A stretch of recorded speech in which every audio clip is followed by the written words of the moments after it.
Chapter 1. Mr. Sherlock Holmes. Mr. Sherlock Holmes, who was usually very late in the mornings, save upon those not infrequent occasions when he was up all night, was seated at the breakfast table. I stood upon the hearthrug and picked up the stick which our visitor had left behind him the night before. It was a fine, thick piece of wood, bulbous-headed, of the sort which is known as a Penang lawyer. Just under the head was a broad silver band nearly an inch across. To James Mortimer, MRCS from his friends of the CCH, was engraved upon it, with the date 1884. It was just such a stick as the old-fashioned family practitioner used to carry, dignified, solid, and reassuring. "Well, Watson, what do you make of it?" Holmes was sitting with his back to me, and I had given him no sign of my occupation. "How did you know what I was doing? I believe you have eyes in the back of your head." "I have, at least, a well-polished, silver-plated coffee pot in front of me," said he. "But, tell me, Watson, what do you make of our visitor's stick? Since we have been so unfortunate as to miss him, and have no notion of his errand, this accidental souvenir becomes of importance. Let me hear you reconstruct the man by an examination of it." "I think," said I, following as far as I could the methods of my companion, "that Dr. Mortimer is a successful, elderly medical man, well esteemed since those who know him give him this mark of their appreciation." "Good," said Holmes. "Excellent. I think also that the probability is in favor of his being a country practitioner who does a great deal of his visiting on foot." "Why so?" "Because this stick, though originally a very handsome one, has been so knocked about that I can hardly imagine a town practitioner carrying it. The thick iron ferrule is worn down, so it is evident that he has done a great amount of walking with it." "Perfectly sound," said Holmes. "And then again, there is the Friends of the CCH. I should guess that to be the something hunt, the local hunt to whose members he has possibly given some surgical assistance, and which has made him a small presentation in return." "Really, Watson, you excel yourself," said Holmes, pushing back his chair and lighting a cigarette. "I am bound to say that in all the accounts which you have been so good as to give of my own small achievements, you have habitually underrated your own abilities. It may be that you are not yourself luminous, but you are a conductor of light. Some people without possessing genius have a remarkable power of stimulating it. I confess, my dear fellow, that I am very much in your debt." He had never said as much before, and I must admit that his words gave me keen pleasure, for I had often been piqued by his indifference to my admiration and to the attempts which I had made to give publicity to his methods. I was proud, too, to think that I had so far mastered his system as to apply it in a way which earned his approval. He now took the stick from my hands and examined it for a few minutes with his naked eyes. Then, with an expression of interest, he laid down his cigarette, and carrying the cane to the window, he looked over it again with a convex lens. "Interesting, though elementary," said he, as he returned to his favorite corner of the settee. "There are certainly one or two indications upon the stick. It gives us the basis for several deductions." "Has anything escaped me?" I asked with some self-importance. "I trust that there is nothing of consequence which I have overlooked." "I am afraid, my dear Watson, that most of your conclusions were erroneous. When I said that you stimulated me, I meant, to be frank, that in noting your fallacies I was occasionally guided towards the truth. Not that you are entirely wrong in this instance. The man is certainly a country practitioner, and he walks a good deal. Then I was right, to that extent, but that was all. No, no, my dear Watson, not all, by no means all. I would suggest, for example, that a presentation to a doctor is more likely to come from a hospital than from a hunt, and that when the initials CC are placed before that hospital, the words Charing Cross very naturally suggest themselves. You may be right. The probability lies in that direction, and if we take this as a working hypothesis, we have a fresh basis from which to start our construction of this unknown visitor. Well then, supposing that CCH does stand for Charing Cross Hospital, what further inferences may we draw? Do none suggest themselves? You know my methods. Apply them. I can only think of the obvious conclusion that the man has practiced in town before going to the country. I think that we might venture a little farther than this. Look at it in this light. On what occasion would it be most probable that such a presentation would be made? When would his friends unite to give him a pledge of their goodwill? Obviously, at the moment, when Dr. Mortimer withdrew from the service of the hospital in order to start a practice for himself, we know there has been a presentation. We believe there has been a change from a town hospital to a country practice. Is it, then, stretching our inference too far to say that the presentation was on the occasion of the change? It certainly seems probable. Now, you will observe that he could not have been on the staff of the hospital, since only a man well established in a London practice could hold such a position, and such a one would not drift into the country. What was he, then? If he was in the hospital and yet not on the staff, he could only have been a house surgeon or a house physician, little more than a senior student. And he left 5 years ago. The date is on the stick. So your grave, middle-aged family practitioner vanishes into thin air, my dear Watson, and there emerges a young fellow under 30, amiable, unambitious, absent-minded, and the possessor of a favorite dog, which I should describe roughly as being larger than a terrier and smaller than a mastiff. I laughed incredulously as Sherlock Holmes leaned back in his settee and blew little wavering rings of smoke up to the ceiling. As to the latter part, I have no means of checking you, said I, but at least it is not difficult to find out a few particulars about the man's age and professional career. From my small medical shelf, I took down the medical directory and turned up the name. There were several Mortimers, but only one who could be our visitor. I read his record aloud. Mortimer, James, MRCS, 1882, Grimpen, Dartmoor, Devon. House surgeon from 1882 to 1884 at Charing Cross Hospital. Winner of the Jackson Prize for Comparative Pathology with essay entitled, Is Disease a Reversion? Corresponding member of the Swedish Pathological Society. Author of Some Freaks of Atavism, Lancet 1882. Do We Progress? Journal of Psychology, March 1883. Medical officer for the parishes of Grimpen, Thorsley, and High Barrow. No mention of that local hunt, Watson, said Holmes with a mischievous smile, but a country doctor, as you very astutely observed. I think that I am fairly justified in my inferences. As to the adjectives, I said, if I remember right, amiable, unambitious, and absent-minded. It is my experience that it is only an amiable man in this world who receives testimonials, only an unambitious one who abandons a London career for the country, and only an absent-minded one who leaves his stick and not his visiting card after waiting an hour in your room. And the dog has been in the habit of carrying this stick behind his master. Being a heavy stick, the dog has held it tightly by the middle, and the marks of his teeth are very plainly visible. The dog's jaw, as shown in the space between these marks, is too broad in my opinion for a terrier and not broad enough for a mastiff. It may have been, yes, by Jove, it is a curly-haired spaniel. He had risen and paced the room as he spoke. Now he halted in the recess of the window.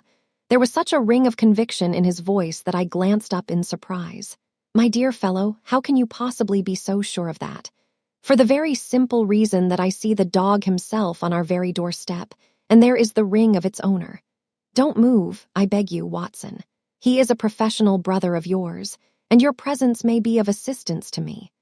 Now is the dramatic moment of fate, Watson, when you hear a step upon the stair which is walking into your life, and you know not whether for good or ill. What does Dr. James Mortimer, the man of science, ask of Sherlock Holmes, the specialist in crime? Come in.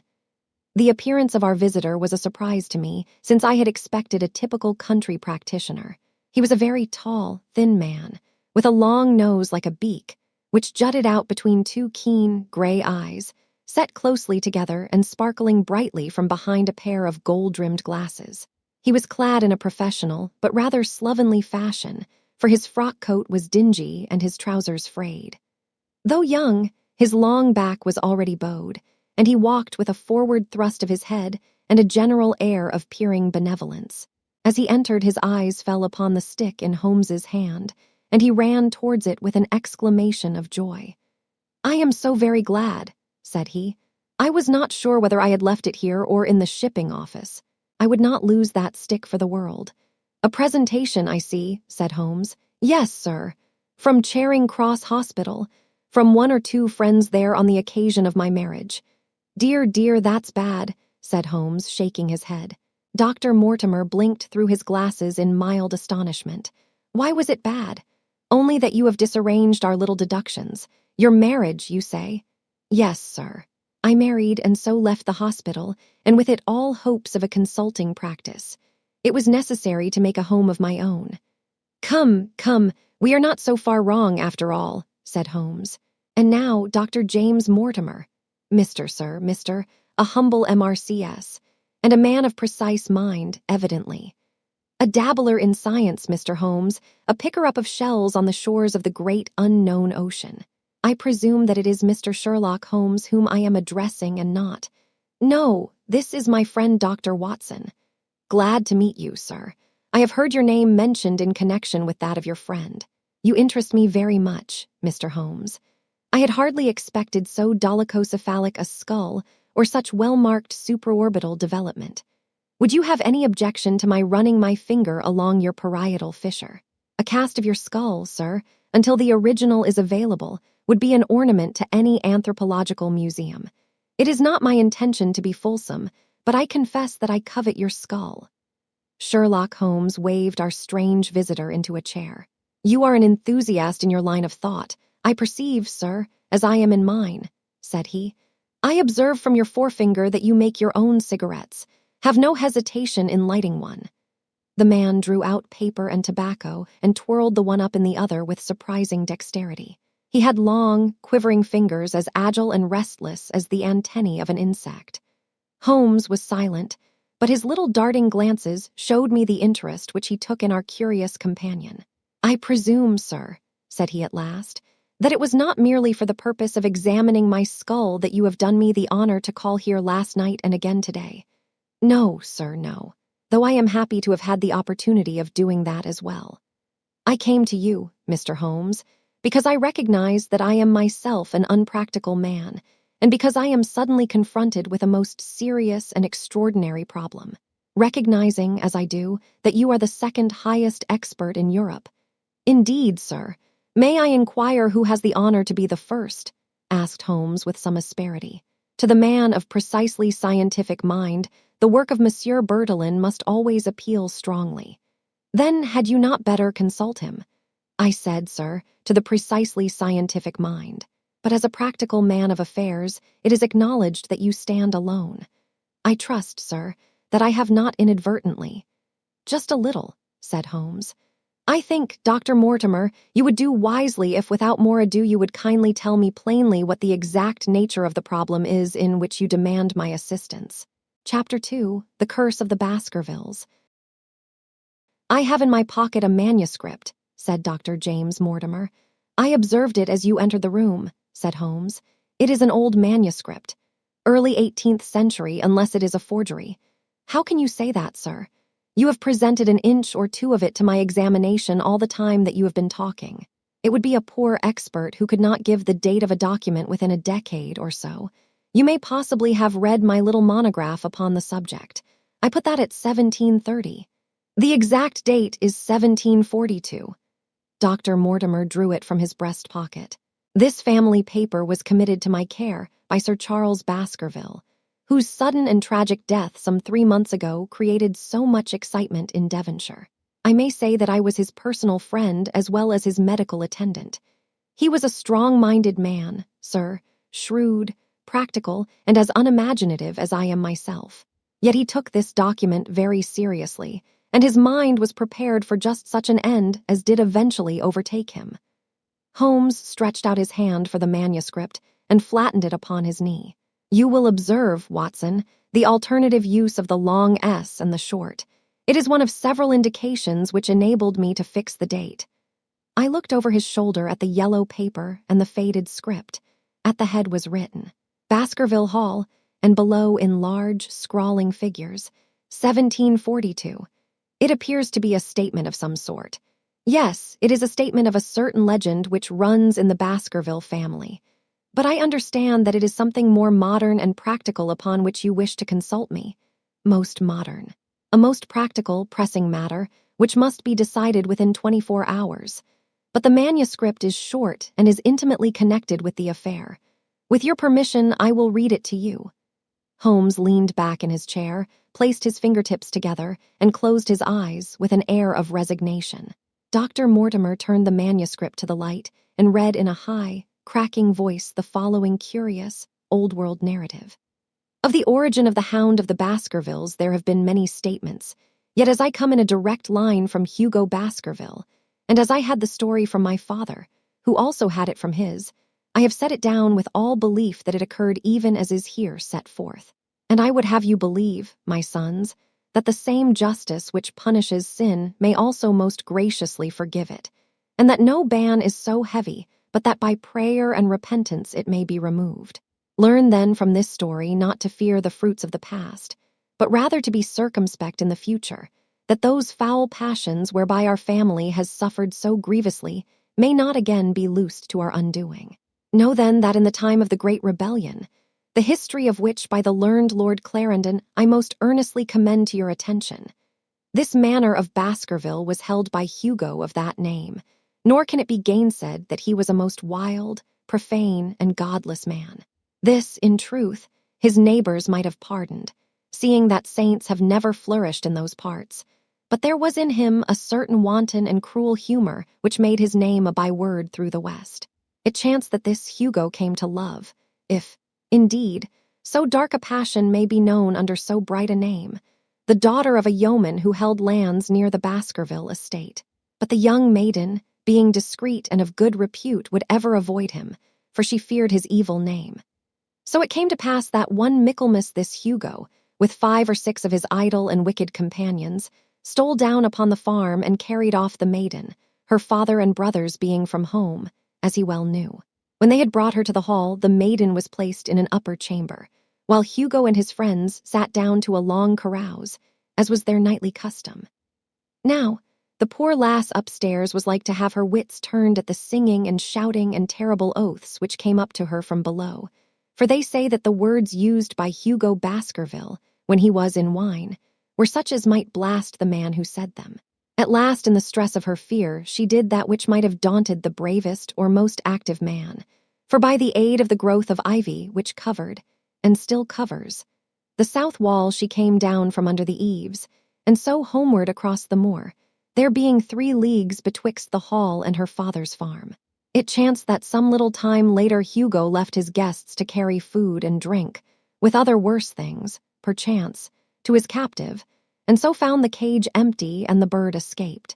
Then, as it would seem, he became as one that hath a devil, for, rushing down the stairs into the dining hall, he sprang upon the great table, flagons and trenchers flying before him, and he cried aloud before all the company that he would that very night render his body and soul to the powers of evil if he might but overtake the wench. And while the revellers stood aghast at the fury of the man, one more wicked, or, it may be, more drunken than the rest, cried out that they should put the hounds upon her. Whereat Hugo ran from the house, crying to his grooms that they should saddle his mare and unkennel the pack, and giving the hounds a kerchief of the maid's, he swung them to the line, and so off full cry in the moonlight over the moor. Now, for some space the revellers stood agape, unable to understand all that had been done in such haste. But anon their bemused wits awoke to the nature of the deed which was like to be done upon the moorlands. Everything was now in an uproar, some calling for their pistols, some for their horses, and some for another flask of wine. But at length some sense came back to their crazed minds, and the whole of them, 13 in number, took horse and started in pursuit. The moon shone clear above them, and they rode swiftly abreast, taking that course which the maid must needs have taken if she were to reach her own home. They had gone a mile or 2 when they passed one of the night shepherds upon the moorlands, and they cried to him to know if he had seen the hunt. And the man, as the story goes, was so crazed with fear that he could scarce speak. But at last he said that he had indeed seen the unhappy maiden, with the hounds upon her track. But I have seen more than that, said he, for Hugo Baskerville passed me upon his black mare, and there ran mute behind him such a hound of hell as God forbid should ever be at my heels. So the drunken squires cursed the shepherd and rode onward. But soon their skins turned cold, for there came a galloping across the moor, and the black mare, dabbled with white froth, went past with trailing bridle and empty saddle. Then the revellers rode close together, for a great fear was on them, but they still followed over the moor, though each, had he been alone, would have been right glad to have turned his horse's head. Riding slowly in this fashion, they came at last upon the hounds. These, though known for their valor and their breed, were whimpering in a cluster at the head of a deep dip or goyle, as we call it, upon the moor, some slinking away and some, with starting hackles and staring eyes, gazing down the narrow valley before them. The company had come to a halt, more sober men, as you may guess, than when they started. The most of them would by no means advance, but 3 of them, the boldest, or it may be the most drunken, rode forward down the goyle. Now it opened into a broad space in which stood 2 of those great stones, still to be seen there, which were set by certain forgotten peoples in the days of old.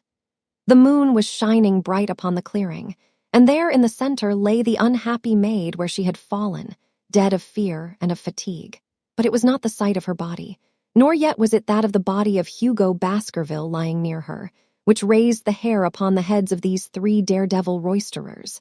But it was that, standing over Hugo and plucking at his throat, there stood a foul thing, a great, black beast, shaped like a hound, yet larger than any hound that ever mortal eye has rested upon. And even as they looked, the thing tore the throat out of Hugo Baskerville, on which, as it turned its blazing eyes and dripping jaws upon them, the 3 shrieked with fear and rode for dear life, still screaming across the moor. One, it is said, died that very night of what he had seen, and the other 2 were but broken men for the rest of their days. Such is the tale, my sons, of the coming of the hound, which is said to have plagued the family so sorely ever since. If I have set it down, it is because that which is clearly known hath less terror than that which is but hinted at and guessed. Nor can it be denied that many of the family have been unhappy in their deaths, which have been sudden, bloody, and mysterious. Yet may we shelter ourselves in the infinite goodness of Providence, which would not forever punish the innocent beyond that 3rd or 4th generation which is threatened in Holy Writ. To that Providence, my sons, I hereby commend you, and I counsel you by way of caution to forbear from crossing the moor in those dark hours, when the powers of evil are exalted. This from Hugo Baskerville to his sons Roger and John, with instructions that they say nothing thereof to their sister Elizabeth. When Dr. Mortimer had finished reading this singular narrative, he pushed his spectacles up on his forehead and stared across at Mr. Sherlock Holmes. The latter yawned and tossed the end of his cigarette into the fire. "Well," said he, "do you not find it interesting? To a collector of fairy tales." Dr. Mortimer drew a folded newspaper out of his pocket. "Now, Mr. Holmes, we will give you something a little more recent. This is the Devon County Chronicle of May 14th of this year. It is a short account of the facts elicited at the death of Sir Charles Baskerville, which occurred a few days before that date." My friend leaned a little forward, and his expression became intent. Our visitor readjusted his glasses and began. "The recent sudden death of Sir Charles Baskerville, whose name has been mentioned as the probable Liberal candidate for Mid-Devon at the next election, has cast a gloom over the county. Though Sir Charles had resided at Baskerville Hall for a comparatively short period, his amiability of character and extreme generosity had won the affection and respect of all who had been brought into contact with him. In these days of nouveau riches, it is refreshing to find a case where the scion of an old county family which has fallen upon evil days is able to make his own fortune, and to bring it back with him to restore the fallen grandeur of his line. Sir Charles, as is well known, made large sums of money in South African speculation. More wise than those who go on until the wheel turns against them, he realized his gains and returned to England with them. It is only 2 years since he took up his residence at Baskerville Hall, and it is common talk how large were those schemes of reconstruction and improvement which have been interrupted by his death. Being himself childless, it was his openly expressed desire that the whole countryside should, within his own lifetime, profit by his good fortune, and many will have personal reasons for bewailing his untimely end. His generous donations to local and county charities have been frequently chronicled in these columns.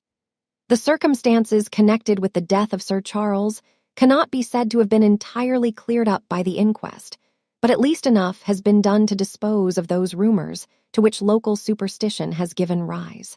There is no reason whatever to suspect foul play, or to imagine that death could be from any but natural causes. Sir Charles was a widower, and a man who may be said to have been in some ways of an eccentric habit of mind.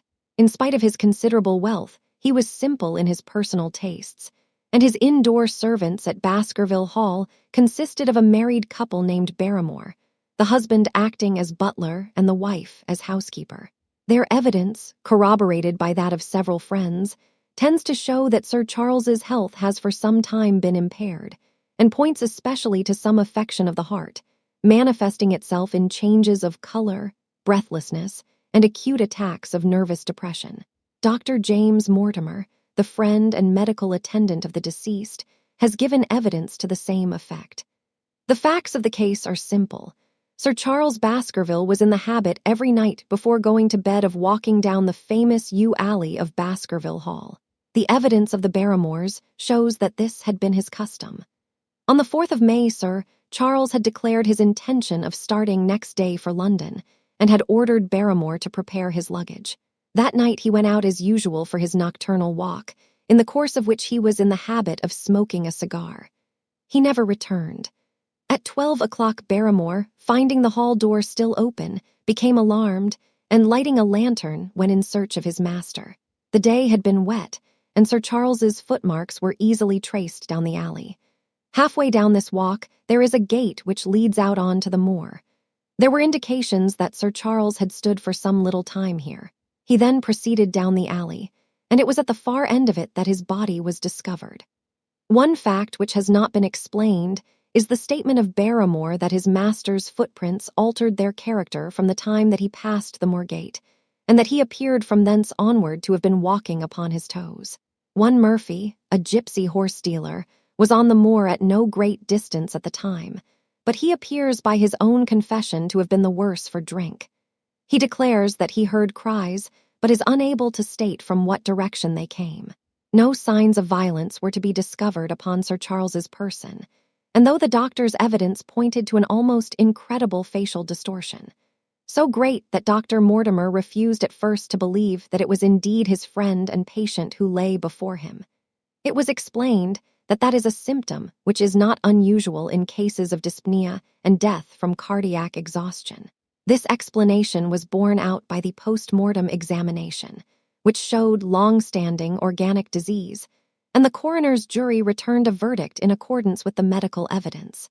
It is well that this is so, for it is obviously of the utmost importance that Sir Charles's heir should settle at the Hall and continue the good work which has been so sadly interrupted. Had the prosaic finding of the coroner not finally put an end to the romantic stories which have been whispered in connection with the affair, it might have been difficult to find a tenant for Baskerville Hall. It is understood that the next of kin is Mr. Henry Baskerville, if he be still alive, the son of Sir Charles Baskerville's younger brother. The young man, when last heard of, was in America, and inquiries are being instituted with a view to informing him of his good fortune. Dr. Mortimer refolded his paper and replaced it in his pocket. Those are the public facts, Mr. Holmes, in connection with the death of Sir Charles Baskerville. I must thank you, said Sherlock Holmes, for calling my attention to a case which certainly presents some features of interest. I had observed some newspaper comment at the time, but I was exceedingly preoccupied by that little affair of the Vatican cameos, and in my anxiety to oblige the Pope, I lost touch with several interesting English cases. This article, you say, contains all the public facts. It does. Then let me have the private ones. He leaned back, put his fingertips together, and assumed his most impassive and judicial expression. In doing so, said Dr. Mortimer, who had begun to show signs of some strong emotion, I am telling that which I have not confided to anyone. My motive for withholding it from the coroner's inquiry is that a man of science shrinks from placing himself in the public position of seeming to endorse a popular superstition. I had the further motive that Baskerville Hall, as the paper says, would certainly remain untenanted if anything were done to increase its already rather grim reputation. For both these reasons, I thought that I was justified in telling rather less than I knew, since no practical good could result from it. But with you there is no reason why I should not be perfectly frank. The moor is very sparsely inhabited, and those who live near each other are thrown very much together. For this reason I saw a good deal of Sir Charles Baskerville. With the exception of Mr. Frankland of Laughter Hall and Mr. Stapleton, the naturalist, there are no other men of education within many miles. Sir Charles was a retiring man, but the chance of his illness brought us together, and a community of interests in science kept us so. He had brought back much scientific information from South Africa, and many a charming evening we have spent together discussing the comparative anatomy of the Bushman and the Hottentot. Within the last few months, it became increasingly plain to me that Sir Charles's nervous system was strained to the breaking point. He had taken this legend which I have read you exceedingly to heart, so much so that, although he would walk in his own grounds, nothing would induce him to go out upon the moor at night. Incredible as it may appear to you, Mr. Holmes, he was honestly convinced that a dreadful fate overhung his family, and certainly the records which he was able to give of his ancestors were not encouraging. The idea of some ghastly presence constantly haunted him, and on more than one occasion he has asked me whether I had on my medical journeys at night ever seen any strange creature or heard the baying of a hound. The latter question he put to me several times, and always with a voice which vibrated with excitement. I can well remember driving up to his house in the evening some 3 weeks before the fatal event. He chanced to be at his hall door. I had descended from my gig and was standing in front of him, when I saw his eyes fix themselves over my shoulder and stare past me with an expression of the most dreadful horror. I whisked round and had just time to catch a glimpse of something which I took to be a large black calf passing at the head of the drive. So excited and alarmed was he that I was compelled to go down to the spot where the animal had been and look around for it. It was gone, however, and the incident appeared to make the worst impression upon his mind. I stayed with him all the evening, and it was on that occasion, to explain the emotion which he had shown, that he confided to my keeping that narrative which I read to you when first I came. I mention this small episode because it assumes some importance in view of the tragedy which followed, but I was convinced at the time that the matter was entirely trivial and that his excitement had no justification. It was at my advice that Sir Charles was about to go to London. His heart was, I knew, affected, and the constant anxiety in which he lived, however chimerical the cause of it might be, was evidently having a serious effect upon his health. I thought that a few months among the distractions of town would send him back a new man. Mr. Stapleton, a mutual friend who was much concerned at his state of health, was of the same opinion. At the last instant came this terrible catastrophe. On the night of Sir Charles's death, Barrymore the butler, who made the discovery, sent Perkins the groom on horseback to me, and as I was sitting up late, I was able to reach Baskerville Hall within an hour of the event. I checked and corroborated all the facts which were mentioned at the inquest. I followed the footsteps down the yew alley. I saw the spot at the moor gate where he seemed to have waited. I remarked the change in the shape of the prints after that point. I noted that there were no other footsteps save those of Barrymore on the soft gravel, and finally I carefully examined the body, which had not been touched until my arrival. Sir Charles lay on his face, his arms out, his fingers dug into the ground, and his features convulsed with some strong emotion to such an extent that I could hardly have sworn to his identity. There was certainly no physical injury of any kind, but one false statement was made by Barrymore at the inquest. He said that there were no traces upon the ground round the body. He did not observe any, but I did some little distance off, but fresh and clear. Footprints! Footprints! A man's or a woman's. Dr. Mortimer looked strangely at us for an instant, and his voice sank almost to a whisper as he answered. Mr. Holmes, they were the footprints of a gigantic hound. Chapter 3. The Problem. I confess at these words a shudder passed through me. There was a thrill in the doctor's voice which showed that he was himself deeply moved by that which he told us. Holmes leaned forward in his excitement, and his eyes had the hard, dry glitter which shot from them when he was keenly interested. You saw this, as clearly as I see you, and you said nothing? What was the use? How was it that no one else saw it? The marks were some 20 yards from the body, and no one gave them a thought. I don't suppose I should have done so had I not known this legend. There are many sheep-dogs on the moor, no doubt, but this was no sheep-dog. You say it was large, enormous, but it had not approached the body. No, what sort of night was it? Damp and raw, but not actually raining. No, what is the alley like? There are 2 lines of old yew hedge 12 feet high and impenetrable. The walk in the center is about 8 feet across. Is there anything between the hedges and the walk? Yes, there is a strip of grass about 6 feet broad on either side. I understand that the yew hedge is penetrated at one point by a gate. Yes, the wicket gate which leads on to the moor. Is there any other opening? None. So that to reach the yew alley one either has to come down it from the house or else to enter it by the moor gate. There is an exit through a summer house at the far end. Had Sir Charles reached this? No. He lay about 50 yards from it. Now, tell me, Dr. Mortimer, and this is important, the marks which you saw were on the path and not on the grass. No marks could show on the grass. Were they on the same side of the path as the moor gate? Yes. They were on the edge of the path on the same side as the moor gate. You interest me exceedingly. Another point, was the wicket gate closed? Closed and padlocked. How high was it? About 4 feet high. Then anyone could have got over it. Yes. And what marks did you see by the wicket gate? None in particular. Good heaven. Did no one examine? Yes, I examined myself, and found nothing. It was all very confused. Sir Charles had evidently stood there for 5 or 10 minutes. How do you know that?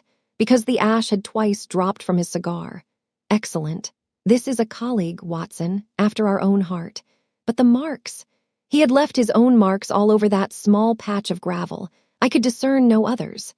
Sherlock Holmes struck his hand against his knee with an impatient gesture. If I had only been there, he cried. It is evidently a case of extraordinary interest, and one which presented immense opportunities to the scientific expert. That gravel page upon which I might have read so much has been long ere this smudged by the rain and defaced by the clogs of curious peasants. Oh, Dr. Mortimer, to think that you should not have called me in. You have indeed much to answer for. I could not call you in, Mr. Holmes, without disclosing these facts to the world, and I have already given my reasons for not wishing to do so. Besides, why do you hesitate? There is a realm in which the most acute and most experienced of detectives is helpless. You mean that the thing is supernatural? I did not positively say so. No, but you evidently think it. Since the tragedy, Mr. Holmes, there have come to my ears several incidents which are hard to reconcile with the settled order of nature. For example, I find that before the terrible event occurred several people had seen a creature upon the moor which corresponds with this Baskerville demon, and which could not possibly be any animal known to science. They all agreed that it was a huge creature, luminous, ghastly, and spectral. I have cross-examined these men, one of them a hard-headed countryman, one a farrier, and one a moorland farmer, who all tell the same story of this dreadful apparition, exactly corresponding to the hell-hound of the legend.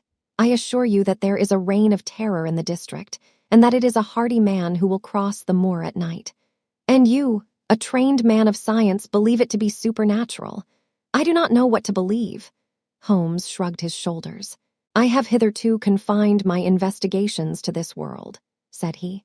In a modest way I have combated evil, but to take on the father of evil himself would, perhaps, be too ambitious a task. Yet you must admit that the footmark is material. The original hound was material enough to tug a man's throat out, and yet he was diabolical as well. I see that you have quite gone over to the supernaturalists. But now, Dr. Mortimer, tell me this. If you hold these views, why have you come to consult me at all? You tell me in the same breath that it is useless to investigate Sir Charles's death, and that you desire me to do it. I did not say that I desired you to do it. Then how can I assist you? By advising me as to what I should do with Sir Henry Baskerville, who arrives at Waterloo Station. Dr. Mortimer looked at his watch. In exactly 1 hour and a quarter. He being the heir? Yes. On the death of Sir Charles, we inquired for this young gentleman and found that he had been farming in Canada. From the accounts which have reached us, he is an excellent fellow in every way. I speak now not as a medical man, but as a trustee and executor of Sir Charles's will. There is no other claimant, I presume? None. The only other kinsman whom we have been able to trace was Roger Baskerville, the youngest of 3 brothers of whom poor Sir Charles was the elder. The second brother, who died young, is the father of this lad Henry. The third, Roger, was the black sheep of the family. He came of the old masterful Baskerville strain and was the very image, they tell me, of the family picture of old Hugo. He made England too hot to hold him, fled to Central America, and died there in 1876 of yellow fever. Henry is the last of the Baskervilles. In 1 hour and 5 minutes I meet him at Waterloo Station. I have had a wire that he arrived at Southampton this morning. Now, Mr. Holmes, what would you advise me to do with him? Why should he not go to the home of his fathers? It seems natural, does it not? And yet, consider that every Baskerville who goes there meets with an evil fate. I feel sure that if Sir Charles could have spoken with me before his death, he would have warned me against bringing this, the last of the old race, and the heir to great wealth, to that deadly place. And yet it cannot be denied that the prosperity of the whole poor, bleak countryside depends upon his presence. All the good work which has been done by Sir Charles will crash to the ground if there is no tenant of the hall. I fear lest I should be swayed too much by my own obvious interest in the matter, and that is why I bring the case before you and ask for your advice." Holmes considered for a little time. "Put into plain words, the matter is this," said he. "In your opinion, there is a diabolical agency which makes Dartmoor an unsafe abode for a Baskerville. That is your opinion. At least I might go the length of saying that there is some evidence that this may be so." "Exactly. But surely, if your supernatural theory be correct, it could work the young man evil in London as easily as in Devonshire. A devil with merely local powers like a parish vestry would be too inconceivable a thing." "You put the matter more flippantly, Mr. Holmes, than you would probably do if you were brought into personal contact with these things. Your advice, then, as I understand it, is that the young man will be as safe in Devonshire as in London. He comes in 50 minutes. What would you recommend?" "I recommend, sir, that you take a cab, call off your spaniel who is scratching at my front door, and proceed to Waterloo to meet Sir Henry Baskerville. And then you will say nothing to him at all until I have made up my mind about the matter. How long will it take you to make up your mind?" 24 hours. "At 10 o'clock tomorrow, Dr. Mortimer. I will be much obliged to you if you will call upon me here, and it will be of help to me in my plans for the future if you will bring Sir Henry Baskerville with you." "I will do so, Mr. Holmes." He scribbled the appointment on his shirt cuff and hurried off in his strange, peering, absent-minded fashion. Holmes stopped him at the head of the stair. "Only one more question, Dr. Mortimer. You say that before Sir Charles Baskerville's death several people saw this apparition upon the moor. 3 people did. Did any see it after?" "I have not heard of any." "Thank you. Good morning." Holmes returned to his seat with that quiet look of inward satisfaction which meant that he had a congenial task before him. "Going out, Watson?" "Unless I can help you." "No, my dear fellow, it is at the hour of action that I turn to you for aid. But this is splendid, really unique from some points of view. When you pass Bradley's, would you ask him to send up a pound of the strongest shag tobacco? Thank you. It would be as well if you could make it convenient not to return before evening. Then I should be very glad to compare impressions as to this most interesting problem which has been submitted to us this morning." I knew that seclusion and solitude were very necessary for my friend in those hours of intense mental concentration, during which he weighed every particle of evidence, constructed alternative theories, balanced one against the other, and made up his mind as to which points were essential and which immaterial. I therefore spent the day at my club and did not return to Baker Street until evening. It was nearly 9 o'clock when I found myself in the sitting room once more. My first impression as I opened the door was that a fire had broken out, for the room was so filled with smoke that the light of the lamp upon the table was blurred by it. As I entered, however, my fears were set at rest, for it was the acrid fumes of strong coarse tobacco which took me by the throat and set me coughing. Through the haze I had a vague vision of Holmes in his dressing gown, coiled up in an armchair with his black clay pipe between his lips. Several rolls of paper lay around him. "Caught cold, Watson," said he. "No, it's this poisonous atmosphere. I suppose it is pretty thick now that you mention it. Thick, it is intolerable. Open the window, then. You have been at your club all day, I perceive." "My dear Holmes, am I right?" "Certainly, but how?" He laughed at my bewildered expression. "There is a delightful freshness about you, Watson, which makes it a pleasure to exercise any small powers which I possess at your expense. A gentleman goes forth on a showery and miry day. He returns immaculate in the evening with the gloss still on his hat and his boots. He has been a fixture, therefore, all day. He is not a man with intimate friends. Where, then, could he have been? Is it not obvious? Well, it is rather obvious. The world is full of obvious things which nobody by any chance ever observes. Where do you think that I have been? A fixture also. On the contrary, I have been to Devonshire. In spirit, exactly. My body has remained in this armchair, and has, I regret to observe, consumed in my absence 2 large pots of coffee and an incredible amount of tobacco. After you left, I sent down to Stamford's for the ordnance map of this portion of the moor, and my spirit has hovered over it all day. I flatter myself that I could find my way about. A large-scale map, I presume, very large. He unrolled one section and held it over his knee. Here you have the particular district which concerns us. That is Baskerville Hall in the middle, with a wood round it. Exactly. I fancy the yew alley, though not marked under that name, must stretch along this line, with the moor, as you perceive, upon the right of it. This small clump of buildings here is the hamlet of Grimpen, where our friend Dr. Mortimer has his headquarters. Within a radius of 5 miles there are, as you see, only a very few scattered dwellings. Here is Laughter Hall, which was mentioned in the narrative. There is a house indicated here which may be the residence of the naturalist. Stapleton, if I remember right, was his name. Here are 2 moorland farmhouses, High Tor and Falmire. Then 14 miles away the great convict prison of Princetown. Between and around these scattered points extends the desolate, lifeless moor. This, then, is the stage upon which tragedy has been played, and upon which we may help to play it again. It must be a wild place. Yes, the setting is a worthy one. If the devil did desire to have a hand in the affairs of men, then you are yourself inclining to the supernatural explanation. The devil's agents may be of flesh and blood, may they not? There are 2 questions waiting for us at the outset. The one is whether any crime has been committed at all. The second is, what is the crime and how was it committed?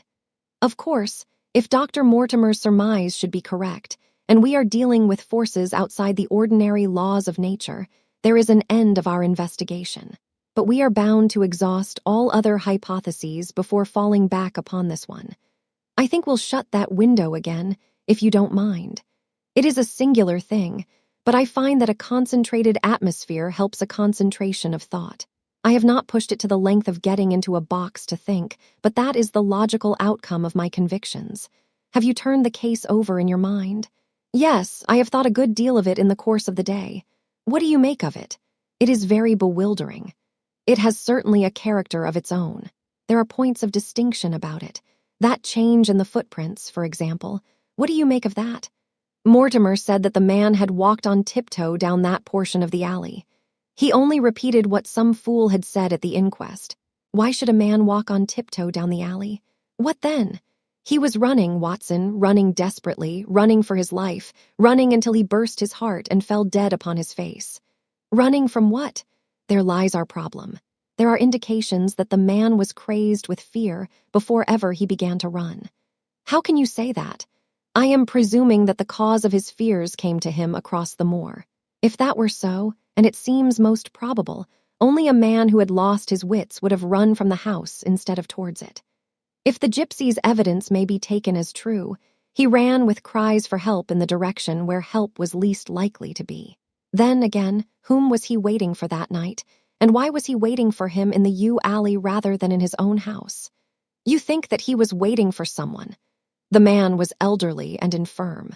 We can understand his taking an evening stroll, but the ground was damp and the night inclement.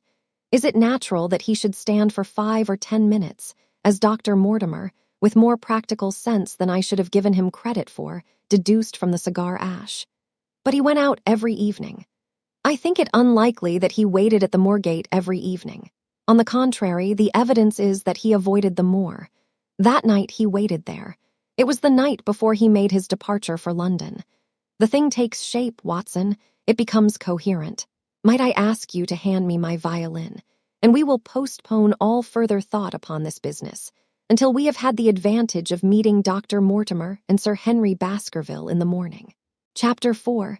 Sir Henry Baskerville. Our breakfast table was cleared early, and Holmes waited in his dressing gown for the promised interview. Our clients were punctual to their appointment, for the clock had just struck 10 when Dr. Mortimer was shown up, followed by the young baronet. The latter was a small, alert, dark-eyed man about 30 years of age, very sturdily built, with thick black eyebrows and a strong, pugnacious face. He wore a ruddy-tinted tweed suit and had the weather-beaten appearance of one who has spent most of his time in the open air, and yet there was something in his steady eye and the quiet assurance of his bearing which indicated the gentleman. "This is Sir Henry Baskerville," said Dr. Mortimer. "Why, yes," said he, "and the strange thing is, Mr. Sherlock Holmes, that if my friend here had not proposed coming round to you this morning, I should have come on my own account. I understand that you think out little puzzles, and I've had one this morning which wants more thinking out than I am able to give it. Pray take a seat, Sir Henry. Do I understand you to say that you have yourself had some remarkable experience since you arrived in London?" "Nothing of much importance, Mr. Holmes. Only a joke, as like as not. It was this letter, if you can call it a letter, which reached me this morning." He laid an envelope upon the table, and we all bent over it. It was of common quality, grayish in color. The address, Sir Henry Baskerville, Northumberland Hotel, was printed in rough characters, the postmark, Charing Cross, and the date of posting the preceding evening. "Who knew that you were going to the Northumberland Hotel?" asked Holmes, glancing keenly across at our visitor. "No one could have known. We only decided after I met Dr. Mortimer. But Dr. Mortimer was no doubt already stopping there." "No, I had been staying with a friend," said the doctor. "There was no possible indication that we intended to go to this hotel." Someone seems to be very deeply interested in your movements." Out of the envelope, he took a half sheet of foolscap paper folded into 4. This he opened and spread flat upon the table. Across the middle of it, a single sentence had been formed by the expedient of pasting printed words upon it. It ran, "As you value your life or your reason, keep away from the moor." The word moor only was printed in ink. "Now," said Sir Henry Baskerville, "perhaps you will tell me, Mr. Holmes, what in thunder is the meaning of that, and who it is that takes so much interest in my affairs. What do you make of it, Dr. Mortimer? You must allow that there is nothing supernatural about this, at any rate." "No, sir, but it might very well come from someone who was convinced that the business is supernatural." "What business?" asked Sir Henry sharply. "It seems to me that all you gentlemen know a great deal more than I do about my own affairs." "You shall share our knowledge before you leave this room, Sir Henry. I promise you that," said Sherlock Holmes. "We will confine ourselves for the present with your permission to this very interesting document, which must have been put together and posted yesterday evening. Have you yesterday's Times, Watson? It is here in the corner. Might I trouble you for it? The inside page, please, with the leading articles." He glanced swiftly over it, running his eyes up and down the columns. "Capital article this on free trade. Permit me to give you an extract from it. You may be cajoled into imagining that your own special trade or your own industry will be encouraged by a protective tariff. But it stands to reason that such legislation must in the long run keep away wealth from the country, diminish the value of our imports, and lower the general conditions of life in this island." "What do you think of that, Watson?" cried Holmes in high glee, rubbing his hands together with satisfaction. "Don't you think that is an admirable sentiment?" Dr. Mortimer looked at Holmes with an air of professional interest, and Sir Henry Baskerville turned a pair of puzzled dark eyes upon me. "I don't know much about the tariff and things of that kind," said he, "but it seems to me we've got a bit off the trail so far as that note is concerned." "On the contrary, I think we are particularly hot upon the trail, Sir Henry. Watson here knows more about my methods than you do, but I fear that even he has not quite grasped the significance of this sentence. No, I confess that I see no connection. And yet, my dear Watson, there is so very close a connection that the one is extracted out of the other. Your life, reason, value, keep away from the... Don't you see now whence these words have been taken? By thunder, you're right. Well, if that isn't smart," cried Sir Henry. "If any possible doubt remained, it is settled by the fact that keep away and from thee are cut out in one piece." "Well, now, so it is. Really, Mr. Holmes, this exceeds anything which I could have imagined," said Dr. Mortimer, gazing at my friend in amazement. I could understand anyone saying that the words were from a newspaper, but that you should name which, and add that it came from the leading article, is really one of the most remarkable things which I have ever known. How did you do it? I presume, Doctor, that you could tell the skull of a Negro from that of an Esquimau. Most certainly. But how? Because that is my special hobby. The differences are obvious. The supraorbital crest, the facial angle, the maxillary curve, But this is my special hobby, and the differences are equally obvious. There is as much difference to my eyes between the leaded bourgeois type of a Times article and the slovenly print of an evening halfpenny paper as there could be between your Negro and your Esquimau. The detection of types is one of the most elementary branches of knowledge to the special expert in crime. Though I confess that once when I was very young, I confused the Leeds Mercury with the Western Morning News. But a Times leader is entirely distinctive, and these words could have been taken from nothing else. As it was done yesterday, the strong probability was that we should find the words in yesterday's issue. "So far as I can follow you then, Mr. Holmes," said Sir Henry Baskerville, "someone cut out this message with a scissors." "Nail scissors," said Holmes. "You can see that it was a very short-bladed scissors, since the cutter had to take 2 snips over keep away." "That is so. Someone then cut out the message with a pair of short-bladed scissors, pasted it with paste." "Gum," said Holmes. "With gum onto the paper. But I want to know why the word Moor should have been written." "Because he could not find it in print. The other words were all simple and might be found in any issue, but Moor would be less common." "Why, of course, that would explain it. Have you read anything else in this message, Mr. Holmes?" "There are 1 or 2 indications, and yet the utmost pains have been taken to remove all clues. The address, you observe, is printed in rough characters, but the Times is a paper which is seldom found in any hands but those of the highly educated. We may take it, therefore, that the letter was composed by an educated man who wished to pose as an uneducated one, and his effort to conceal his own writing suggests that that writing might be known, or come to be known, by you. Again, you will observe that the words are not gummed on in an accurate line, but that some are much higher than others. Life, for example, is quite out of its proper place. That may point to carelessness, or it may point to agitation and hurry upon the part of the cutter.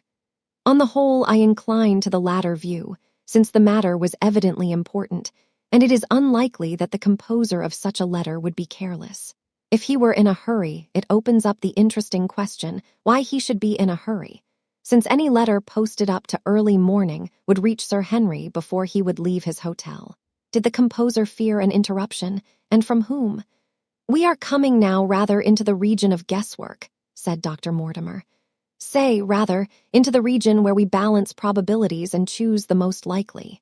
It is the scientific use of the imagination, but we have always some material basis on which to start our speculation.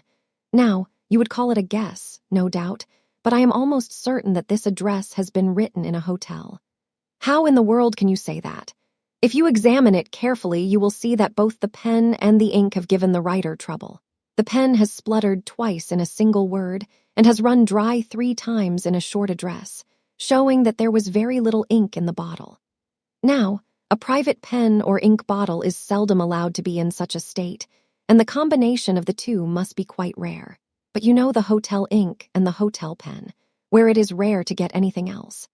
Yes, I have very little hesitation in saying that could we examine the waste paper baskets of the hotels around Charing Cross, until we found the remains of the mutilated Times leader, we could lay our hands straight upon the person who sent this singular message. Halloa, halloa, what's this? He was carefully examining the foolscap, upon which the words were pasted, holding it only an inch or 2 from his eyes. "Well, nothing," said he, throwing it down. "It is a blank half-sheet of paper, without even a watermark upon it. I think we have drawn as much as we can from this curious letter. And now, Sir Henry, has anything else of interest happened to you since you have been in London?" "Why, no, Mr. Holmes. I think not. You have not observed anyone follow or watch you. I seem to have walked right into the thick of a dime novel," said our visitor. "Why in thunder should anyone follow or watch me? We are coming to that. You have nothing else to report to us before we go into this matter? Well, it depends upon what you think worth reporting. I think anything out of the ordinary routine of life well worth reporting. Sir Henry smiled. I don't know much of British life yet, for I have spent nearly all my time in the States and in Canada. But I hope that to lose one of your boots is not part of the ordinary routine of life over here. You have lost one of your boots. My dear sir, cried Dr. Mortimer, it is only mislaid. You will find it when you return to the hotel. What is the use of troubling Mr. Holmes with trifles of this kind? Well, he asked me for anything outside the ordinary routine. Exactly, said Holmes, however foolish the incident may seem. You have lost one of your boots, you say. Well, mislaid it anyhow. I put them both outside my door last night, and there was only one in the morning. I could get no sense out of the chap who cleans them. The worst of it is that I only bought the pair last night in the Strand, and I have never had them on. If you have never worn them, why did you put them out to be cleaned? They were tan boots and had never been varnished. That was why I put them out. Then I understand that on your arrival in London yesterday you went out at once and bought a pair of boots. I did a good deal of shopping. Dr. Mortimer here went round with me. You see, if I am to be squire down there, I must dress the part, and it may be that I have got a little careless in my ways out west. Among other things, I bought these brown boots, gave $6 for them, and had one stolen before ever I had them on my feet. It seems a singularly useless thing to steal, said Sherlock Holmes. I confess that I share Dr. Mortimer's belief that it will not be long before the missing boot is found. And now, gentlemen, said the baronet with decision, it seems to me that I have spoken quite enough about the little that I know. It is time that you kept your promise and gave me a full account of what we are all driving at. Your request is a very reasonable one, Holmes answered. Dr. Mortimer, I think you could not do better than to tell your story as you told it to us. Thus encouraged, our scientific friend drew his papers from his pocket and presented the whole case as he had done upon the morning before. Sir Henry Baskerville listened with the deepest attention and with an occasional exclamation of surprise. Well, I seem to have come into an inheritance with a vengeance, said he when the long narrative was finished. Of course, I've heard of the Hound ever since I was in the nursery. It's the pet story of the family, though I never thought of taking it seriously before. But as to my uncle's death, well, it all seems boiling up in my head, and I can't get it clear yet. You don't seem quite to have made up your mind whether it's a case for a policeman or a clergyman. Precisely. And now there's this affair of the letter to me at the hotel. I suppose that fits into its place. It seems to show that someone knows more than we do about what goes on upon the moor, said Dr. Mortimer. And also, said Holmes, that someone is not ill-disposed towards you since they warn you of danger. Or it may be that they wish, for their own purposes, to scare me away. Well, of course, that is possible also. I am very much indebted to you, Dr. Mortimer, for introducing me to a problem which presents several interesting alternatives. But the practical point which we now have to decide, Sir Henry, is whether it is or is not advisable for you to go to Baskerville Hall. Why should I not go? There seems to be danger. Do you mean danger from this family fiend, or do you mean danger from human beings? Well, that is what we have to find out. Whichever it is, my answer is fixed. There is no devil in hell, Mr. Holmes, and there is no man upon earth who can prevent me from going to the home of my own people, and you may take that to be my final answer.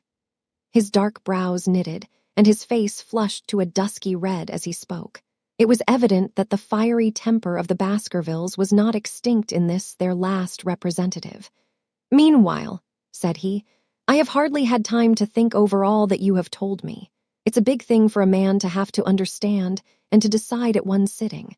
I should like to have a quiet hour by myself to make up my mind.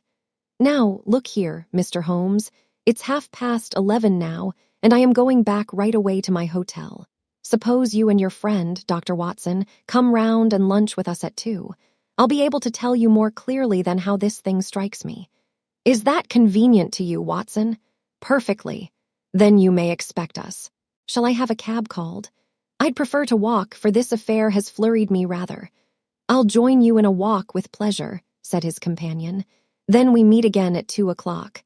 Au revoir and good morning. We heard the steps of our visitors descend the stair and the bang of the front door. In an instant, Holmes had changed from the languid dreamer to the man of action. Your hat and boots, Watson, quick. Not a moment to lose. He rushed into his room in his dressing gown and was back again in a few seconds in a frock coat. We hurried together down the stairs and into the street. Dr. Mortimer and Baskerville were still visible about 200 yards ahead of us in the direction of Oxford Street. Shall I run on and stop them? Not for the world, my dear Watson. I am perfectly satisfied with your company if you will tolerate mine. Our friends are wise, for it is certainly a very fine morning for a walk. He quickened his pace until we had decreased the distance which divided us by about half. Then, still keeping 100 yards behind, we followed into Oxford Street and so down Regent Street. Once our friends stopped and stared into a shop window, upon which Holmes did the same. An instant afterwards he gave a little cry of satisfaction, and following the direction of his eager eyes, I saw that a hansom cab with a man inside which had halted on the other side of the street was now proceeding slowly onward again. There's our man, Watson. Come along, we'll have a good look at him if we can do no more. At that instant I was aware of a bushy black beard and a pair of piercing eyes turned upon us through the side window of the cab. Instantly the trapdoor at the top flew up, something was screamed to the driver, and the cab flew madly off down Regent Street. Holmes looked eagerly round for another, but no empty one was in sight. Then he dashed in wild pursuit amid the stream of the traffic, but the start was too great, and already the cab was out of sight. "There now," said Holmes bitterly as he emerged panting and white with vexation from the tide of vehicles. Was ever such bad luck and such bad management, too? Watson, if you are an honest man, you will record this also and set it against my successes. Who was the man? I have not an idea. A spy? Well, it was evident from what we have heard that Baskerville has been very closely shadowed by someone since he has been in town. How else could it be known so quickly that it was the Northumberland Hotel which he had chosen? If they had followed him the first day, I argued that they would follow him also the second. You may have observed that I twice strolled over to the window while Dr. Mortimer was reading his legend. Yes, I remember. I was looking out for loiterers in the street, but I saw none. We are dealing with a clever man, Watson. This matter cuts very deep, and though I have not finally made up my mind whether it is a benevolent or a malevolent agency which is in touch with us, I am conscious always of power and design. When our friends left, I at once followed them in the hopes of marking down their invisible attendant. So wily was he that he had not trusted himself upon foot, but he had availed himself of a cab so that he could loiter behind or dash past them, and so escape their notice. His method had the additional advantage that if they were to take a cab, he was all ready to follow them. It has, however, one obvious disadvantage. It puts him in the power of the cabman. Exactly. What a pity we did not get the number. My dear Watson, clumsy as I have been, you surely do not seriously imagine that I neglected to get the number. Number 27-4 is our man, but that is no use to us for the moment. I fail to see how you could have done more. On observing the cab, I should have instantly turned and walked in the other direction. I should then at my leisure have hired a second cab and followed the first at a respectful distance. Or, better still, have driven to the Northumberland Hotel and waited there. When our unknown had followed Baskerville home, we should have had the opportunity of playing his own game upon himself and seeing where he made for. As it is, by an indiscreet eagerness, which was taken advantage of with extraordinary quickness and energy by our opponent, we have betrayed ourselves and lost our man. We had been sauntering slowly down Regent Street during this conversation, and Dr. Mortimer, with his companion, had long vanished in front of us. "There is no object in our following them," said Holmes. "The shadow has departed and will not return.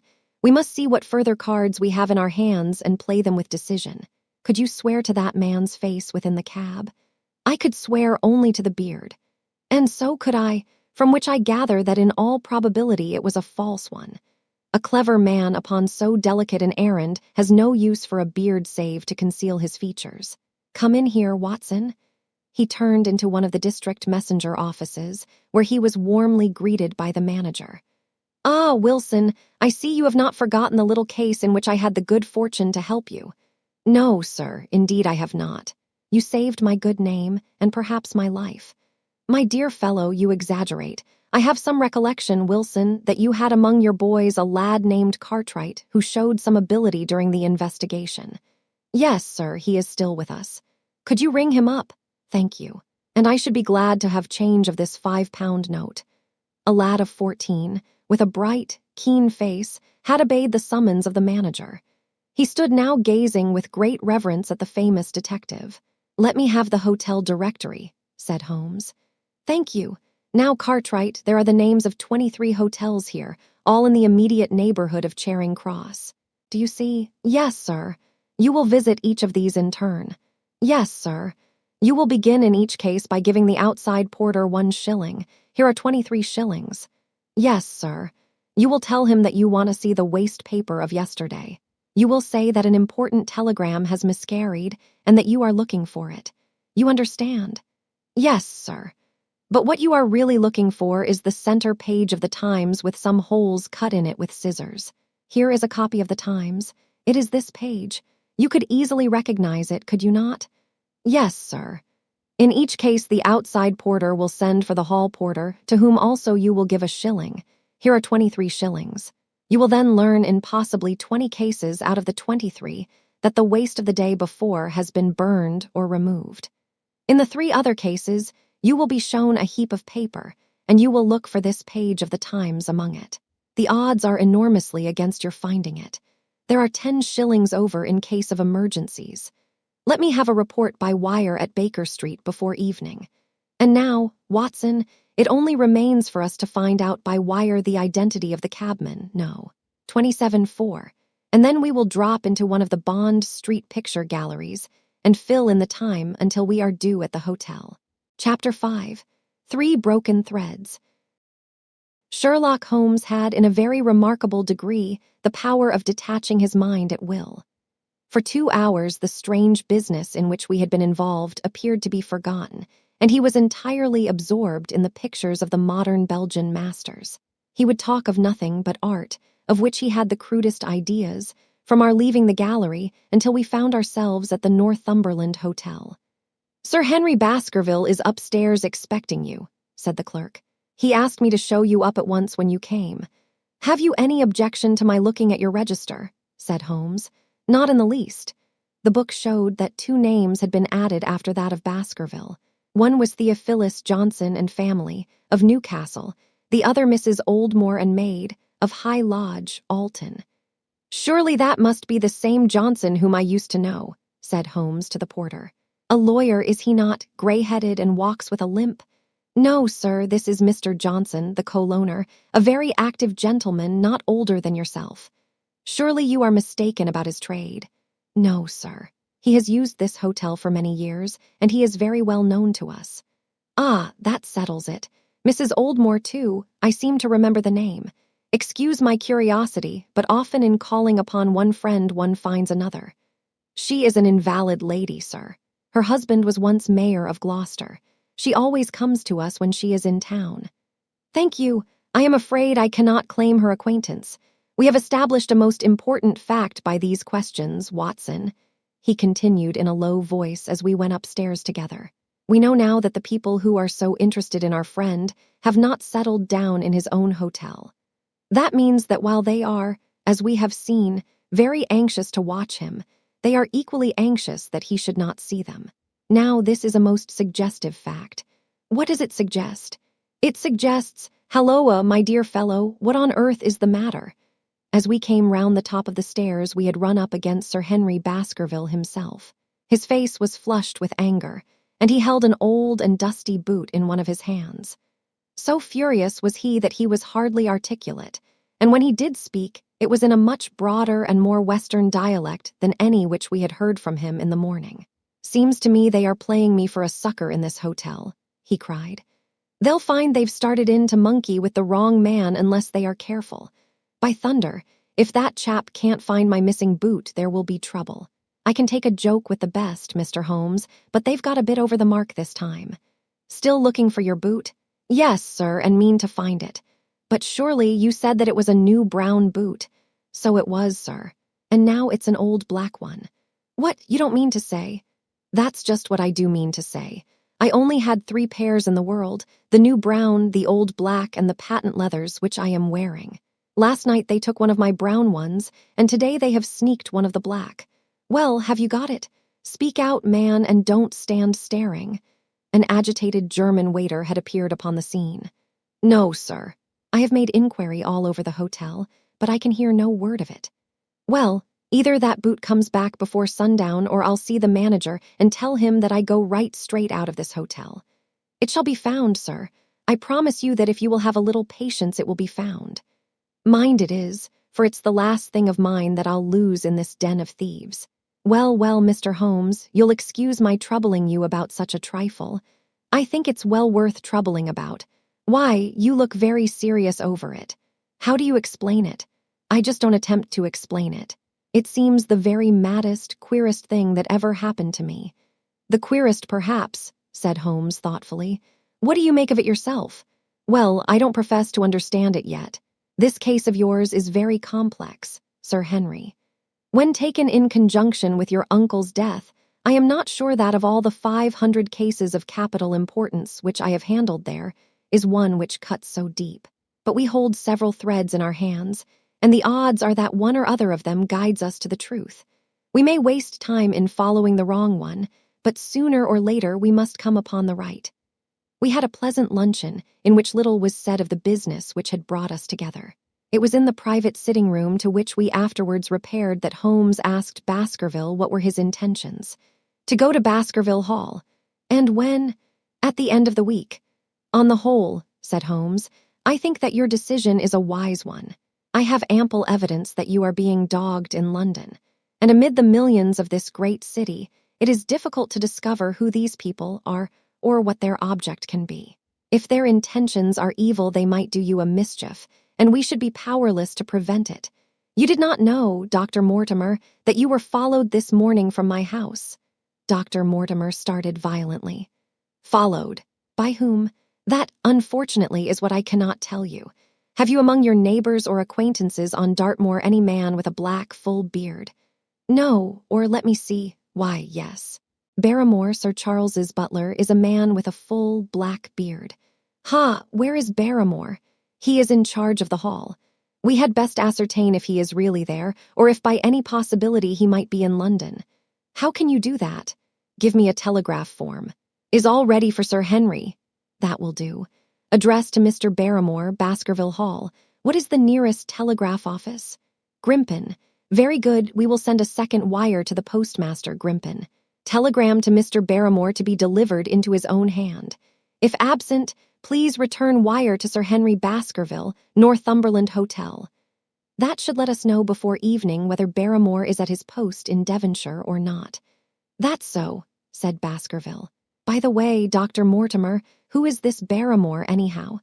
He is the son of the old caretaker, who is dead. They have looked after the hall for 4 generations now. So far as I know, he and his wife are as respectable a couple as any in the county. At the same time, said Baskerville, it's clear enough that so long as there are none of the family at the hall, these people have a mighty fine home and nothing to do. That is true. Did Barrymore profit at all by Sir Charles's will? Asked Holmes. He and his wife had £500 each. Ha! Did they know that they would receive this? Yes, Sir Charles was very fond of talking about the provisions of his will. That is very interesting. I hope, said Dr. Mortimer, that you do not look with suspicious eyes upon everyone who received a legacy from Sir Charles, for I also had £1,000 left to me. Indeed. And anyone else? There were many insignificant sums to individuals and a large number of public charities. The residue all went to Sir Henry. And how much was the residue? £740,000. Holmes raised his eyebrows in surprise. I had no idea that so gigantic a sum was involved, said he.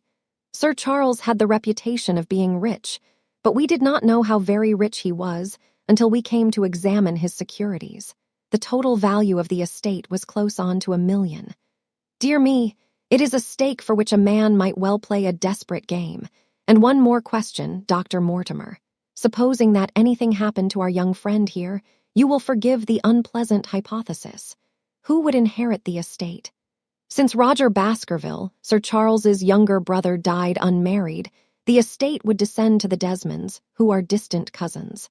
James Desmond is an elderly clergyman in Westmoreland. Thank you. These details are all of great interest. Have you met Mr. James Desmond? Yes, he once came down to visit Sir Charles.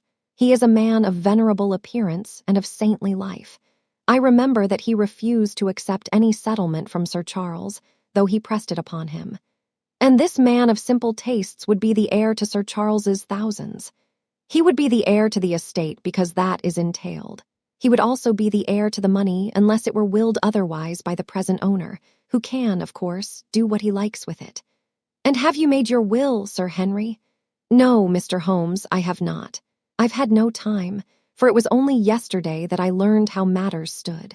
But in any case, I feel that the money should go with the title and estate. That was my poor uncle's idea. How is the owner going to restore the glories of the Baskervilles if he has not money enough to keep up the property? House, land, and dollars must go together. Quite so. Well, Sir Henry, I am of one mind with you as to the advisability of your going down to Devonshire without delay. There is only one provision which I must make. You certainly must not go alone. Dr. Mortimer returns with me. But Dr. Mortimer has his practice to attend to, and his house is miles away from yours. With all the good will in the world, he may be unable to help you. No, Sir Henry, you must take with you someone, a trusty man, who will be always by your side. Is it possible that you could come yourself, Mr. Holmes? If matters came to a crisis, I should endeavor to be present in person. But you can understand that, with my extensive consulting practice, and with the constant appeals which reach me from many quarters, it is impossible for me to be absent from London for an indefinite time. At the present instant, one of the most revered names in England is being besmirched by a blackmailer, and only I can stop a disastrous scandal. You will see how impossible it is for me to go to Dartmoor. Whom would you recommend, then? Holmes laid his hand upon my arm. If my friend would undertake it, there is no man who is better worth having at your side when you are in a tight place. No one can say so more confidently than I. The proposition took me completely by surprise, but before I had time to answer, Baskerville seized me by the hand and wrung it heartily. Well now, that is real kind of you, Dr. Watson, said he.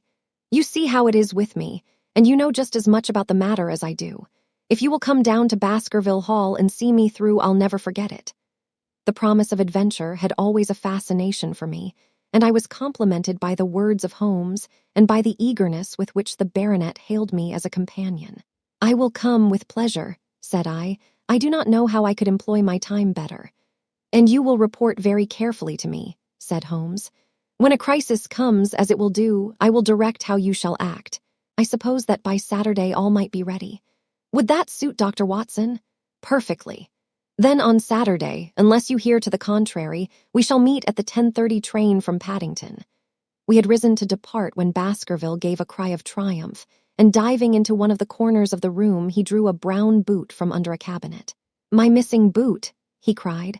May all our difficulties vanish as easily, said Sherlock Holmes. But it is a very singular thing, Dr. Mortimer remarked. I searched this room carefully before lunch. And so did I, said Baskerville. Every inch of it. There was certainly no boot in it then. In that case, the waiter must have placed it there while we were lunching. The German was sent for, but professed to know nothing of the matter, nor could any inquiry clear it up.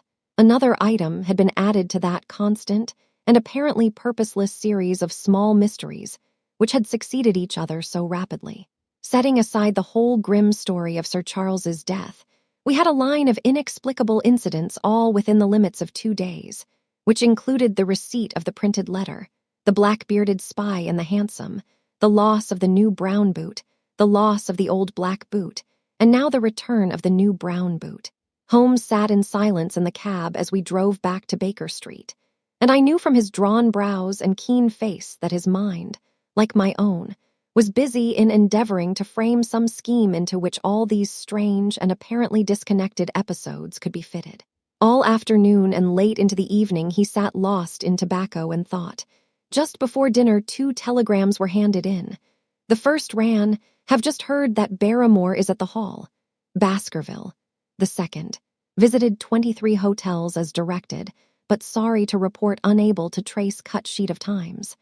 CARTWRIGHT. There go 2 of my threads, Watson.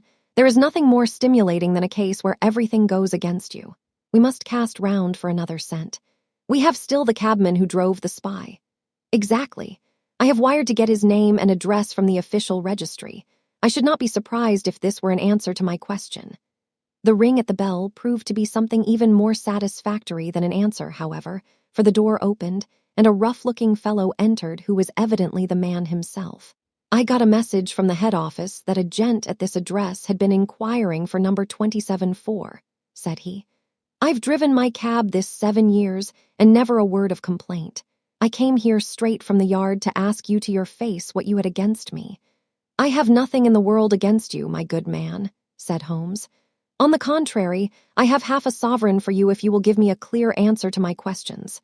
Well, I've had a good day and no mistake, said the cabman with a grin. What was it you wanted to ask, sir? First of all, your name and address, in case I want you again. John Clayton, 3 Turpey Street, the Borough. My cab is out of Shipley's Yard near Waterloo Station. Sherlock Holmes made a note of it. Now, Clayton, tell me all about the fare who came and watched this house at 10 o'clock this morning, and afterwards followed the 2 gentlemen down Regent Street. The man looked surprised and a little embarrassed. Why, there's no good my telling you things, for you seem to know as much as I do already, said he. The truth is that the gentleman told me that he was a detective and that I was to say nothing about him to anyone. My good fellow, this is a very serious business, and you may find yourself in a pretty bad position if you try to hide anything from me. You say that your fare told you that he was a detective. Yes, he did. When did he say this? When he left me. Did he say anything more? He mentioned his name. Holmes cast a swift glance of triumph at me. Oh, he mentioned his name, did he? That was imprudent. What was the name that he mentioned? His name, said the cabman, was Mr. Sherlock Holmes. Never have I seen my friend more completely taken aback than by the cabman's reply. For an instant he sat in silent amazement. Then he burst into a hearty laugh. A touch, Watson, an undeniable touch, said he. I feel a foil as quick and supple as my own. He got home upon me very prettily that time. So his name was Sherlock Holmes, was it? Yes, sir, that was the gentleman's name. Excellent. Tell me where you picked him up and all that occurred. He hailed me at 9:30 in Trafalgar Square. He said that he was a detective, and he offered me 2 guineas if I would do exactly what he wanted all day and ask no questions. I was glad enough to agree. First, we drove down to the Northumberland Hotel and waited there until 2 gentlemen came out and took a cab from the rank. We followed their cab until it pulled up somewhere near here. This very door, said Holmes. Well, I couldn't be sure of that, but I dare say my fare knew all about it. We pulled up halfway down the street and waited an hour and a half. Then the 2 gentlemen passed us, walking, and we followed down Baker Street and along. I know, said Holmes.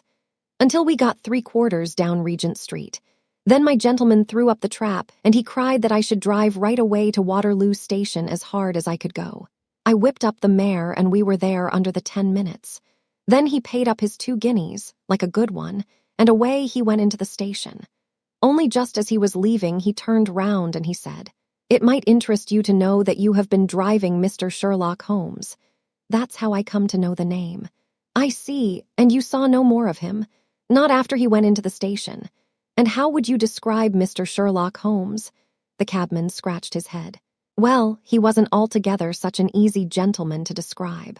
I'd put him at 40 years of age, and he was of a middle height, 2 or 3 inches shorter than you, sir. He was dressed like a toff, and he had a black beard cut square at the end and a pale face. I don't know as I could say more than that. Color of his eyes? No, I can't say that. Nothing more that you can remember. No, sir. Nothing. Well then, here is your half-sovereign. There's another one waiting for you if you can bring any more information. Good night. Good night, sir, and thank you. John Clayton departed chuckling, and Holmes turned to me with a shrug of his shoulders and a rueful smile. Snap goes our 3rd thread, and we end where we began, said he. The cunning rascal! He knew our number, knew that Sir Henry Baskerville had consulted me, spotted who I was in Regent Street, conjectured that I had got the number of the cab and would lay my hands on the driver, and so sent back this audacious message. I tell you, Watson, this time we have got a foeman who is worthy of our steel. I've been checkmated in London. I can only wish you better luck in Devonshire, but I'm not easy in my mind about it. About what? About sending you. It's an ugly business, Watson, an ugly, dangerous business, and the more I see of it, the less I like it. Yes, my dear fellow, you may laugh, but I give you my word that I shall be very glad to have you back safe and sound in Baker Street once more. Chapter 6. Baskerville Hall. Sir Henry Baskerville and Dr. Mortimer were ready upon the appointed day, and we started as arranged for Devonshire. Mr. Sherlock Holmes drove with me to the station and gave me his last parting injunctions and advice. "I will not bias your mind by suggesting theories or suspicions, Watson," said he. "I wish you simply to report facts in the fullest possible manner to me, and you can leave me to do the theorizing." "What sort of facts?" I asked. "Anything which may seem to have a bearing, however indirect, upon the case, and especially the relations between young Baskerville and his neighbors, or any fresh particulars concerning the death of Sir Charles. I have made some inquiries myself in the last few days, but the results have, I fear, been negative. One thing only appears to be certain, and that is that Mr. James Desmond, who is the next heir, is an elderly gentleman of a very amiable disposition, so that this persecution does not arise from him. I really think that we may eliminate him entirely from our calculations. There remain the people who will actually surround Sir Henry Baskerville upon the moor. Would it not be well in the first place to get rid of this Barrymore couple? By no means. You could not make a greater mistake. If they are innocent, it would be a cruel injustice, and if they are guilty, we should be giving up all chance of bringing it home to them. No, we will preserve them upon our list of suspects. Then there is a groom at the Hall, if I remember right. There are 2 moorland farmers. There is our friend Dr. Mortimer, whom I believe to be entirely honest, and there is his wife, of whom we know nothing. There is this naturalist, Stapleton, and there is his sister, who is said to be a young lady of attractions. There is Mr. Frankland of Laughter Hall, who is also an unknown factor, and there are 1 or 2 other neighbors. These are the folk who must be your very special study. I will do my best. You have arms, I suppose? Yes, I thought it as well to take them. Most certainly. Keep your revolver near you night and day, and never relax your precautions. Our friends had already secured a first-class carriage and were waiting for us upon the platform. "No, we have no news of any kind," said Dr. Mortimer in answer to my friend's questions. "I can swear to one thing, and that is that we have not been shadowed during the last 2 days. We have never gone out without keeping a sharp watch, and no one could have escaped our notice. You have always kept together, I presume, except yesterday afternoon. I usually give up one day to pure amusement when I come to town, so I spent it at the Museum of the College of Surgeons. And I went a look at the folk in the park," said Baskerville, "but we had no trouble of any kind." "It was imprudent, all the same," said Holmes, shaking his head and looking very grave. "I beg, Sir Henry, that you will not go about alone. Some great misfortune will befall you if you do. Did you get your other boot?" "No, sir, it is gone forever." "Indeed, that is very interesting. Well, goodbye," he added as the train began to glide down the platform. "Bear in mind, Sir Henry, one of the phrases in that queer old legend which Dr. Mortimer has read to us, and avoid the moor in those hours of darkness when the powers of evil are exalted." I looked back at the platform when we had left it far behind and saw the tall, austere figure of Holmes standing motionless and gazing after us. The journey was a swift and pleasant one, and I spent it in making the more intimate acquaintance of my 2 companions and in playing with Dr. Mortimer's spaniel. In a very few hours the brown earth had become ruddy, the brick had changed to granite, and red cows grazed in well-hedged fields where the lush grasses and more luxuriant vegetation spoke of a richer, if a damper, climate. Young Baskerville stared eagerly out of the window and cried aloud with delight as he recognized the familiar features of the Devon scenery. "I've been over a good part of the world since I left it, Dr. Watson," said he, "but I have never seen a place to compare with it." "I never saw a Devonshire man who did not swear by his county," I remarked. "It depends upon the breed of men quite as much as on the county," said Dr. Mortimer. "A glance at our friend here reveals the rounded head of the Celt, which carries inside it the Celtic enthusiasm and power of attachment. Poor Sir Charles's head was of a very rare type, half Gaelic, half Ivernian in its characteristics. but you were very young when you last saw Baskerville Hall, were you not? I was a boy in my teens at the time of my father's death and had never seen the hall, for he lived in a little cottage on the south coast. Thence I went straight to a friend in America. I tell you it is all as new to me as it is to Dr. Watson, and I'm as keen as possible to see the Moor. Are you? Then your wish is easily granted, for there is your first sight of the Moor, said Dr. Mortimer, pointing out of the carriage window. Over the green squares of the fields and the low curve of a wood, there rose in the distance a gray, melancholy hill, with a strange, jagged summit, dim and vague in the distance, like some fantastic landscape in a dream. Baskerville sat for a long time, his eyes fixed upon it, and I read upon his eager face how much it meant to him, this first sight of that strange spot where the men of his blood had held sway so long and left their mark so deep. There he sat, with his tweed suit and his American accent, in the corner of a prosaic railway carriage. And yet as I looked at his dark and expressive face, I felt more than ever how true a descendant he was of that long line of high-blooded, fiery, and masterful men. There were pride, valor, and strength in his thick brows, his sensitive nostrils, and his large hazel eyes. If on that forbidding moor a difficult and dangerous quest should lie before us, this was at least a comrade for whom one might venture to take a risk with the certainty that he would bravely share it. The train pulled up at a small wayside station, and we all descended. Outside, beyond the low, white fence, a wagonette with a pair of cobs was waiting. Our coming was evidently a great event, for station master and porters clustered round us to carry out our luggage.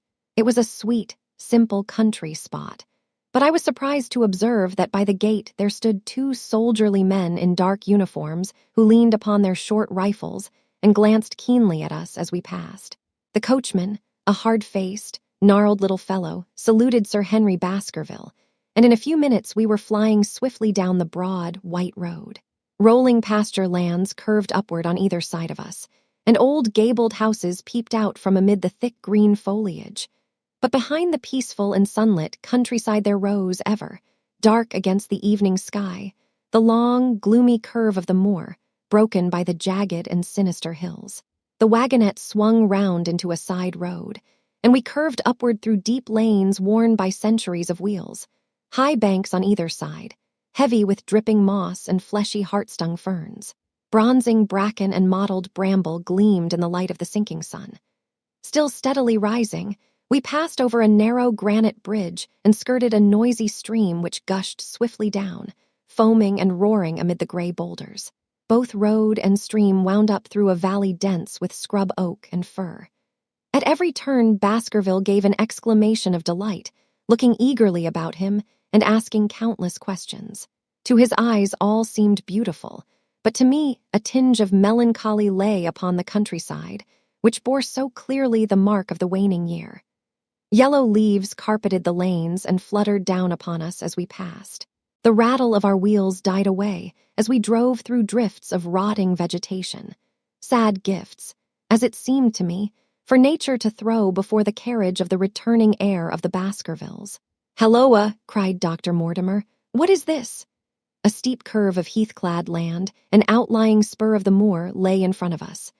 On the summit, hard and clear like an equestrian statue upon its pedestal, was a mounted soldier, dark and stern, his rifle poised ready over his forearm. He was watching the road along which we traveled. "What is this, Perkins?" asked Dr. Mortimer. Our driver half turned in his seat. "There's a convict escaped from Princetown, sir. He's been out 3 days now, and the warders watch every road and every station, but they've had no sight of him yet. The farmers about here don't like it, sir, and that's a fact." "Well, I understand that they get £5 if they can give information." "Yes, sir, but the chance of £5 is but a poor thing compared to the chance of having your throat cut. You see, it isn't like any ordinary convict. This is a man that would stick at nothing." "Who is he, then?" "It is Selden, the Notting Hill murderer." I remembered the case well, for it was one in which Holmes had taken an interest on account of the peculiar ferocity of the crime and the wanton brutality which had marked all the actions of the assassin. The commutation of his death sentence had been due to some doubts as to his complete sanity, so atrocious was his conduct. Our wagonette had topped a rise, and in front of us rose the huge expanse of the moor, mottled with gnarled and craggy cairns and tors. A cold wind swept down from it and set us shivering. Somewhere there, on that desolate plain, was lurking this fiendish man, hiding in a burrow like a wild beast, his heart full of malignancy against the whole race which had cast him out. It needed but this to complete the grim suggestiveness of the barren waste, the chilling wind, and the darkling sky. Even Baskerville fell silent and pulled his overcoat more closely around him. We had left the fertile country behind and beneath us. We looked back on it now, the slanting rays of a low sun turning the streams to threads of gold and glowing on the red earth new turned by the plow and the broad tangle of the woodlands. The road in front of us grew bleaker and wilder over huge russet and olive slopes, sprinkled with giant boulders. Now and then we passed a moorland cottage, walled and roofed with stone, with no creeper to break its harsh outline. Suddenly we looked down into a cup-like depression, patched with stunted oaks and firs which had been twisted and bent by the fury of years of storm. Two high, narrow towers rose over the trees. The driver pointed with his whip. "Baskerville Hall," said he. Its master had risen and was staring with flushed cheeks and shining eyes. A few minutes later we had reached the lodge gates, a maze of fantastic tracery in wrought iron, with weather-bitten pillars on either side, blotched with lichens, and surmounted by the boar's heads of the Baskervilles. The lodge was a ruin of black granite and bared ribs of rafters, but facing it was a new building, half-constructed, the first fruit of Sir Charles's South African gold. Through the gateway we passed into the avenue, where the wheels were again hushed amid the leaves, and the old trees shot their branches in a somber tunnel over our heads. Baskerville shuddered as he looked up the long, dark drive to where the house glimmered like a ghost at the farther end. "Was it here?" he asked in a low voice. No, the yew alley is on the other side." The young heir glanced round with a gloomy face. "It's no wonder my uncle felt as if trouble were coming on him in such a place as this," said he. "It's enough to scare any man. I'll have a row of electric lamps up here inside of 6 months, and you won't know it again, with 1,000 candle-power Swan and Edison right here in front of the hall door." The avenue opened into a broad expanse of turf, and the house lay before us. In the fading light, I could see that the center was a heavy block of building from which a porch projected. The whole front was draped in ivy, with a patch clipped bare here and there where a window or a coat of arms broke through the dark veil. From this central block rose the twin towers, ancient, crenellated, and pierced with many loopholes. To right and left of the turrets were more modern wings of black granite. A dull light shone through heavy mullioned windows, and from the high chimneys which rose from the steep, high-angled roof there sprang a single black column of smoke.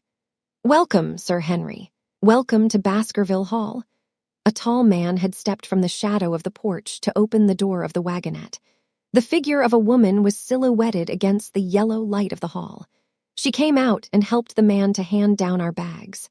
"You don't mind my driving straight home, Sir Henry," said Dr. Mortimer. "My wife is expecting me. Surely you will stay and have some dinner." "No, I must go. I shall probably find some work awaiting me. I would stay to show you over the house, but Barrymore will be a better guide than I. Goodbye, and never hesitate night or day to send for me if I can be of service." The wheels died away down the drive, while Sir Henry and I turned into the hall, and the door clanged heavily behind us. It was a fine apartment in which we found ourselves, large, lofty, and heavily raftered with huge balks of age-blackened oak. In the great old-fashioned fireplace behind the high iron dogs, a log fire crackled and snapped. Sir Henry and I held out our hands to it, for we were numb from our long drive. Then we gazed round us at the high, thin window of old stained glass, the oak paneling, the stags' heads, the coats of arms upon the walls, all dim and somber in the subdued light of the central lamp. "It's just as I imagined it," said Sir Henry.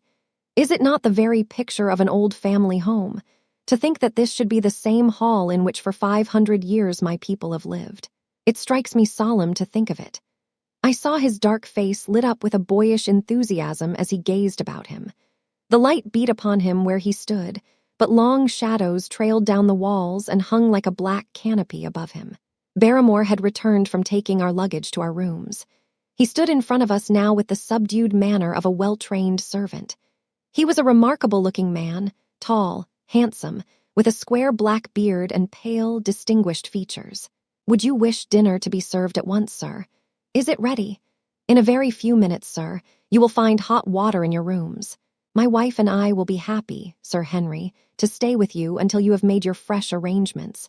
But you will understand that under the new conditions, this house will require a considerable staff." "What new conditions?" "I only meant, sir, that Sir Charles led a very retired life, and we were able to look after his wants. You would, naturally, wish to have more company, and so you will need changes in your household." "Do you mean that your wife and you wish to leave?" "Only when it is quite convenient to you, sir. But your family have been with us for several generations, have they not? I should be sorry to begin my life here by breaking an old family connection." I seemed to discern some signs of emotion upon the butler's white face. "I feel that also, sir, and so does my wife.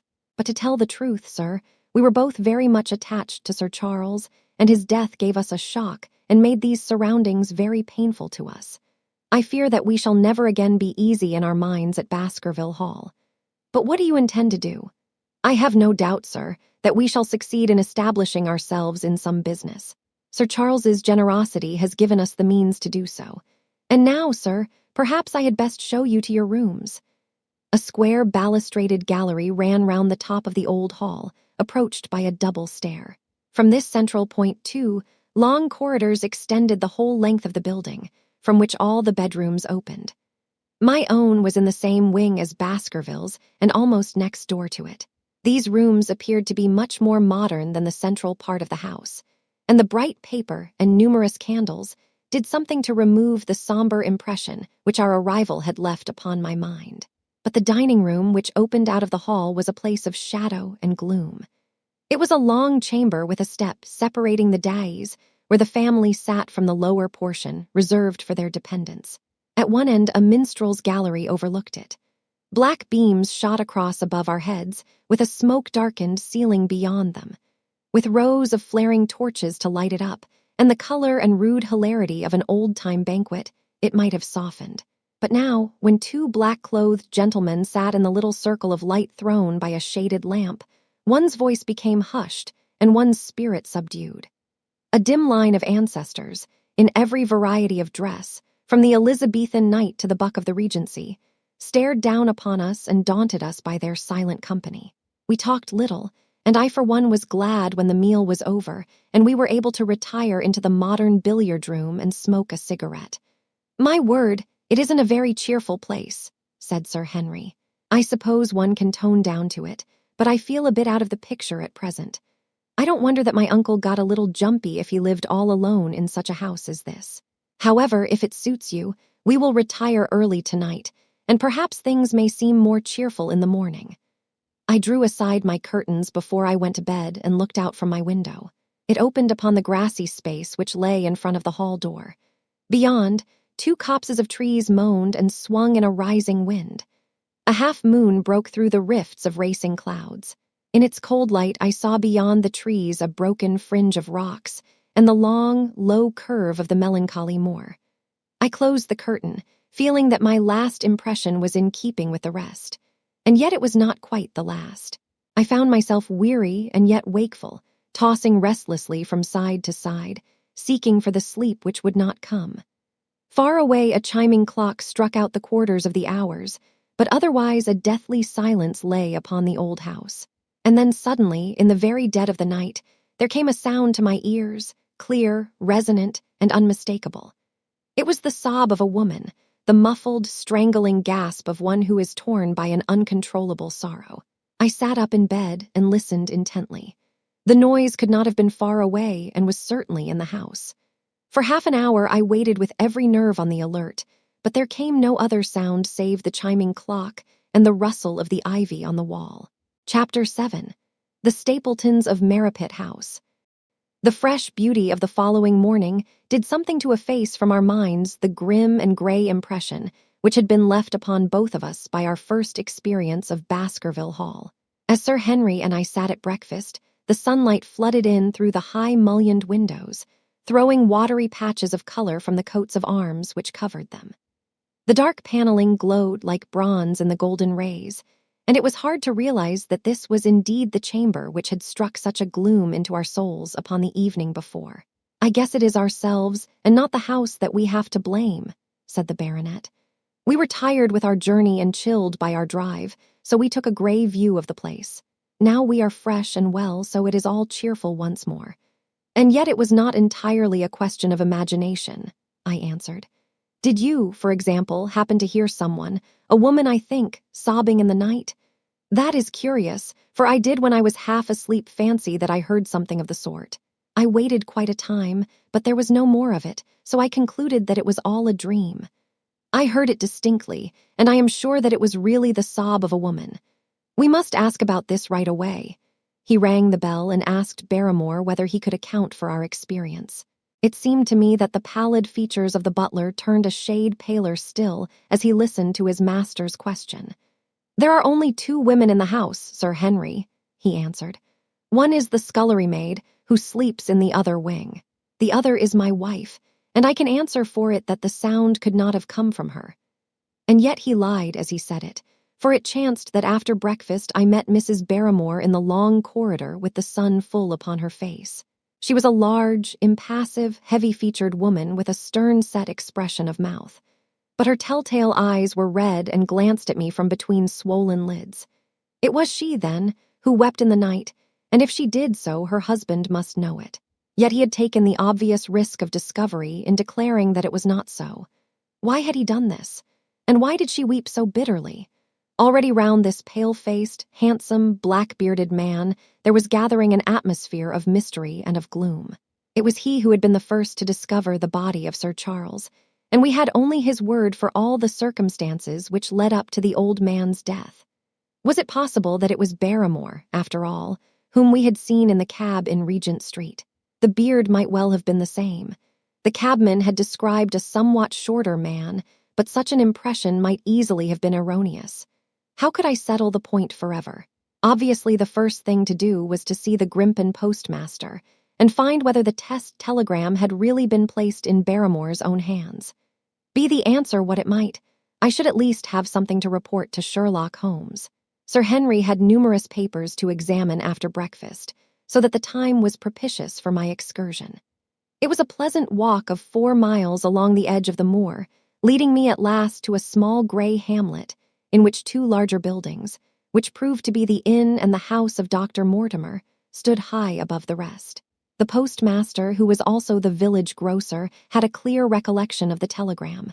"Certainly, sir," said he, "I had the telegram delivered to Mr. Barrymore exactly as directed." "Who delivered it?" "My boy here. James, you delivered that telegram to Mr. Barrymore at the Hall last week, did you not?" "Yes, father, I delivered it." "Into his own hands?" I asked.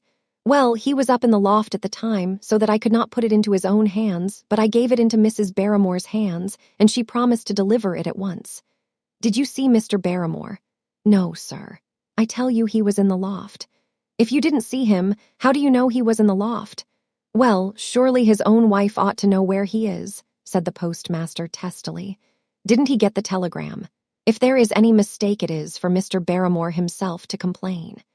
It seemed hopeless to pursue the inquiry any farther, but it was clear that in spite of Holmes's ruse, we had no proof that Barrymore had not been in London all the time. Suppose that it were so. Suppose that the same man had been the last who had seen Sir Charles alive, and the first to dog the new heir when he returned to England. What then? Was he the agent of others, or had he some sinister design of his own?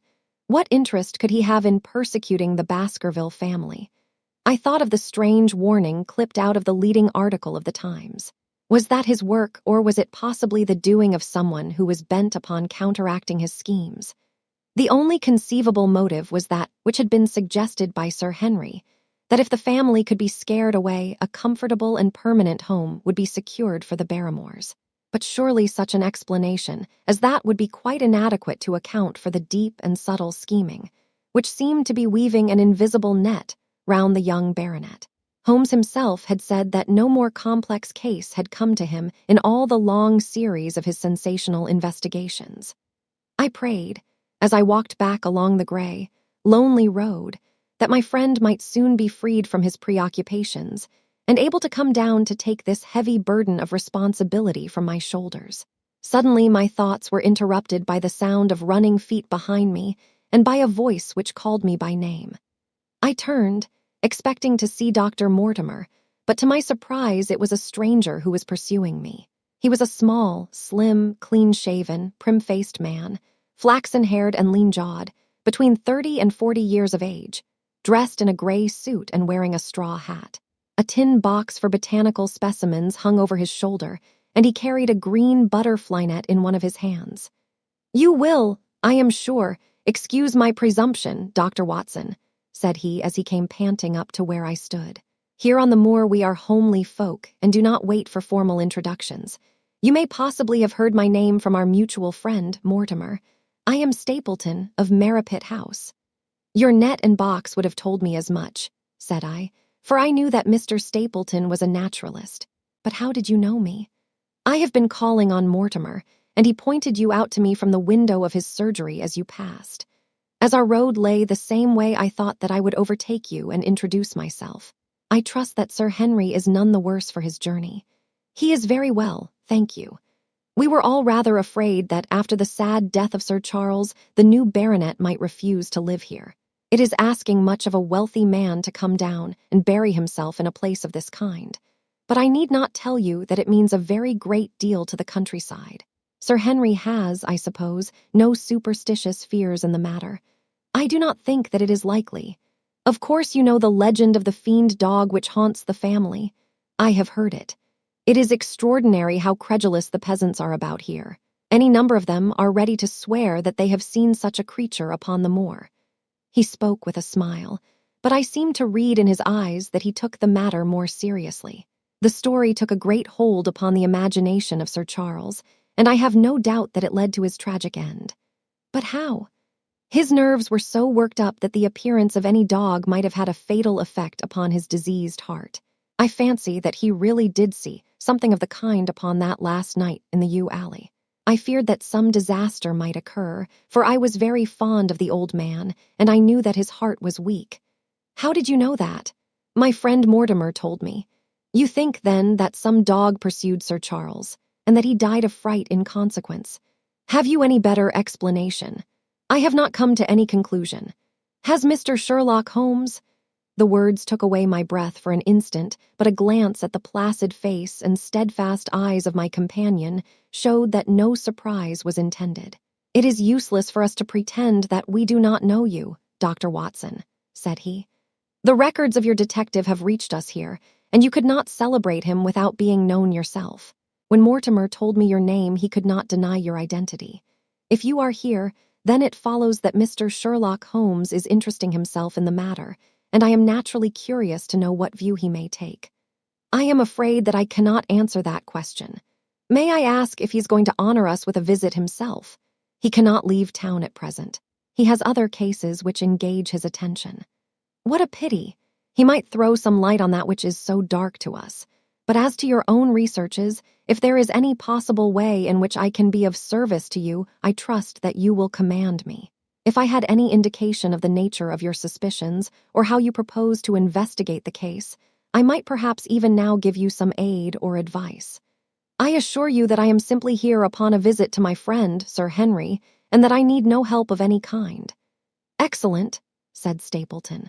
"You are perfectly right to be wary and discreet. I am justly reproved for what I feel was an unjustifiable intrusion, and I promise you that I will not mention the matter again." We had come to a point where a narrow, grassy path struck off from the road and wound away across the moor. A steep, boulder-sprinkled hill lay upon the right, which had in bygone days been cut into a granite quarry. The face which was turned towards us formed a dark cliff, with ferns and brambles growing in its niches. From over a distant rise, there floated a gray plume of smoke. "A moderate walk along this moor path brings us to Merripit House," said he. "Perhaps you will spare an hour that I may have the pleasure of introducing you to my sister." My first thought was that I should be by Sir Henry's side, but then I remembered the pile of papers and bills with which his study table was littered. It was certain that I could not help with those. and Holmes had expressly said that I should study the neighbors upon the moor. I accepted Stapleton's invitation, and we turned together down the path. "It is a wonderful place, the moor," said he, looking round over the undulating downs, long green rollers, with crests of jagged granite foaming up into fantastic surges. "You never tire of the moor. You cannot think the wonderful secrets which it contains. It is so vast and so barren and so mysterious." "You know it well, then?" "I have only been here 2 years. The residents would call me a newcomer. We came shortly after Sir Charles settled, but my tastes led me to explore every part of the country round, and I should think that there are few men who know it better than I do." "Is it hard to know?" "Very hard. You see, for example, this great plain to the north here with the queer hills breaking out of it. Do you observe anything remarkable about that? It would be a rare place for a gallop. You would naturally think so, and the thought has cost several their lives before now. You notice those bright green spots scattered thickly over it. Yes, they seem more fertile than the rest." Stapleton laughed. "That is the great Grimpen Mire," said he. "A false step yonder means death to man or beast. Only yesterday I saw one of the Moor ponies wander into it. He never came out. I saw his head for quite a long time craning out of the bog hole, but it sucked him down at last. Even in dry seasons it is a danger to cross it, but after these autumn rains it is an awful place. And yet I can find my way to the very heart of it and return alive. By George, there is another of those miserable ponies." Something brown was rolling and tossing among the green sedges. Then a long, agonized, writhing neck shot upward, and a dreadful cry echoed over the moor. It turned me cold with horror, but my companion's nerves seemed to be stronger than mine. "It's gone," said he. "The mire has him. 2 in 2 days, and many more perhaps, for they get in the way of going there in the dry weather and never know the difference until the mire has them in its clutches. It's a bad place, the great Grimpen Mire. And you say you can penetrate it. Yes, there are 1 or 2 paths which a very active man can take. I have found them out. But why should you wish to go into so horrible a place? Well, you see the hills beyond. They are really islands cut off on all sides by the impassable mire, which has crawled round them in the course of years. That is where the rare plants and the butterflies are, if you have the wit to reach them. I shall try my luck some day." He looked at me with a surprised face. "For God's sake, put such an idea out of your mind," said he. "Your blood would be upon my head. I assure you that there would not be the least chance of your coming back alive. It is only by remembering certain complex landmarks that I am able to do it." "Halloa!" I cried. "What is that?" A long, low moan, indescribably sad, swept over the moor. It filled the whole air, and yet it was impossible to say whence it came. From a dull murmur it swelled into a deep roar, and then sank back into a melancholy, throbbing murmur once again. Stapleton looked at me with a curious expression in his face. "Queer place, the moor," said he. "But what is it?" "The peasants say it is the hound of the Baskervilles calling for its prey. I've heard it once or twice before, but never quite so loud." I looked round, with a chill of fear in my heart, at the huge, swelling plain, mottled with the green patches of rushes. Nothing stirred over the vast expanse save a pair of ravens, which croaked loudly from a tor behind us. "You are an educated man. You don't believe such nonsense as that," said I. "What do you think is the cause of so strange a sound? Bogs make queer noises sometimes. It's the mud settling or the water rising or something." No, that was a living voice." "Well, perhaps it was. Did you ever hear a bittern booming?" "No, I never did. It's a very rare bird, practically extinct in England now, but all things are possible upon the moor. Yes, I should not be surprised to learn that what we have heard is the cry of the last of the bitterns. It's the weirdest, strangest thing that ever I heard in my life. Yes, it's rather an uncanny place altogether. Look at the hillside yonder. What do you make of those?" The whole steep slope was covered with gray, circular rings of stone, a score of them at least. "What are they? Sheep pens?" "No, they are the homes of our worthy ancestors. Prehistoric man lived thickly on the moor, and as no one in particular has lived there since, we find all his little arrangements exactly as he left them. These are his wigwams with the roofs off. You can even see his hearth and his couch if you have the curiosity to go inside. But it is quite a town. When was it inhabited? Neolithic man, no date. What did he do? He grazed his cattle on these slopes, and he learned to dig for tin when the bronze sword began to supersede the stone axe. Look at the great trench in the opposite hill. That is his mark. Yes, you will find some very singular points about the moor, Dr. Watson. Oh, excuse me an instant. It is surely cyclopides. A small fly or moth had fluttered across our path, and in an instant Stapleton was rushing with extraordinary energy and speed in pursuit of it. To my dismay, the creature flew straight for the great mire, and my acquaintance never paused for an instant, bounding from tuft to tuft behind it, his green net waving in the air. His gray clothes and jerky, zigzag, irregular progress made him not unlike some huge moth himself. I was standing watching his pursuit with a mixture of admiration for his extraordinary activity and fear lest he should lose his footing in the treacherous mire, when I heard the sound of steps, and turning round, found a woman near me upon the path. She had come from the direction in which the plume of smoke indicated the position of Merripit House, but the dip of the moor had hid her until she was quite close. I could not doubt that this was the Miss Stapleton of whom I had been told, since ladies of any sort must be few upon the moor, and I remembered that I had heard someone describe her as being a beauty. The woman who approached me was certainly that, and of a most uncommon type. There could not have been a greater contrast between brother and sister, for Stapleton was neutral-tinted, with light hair and gray eyes, while she was darker than any brunette whom I have seen in England, slim, elegant, and tall. She had a proud, finely cut face, so regular that it might have seemed impassive were it not for the sensitive mouth and the beautiful, dark, eager eyes. With her perfect figure and elegant dress she was, indeed, a strange apparition upon a lonely moorland path. Her eyes were on her brother as I turned, and then she quickened her pace towards me. I had raised my hat and was about to make some explanatory remark when her own words turned all my thoughts into a new channel. "Go back," she said. "Go straight back to London instantly." I could only stare at her in stupid surprise. Her eyes blazed at me, and she tapped the ground impatiently with her foot. "Why should I go back?" I asked. "I cannot explain." She spoke in a low, eager voice with a curious lisp in her utterance. "But for God's sake do what I ask you. Go back and never set foot upon the moor again."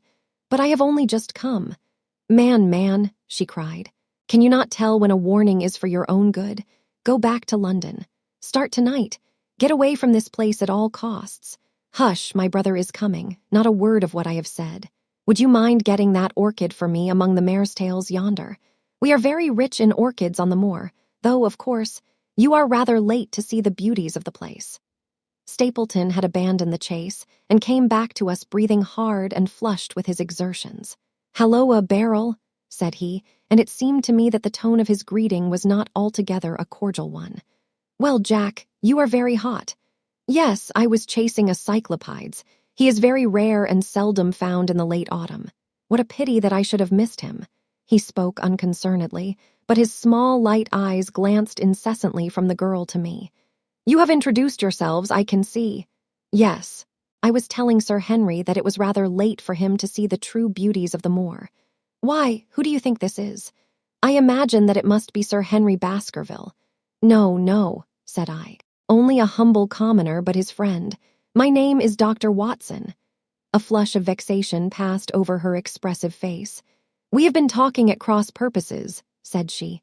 "Why, you had not very much time for talk," her brother remarked with the same questioning eyes. "I talked as if Dr. Watson were a resident instead of being merely a visitor," said she. "It cannot much matter to him whether it is early or late for the orchids. But you will come on, will you not, and see Merripit House?" A short walk brought us to it, a bleak moorland house, once the farm of some grazier in the old prosperous days, but now put into repair and turned into a modern dwelling.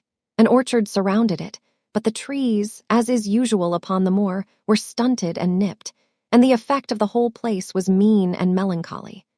We were admitted by a strange, wizened, rusty-coated old manservant who seemed in keeping with the house. Inside, however, there were large rooms furnished with an elegance in which I seemed to recognize the taste of the lady. As I looked from their windows at the interminable granite-flecked moor rolling unbroken to the farthest horizon, I could not but marvel at what could have brought this highly educated man and this beautiful woman to live in such a place. Queer spot to choose, is it not? Said he as if in answer to my thought. And yet we manage to make ourselves fairly happy, do we not, Beryl? Quite happy, said she, but there was no ring of conviction in her words. I had a school, said Stapleton. It was in the North Country. The work to a man of my temperament was mechanical and uninteresting, but the privilege of living with youth, of helping to mold those young minds, and of impressing them with one's own character and ideals was very dear to me. However, the fates were against us. A serious epidemic broke out in the school, and 3 of the boys died. It never recovered from the blow, and much of my capital was irretrievably swallowed up. And yet, if it were not for the loss of the charming companionship of the boys, I could rejoice over my own misfortune. For, with my strong tastes for botany and zoology, I find an unlimited field of work here, and my sister is as devoted to nature as I am. All this, Dr. Watson, has been brought upon your head by your expression as you surveyed the moor out of our window. It certainly did cross my mind that it might be a little dull, less for you, perhaps, than for your sister. No, no, I am never dull, said she quickly. We have books, we have our studies, and we have interesting neighbors. Dr. Mortimer is a most learned man in his own line. Poor Sir Charles was also an admirable companion. We knew him well and miss him more than I can tell. Do you think that I should intrude if I were to call this afternoon and make the acquaintance of Sir Henry? I am sure that he would be delighted. Then perhaps you would mention that I propose to do so. We may, in our humble way, do something to make things more easy for him until he becomes accustomed to his new surroundings. Will you come upstairs, Dr. Watson, and inspect my collection of Lepidoptera? I think it is the most complete one in the southwest of England. By the time that you have looked through them, lunch will be almost ready. But I was eager to get back to my charge. The melancholy of the Moor, the death of the unfortunate pony, the weird sound which had been associated with the grim legend of the Baskervilles, all these things tinged my thoughts with sadness. Then on the top of these more or less vague impressions, there had come the definite and distinct warning of Miss Stapleton, delivered with such intense earnestness that I could not doubt that some grave and deep reason lay behind it. I resisted all pressure to stay for lunch, and I set off at once upon my return journey, taking the grass-grown path by which we had come. It seems, however, that there must have been some short cut for those who knew it, for before I had reached the road I was astounded to see Miss Stapleton sitting upon a rock by the side of the track. Her face was beautifully flushed with her exertions, and she held her hand to her side. I have run all the way in order to cut you off, Dr. Watson, said she. I had not even time to put on my hat. I must not stop, or my brother may miss me. I wanted to say to you how sorry I am about the stupid mistake I made in thinking that you were Sir Henry. Please forget the words I said, which have no application whatever to you. But I can't forget them, Miss Stapleton, said I. I am Sir Henry's friend, and his welfare is a very close concern of mine. Tell me why it was that you were so eager that Sir Henry should return to London. A woman's whim, Dr. Watson. When you know me better, you will understand that I cannot always give reasons for what I say or do. No, no. I remember the thrill in your voice. I remember the look in your eyes. Please, please, be frank with me, Miss Stapleton, for ever since I have been here I have been conscious of shadows all round me. Life has become like that great Grimpen mire, with little green patches everywhere into which one may sink and with no guide to point the track. Tell me then what it was that you meant, and I will promise to convey your warning to Sir Henry. An expression of irresolution passed for an instant over her face, but her eyes had hardened again when she answered me. You make too much of it, Dr. Watson, said she. My brother and I were very much shocked by the death of Sir Charles. We knew him very intimately, for his favorite walk was over the moor to our house. He was deeply impressed with the curse which hung over the family. And when this tragedy came, I naturally felt that there must be some grounds for the fears which he had expressed. I was distressed, therefore, when another member of the family came down to live here, and I felt that he should be warned of the danger which he will run. That was all which I intended to convey. But what is the danger? You know the story of the Hound? I do not believe in such nonsense. But I do. If you have any influence with Sir Henry, take him away from a place which has always been fatal to his family. The world is wide. Why should he wish to live at the place of danger? Because it is the place of danger. That is Sir Henry's nature. I fear that unless you can give me some more definite information than this, it would be impossible to get him to move. I cannot say anything definite, for I do not know anything definite. I would ask you one more question, Miss Stapleton. If you meant no more than this when you first spoke to me, why should you not wish your brother to overhear what you said? There is nothing to which he or anyone else could object. My brother is very anxious to have the hall inhabited, for he thinks it is for the good of the poor folk upon the moor. He would be very angry if he knew that I have said anything which might induce Sir Henry to go away. But I have done my duty now, and I will say no more. I must go back, or he will miss me and suspect that I have seen you. Goodbye. She turned and had disappeared in a few minutes among the scattered boulders, while I, with my soul full of vague fears, pursued my way to Baskerville Hall. Chapter 8. First Report of Dr. Watson. From this point onward, I will follow the course of events by transcribing my own letters to Mr. Sherlock Holmes, which lie before me on the table. One page is missing, but otherwise they are exactly as written and show my feelings and suspicions of the moment more accurately than my memory, clear as it is upon these tragic events, can possibly do. Baskerville Hall, October 13th. My dear Holmes, my previous letters and telegrams have kept you pretty well up to date as to all that has occurred in this most God-forsaken corner of the world. The longer one stays here, the more does the spirit of the moor sink into one's soul, its vastness, and also its grim charm. When you are once out upon its bosom, you have left all traces of modern England behind you, but on the other hand, you are conscious everywhere of the homes and the work of the prehistoric people.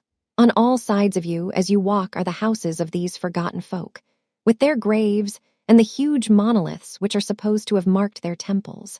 As you look at their gray stone huts against the scarred hillsides, you leave your own age behind you. And if you were to see a skin-clad, hairy man crawl out from the low door fitting a flint-tipped arrow onto the string of his bow, you would feel that his presence there was more natural than your own. The strange thing is that they should have lived so thickly on what must always have been most unfruitful soil. I am no antiquarian, but I could imagine that they were some unwarlike and harried race who were forced to accept that which none other would occupy. All this, however, is foreign to the mission on which you sent me and will probably be very uninteresting to your severely practical mind. I can still remember your complete indifference as to whether the sun moved round the earth or the earth round the sun. Let me, therefore, return to the facts concerning Sir Henry Baskerville. If you have not had any report within the last few days, it is because up to today there was nothing of importance to relate.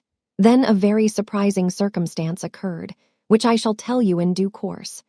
But, first of all, I must keep you in touch with some of the other factors in the situation. One of these, concerning which I have said little, is the escaped convict upon the moor.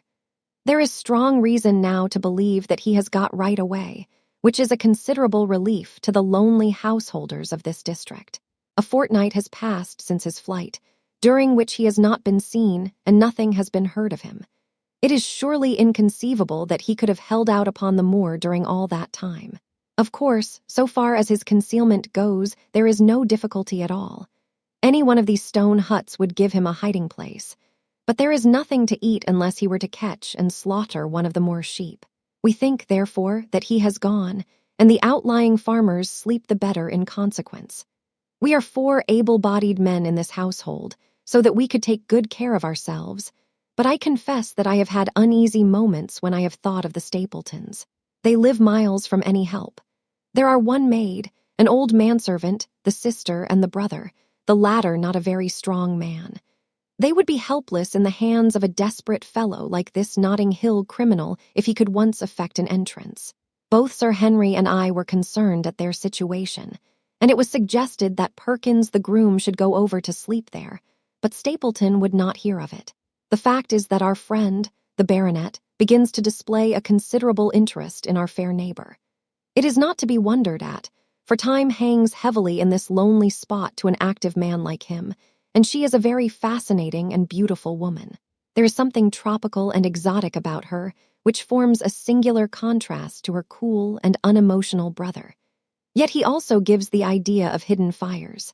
He has certainly a very marked influence over her, for I have seen her continually glance at him as she talked as if seeking approbation for what she said. I trust that he is kind to her. There is a dry glitter in his eyes and a firm set of his thin lips, which goes with a positive and possibly a harsh nature. You would find him an interesting study. He came over to call upon Baskerville on that first day, and the very next morning he took us both to show us the spot where the legend of the wicked Hugo is supposed to have had its origin. It was an excursion of some miles across the moor to a place which is so dismal that it might have suggested the story. We found a short valley between rugged tors, which led to an open, grassy space flecked over with the white cotton grass. In the middle of it rose two great stones, worn and sharpened at the upper end, until they looked like the huge corroding fangs of some monstrous beast. In every way it corresponded with the scene of the old tragedy. Sir Henry was much interested, and asked Stapleton more than once whether he did really believe in the possibility of the interference of the supernatural in the affairs of men. He spoke lightly, but it was evident that he was very much in earnest. Stapleton was guarded in his replies, but it was easy to see that he said less than he might, and that he would not express his whole opinion out of consideration for the feelings of the baronet. He told us of similar cases, where families had suffered from some evil influence, and he left us with the impression that he shared the popular view upon the matter. On our way back, we stayed for lunch at Merripit House, and it was there that Sir Henry made the acquaintance of Miss Stapleton. From the first moment that he saw her, he appeared to be strongly attracted by her, and I am much mistaken if the feeling was not mutual. He referred to her again and again on our walk home, and since then hardly a day has passed that we have not seen something of the brother and sister. They dine here tonight, and there is some talk of our going to them next week. One would imagine that such a match would be very welcome to Stapleton, and yet I have more than once caught a look of the strongest disapprobation in his face when Sir Henry has been paying some attention to his sister. He is much attached to her, no doubt, and would lead a lonely life without her, but it would seem the height of selfishness if he were to stand in the way of her making so brilliant a marriage. Yet I am certain that he does not wish their intimacy to ripen into love, and I have several times observed that he has taken pains to prevent them from being tete-a-tete. By the way, your instructions to me never to allow Sir Henry to go out alone will become very much more onerous if a love affair were to be added to our other difficulties. My popularity would soon suffer if I were to carry out your orders to the letter. The other day, Thursday, to be more exact, Dr. Mortimer lunched with us. He has been excavating a barrow at Long Down and has got a prehistoric skull which fills him with great joy. Never was there such a single-minded enthusiast as he. The Stapletons came in afterwards, and the good doctor took us all to the yew alley at Sir Henry's request to show us exactly how everything occurred upon that fatal night. It is a long, dismal walk, the yew alley, between two high walls of clipped hedge, with a narrow band of grass upon either side. At the far end is an old, tumble-down summer house. Halfway down is the moor gate, where the old gentleman left his cigar ash. It is a white wooden gate with a latch. Beyond it lies the wide moor. I remembered your theory of the affair and tried to picture all that had occurred. As the old man stood there, he saw something coming across the moor, something which terrified him so that he lost his wits and ran until he died of sheer horror and exhaustion. There was the long, gloomy tunnel down which he fled. And from what? A sheepdog of the moor, or a spectral hound, black, silent, and monstrous? Was there a human agency in the matter? Did the pale, watchful Barrymore know more than he cared to say?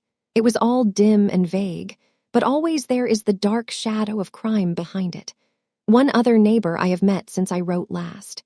This is Mr. Frankland of Laughter Hall, who lives some 4 miles to the south of us. He is an elderly man, red-faced, white-haired, and choleric. His passion is for the British law, and he has spent a large fortune in litigation. He fights for the mere pleasure of fighting and is equally ready to take up either side of a question, so that it is no wonder that he has found it a costly amusement. Sometimes he will shut up a right-of-way and defy the parish to make him open it. At others, he will with his own hands tear down some other man's gate and declare that a path has existed there from time immemorial, defying the owner to prosecute him for trespass. He is learned in old manorial and communal rights, and he applies his knowledge sometimes in favor of the villagers of Fernworthy and sometimes against them, so that he is periodically either carried in triumph down the village street or else burned in effigy, according to his latest exploit. He is said to have about 7 lawsuits upon his hands at present, which will probably swallow up the remainder of his fortune and so draw his sting and leave him harmless for the future. Apart from the law, he seems a kindly, good-natured person, and I only mention him because you were particular that I should send some description of the people who surround us. He is curiously employed at present, for being an amateur astronomer, he has an excellent telescope, with which he lies upon the roof of his own house and sweeps the moor all day in the hope of catching a glimpse of the escaped convict. If he would confine his energies to this, all would be well. But there are rumors that he intends to prosecute Dr. Mortimer for opening a grave without the consent of the next of kin, because he dug up the Neolithic skull in the barrow on Long Down. He helps to keep our lives from being monotonous and gives a little comic relief where it is badly needed. And now, having brought you up to date in the escaped convict, the Stapletons, Dr. Mortimer, and Frankland of Laughter Hall, let me end on that which is most important and tell you more about the Barrymores, and especially about the surprising development of last night. First of all, about the test telegram, which you sent from London in order to make sure that Barrymore was really here. I have already explained that the testimony of the postmaster shows that the test was worthless and that we have no proof one way or the other. I told Sir Henry how the matter stood, and he at once, in his downright fashion, had Barrymore up and asked him whether he had received the telegram himself. Barrymore said that he had. "Did the boy deliver it into your own hands?" asked Sir Henry. Barrymore looked surprised and considered for a little time. "No," said he, "I was in the box room at the time and my wife brought it up to me." "Did you answer it yourself?" "No. I told my wife what to answer and she went down to write it." In the evening he recurred to the subject of his own accord. "I could not quite understand the object of your questions this morning, Sir Henry," said he. "I trust that they do not mean that I have done anything to forfeit your confidence." Sir Henry had to assure him that it was not so and pacify him by giving him a considerable part of his old wardrobe, the London outfit having now all arrived. "Mrs. Barrymore is of interest to me. She is a heavy, solid person, very limited, intensely respectable, and inclined to be puritanical. You could hardly conceive a less emotional subject. Yet I have told you how, on the first night here, I heard her sobbing bitterly, and since then I have more than once observed traces of tears upon her face. Some deep sorrow gnaws ever at her heart. Sometimes I wonder if she has a guilty memory which haunts her, and sometimes I suspect Barrymore of being a domestic tyrant. I have always felt that there was something singular and questionable in this man's character, but the adventure of last night brings all my suspicions to a head. And yet it may seem a small matter in itself. You are aware that I am not a very sound sleeper, and since I have been on guard in this house, my slumbers have been lighter than ever. Last night, about 2 in the morning, I was aroused by a stealthy step passing my room. I rose, opened my door, and peeped out. A long black shadow was trailing down the corridor. It was thrown by a man who walked softly down the passage with a candle held in his hand. He was in shirt and trousers, with no covering to his feet. I could merely see the outline, but his height told me that it was Barrymore. He walked very slowly and circumspectly, and there was something indescribably guilty and furtive in his whole appearance.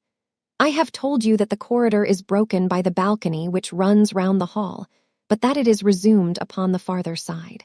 I waited until he had passed out of sight, and then I followed him. When I came round the balcony, he had reached the end of the farther corridor, and I could see from the glimmer of light through an open door that he had entered one of the rooms. Now all these rooms are unfurnished and unoccupied, so that his expedition became more mysterious than ever. The light shone steadily as if he were standing motionless. I crept down the passage as noiselessly as I could and peeped round the corner of the door. Barrymore was crouching at the window with the candle held against the glass. His profile was half turned towards me, and his face seemed to be rigid with expectation as he stared out into the blackness of the moor. For some minutes he stood watching intently. Then he gave a deep groan, and with an impatient gesture, he put out the light. Instantly, I made my way back to my room, and very shortly came the stealthy steps passing once more upon their return journey. Long afterwards, when I had fallen into a light sleep, I heard a key turn somewhere in a lock, but I could not tell whence the sound came. What it all means I cannot guess, but there is some secret business going on in this house of gloom, which sooner or later we shall get to the bottom of. I do not trouble you with my theories, for you asked me to furnish you only with facts. I have had a long talk with Sir Henry this morning, and we have made a plan of campaign founded upon my observations of last night. I will not speak about it just now, but it should make my next report interesting reading. Chapter 9. The Light upon the Moor's Second Report of Dr. Watson. Baskerville Hall, Oct. 15th. My dear Holmes, if I was compelled to leave you without much news during the early days of my mission, you must acknowledge that I am making up for lost time, and that events are now crowding thick and fast upon us. In my last report, I ended upon my top note with Barrymore at the window, and now I have quite a budget already which will, unless I am much mistaken, considerably surprise you. Things have taken a turn which I could not have anticipated. In some ways, they have within the last 48 hours become much clearer, and in some ways they have become more complicated. But I will tell you all, and you shall judge for yourself. Before breakfast on the morning following my adventure, I went down the corridor and examined the room in which Barrymore had been on the night before.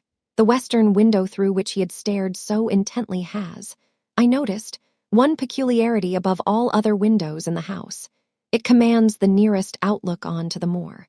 There is an opening between two trees which enables one from this point of view to look right down upon it, while from all the other windows it is only a distant glimpse which can be obtained. It follows, therefore, that Barrymore, since only this window would serve the purpose, must have been looking out for something or somebody upon the moor. The night was very dark, so that I can hardly imagine how he could have hoped to see anyone. It had struck me that it was possible that some love intrigue was on foot. That would have accounted for his stealthy movements and also for the uneasiness of his wife. The man is a striking-looking fellow, very well equipped to steal the heart of a country girl, so that this theory seemed to have something to support it. That opening of the door which I had heard after I had returned to my room might mean that he had gone out to keep some clandestine appointment. So I reasoned with myself in the morning, and I tell you the direction of my suspicions, however much the result may have shown that they were unfounded. But whatever the true explanation of Barrymore's movements might be, I felt that the responsibility of keeping them to myself until I could explain them was more than I could bear. I had an interview with the baronet in his study after breakfast, and I told him all that I had seen. He was less surprised than I had expected. I knew that Barrymore walked about nights, and I had a mind to speak to him about it, said he. 2 or 3 times I have heard his steps in the passage, coming and going, just about the hour you name. Perhaps then he pays a visit every night to that particular window, I suggested. Perhaps he does. If so, we should be able to shadow him and see what it is that he is after. I wonder what your friend Holmes would do if he were here. I believe that he would do exactly what you now suggest, said I. He would follow Barrymore and see what he did. Then we shall do it together. But surely he would hear us. The man is rather deaf, and in any case we must take our chance of that. We'll sit up in my room tonight and wait until he passes. Sir Henry rubbed his hands with pleasure, and it was evident that he hailed the adventure as a relief to his somewhat quiet life upon the moor. The baronet has been in communication with the architect who prepared the plans for Sir Charles, and with a contractor from London, so that we may expect great changes to begin here soon.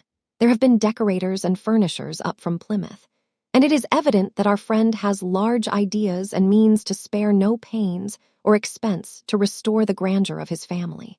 When the house is renovated and refurnished, all that he will need will be a wife to make it complete. Between ourselves, there are pretty clear signs that this will not be wanting if the lady is willing, for I have seldom seen a man more infatuated with a woman than he is with our beautiful neighbor, Miss Stapleton. And yet the course of true love does not run quite as smoothly as one would under the circumstances expect. Today, for example, its surface was broken by a very unexpected ripple, which has caused our friend considerable perplexity and annoyance. After the conversation which I have quoted about Barrymore, Sir Henry put on his hat and prepared to go out, As a matter of course, I did the same. "What, are you coming, Watson?" he asked, looking at me in a curious way. "That depends on whether you are going on the moor," said I. "Yes, I am." "Well, you know what my instructions are. I am sorry to intrude, but you heard how earnestly Holmes insisted that I should not leave you, and especially that you should not go alone upon the moor." Sir Henry put his hand upon my shoulder with a pleasant smile. "My dear fellow," said he, "Holmes, with all his wisdom, did not foresee some things which have happened since I have been on the moor. You understand me. I am sure that you are the last man in the world who would wish to be a spoil-sport. I must go out alone." It put me in a most awkward position. I was at a loss what to say or what to do, and before I had made up my mind, he picked up his cane and was gone. But when I came to think the matter over, my conscience reproached me bitterly for having on any pretext allowed him to go out of my sight. I imagined what my feelings would be if I had to return to you, and to confess that some misfortune had occurred through my disregard for your instructions. I assure you my cheeks flushed at the very thought. It might not even now be too late to overtake him, so I set off at once in the direction of Merripit House. I hurried along the road at the top of my speed without seeing anything of Sir Henry, until I came to the point where the moor path branches off. There, fearing that perhaps I had come in the wrong direction after all, I mounted a hill from which I could command a view, the same hill which is cut into the dark quarry. Thence I saw him at once. He was on the moor path about 1/4 of a mile off, and a lady was by his side who could only be Miss Stapleton. It was clear that there was already an understanding between them, and that they had met by appointment. They were walking slowly along in deep conversation, and I saw her making quick little movements of her hands as if she were very earnest in what she was saying, while he listened intently, and once or twice shook his head in strong dissent. I stood among the rocks watching them, very much puzzled as to what I should do next. To follow them and break into their intimate conversation seemed to be an outrage, and yet my clear duty was never for an instant to let him out of my sight. To act the spy upon a friend was a hateful task. Still, I could see no better course than to observe him from the hill, and to clear my conscience by confessing to him afterwards what I had done. It is true that if any sudden danger had threatened him, I was too far away to be of use, and yet I am sure that you will agree with me that the position was very difficult, and that there was nothing more which I could do. Our friend, Sir Henry, and the lady had halted on the path and were standing deeply absorbed in their conversation, when I was suddenly aware that I was not the only witness of their interview. A wisp of green floating in the air caught my eye, and another glance showed me that it was carried on a stick by a man who was moving among the broken ground. It was Stapleton with his butterfly net. He was very much closer to the pair than I was, and he appeared to be moving in their direction. At this instant, Sir Henry suddenly drew Miss Stapleton to his side. His arm was round her, but it seemed to me that she was straining away from him with her face averted. He stooped his head to hers, and she raised one hand as if in protest. Next moment, I saw them spring apart and turn hurriedly round. Stapleton was the cause of the interruption. He was running wildly towards them, his absurd net dangling behind him. He gesticulated and almost danced with excitement in front of the lovers.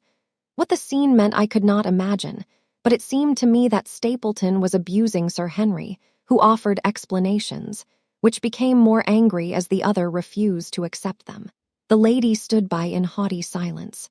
Finally, Stapleton turned upon his heel and beckoned in a peremptory way to his sister, who, after an irresolute glance at Sir Henry, walked off by the side of her brother. The naturalist's angry gestures showed that the lady was included in his displeasure. The baronet stood for a minute looking after them, and then he walked slowly back the way that he had come, his head hanging, the very picture of dejection. What all this meant I could not imagine, but I was deeply ashamed to have witnessed so intimate a scene without my friend's knowledge. I ran down the hill, therefore, and met the baronet at the bottom. His face was flushed with anger, and his brows were wrinkled, like one who is at his wits' ends what to do. "Halloa, Watson, where have you dropped from?" said he. "You don't mean to say that you came after me in spite of all." I explained everything to him, how I had found it impossible to remain behind, how I had followed him, and how I had witnessed all that had occurred. For an instant his eyes blazed at me, but my frankness disarmed his anger, and he broke at last into a rather rueful laugh. "You would have thought the middle of that prairie a fairly safe place for a man to be private," said he. "But, by thunder, the whole countryside seems to have been out to see me do my wooing, and a mighty poor wooing at that. Where had you engaged a seat?" "I was on that hill. Quite in the back row, eh? But her brother was well up to the front. Did you see him come out on us?" "Yes, I did. Did he ever strike you as being crazy, this brother of hers?" "I can't say that he ever did." "I dare say not. I always thought him sane enough until today, but you can take it from me that either he or I ought to be in a straitjacket. What's the matter with me, anyhow? You've lived near me for some weeks, Watson. Tell me straight, now. Is there anything that would prevent me from making a good husband to a woman that I loved?" "I should say not. He can't object to my worldly position, so it must be myself that he has this down on. What has he against me? I never hurt man or woman in my life that I know of, and yet he would not so much as let me touch the tips of her fingers." "Did he say so?" "That, and a deal more. I tell you, Watson, I've only known her these few weeks, but from the first I just felt that she was made for me, and she, too. She was happy when she was with me, and that I'll swear. There's a light in a woman's eyes that speaks louder than words. But he has never let us get together, and it was only today for the first time that I saw a chance of having a few words with her alone. She was glad to meet me, but when she did it was not love that she would talk about, and she wouldn't have let me talk about it either if she could have stopped it. She kept coming back to it that this was a place of danger, and that she would never be happy until I had left it. I told her that since I had seen her I was in no hurry to leave it, and that if she really wanted me to go, the only way to work it was for her to arrange to go with me. With that I offered in as many words to marry her, but before she could answer, down came this brother of hers, running at us with a face on him like a madman. He was just white with rage, and those light eyes of his were blazing with fury. What was I doing with the lady? How dared I offer her attentions which were distasteful to her? Did I think that because I was a baronet I could do what I liked? If he had not been her brother, I should have known better how to answer him. As it was, I told him that my feelings towards his sister were such as I was not ashamed of, and that I hoped that she might honor me by becoming my wife. That seemed to make the matter no better, so then I lost my temper too, and I answered him rather more hotly than I should perhaps, considering that she was standing by. So it ended by his going off with her, as you saw, and here am I as badly puzzled a man as any in this county. Just tell me what it all means, Watson, and I'll owe you more than ever I can hope to pay."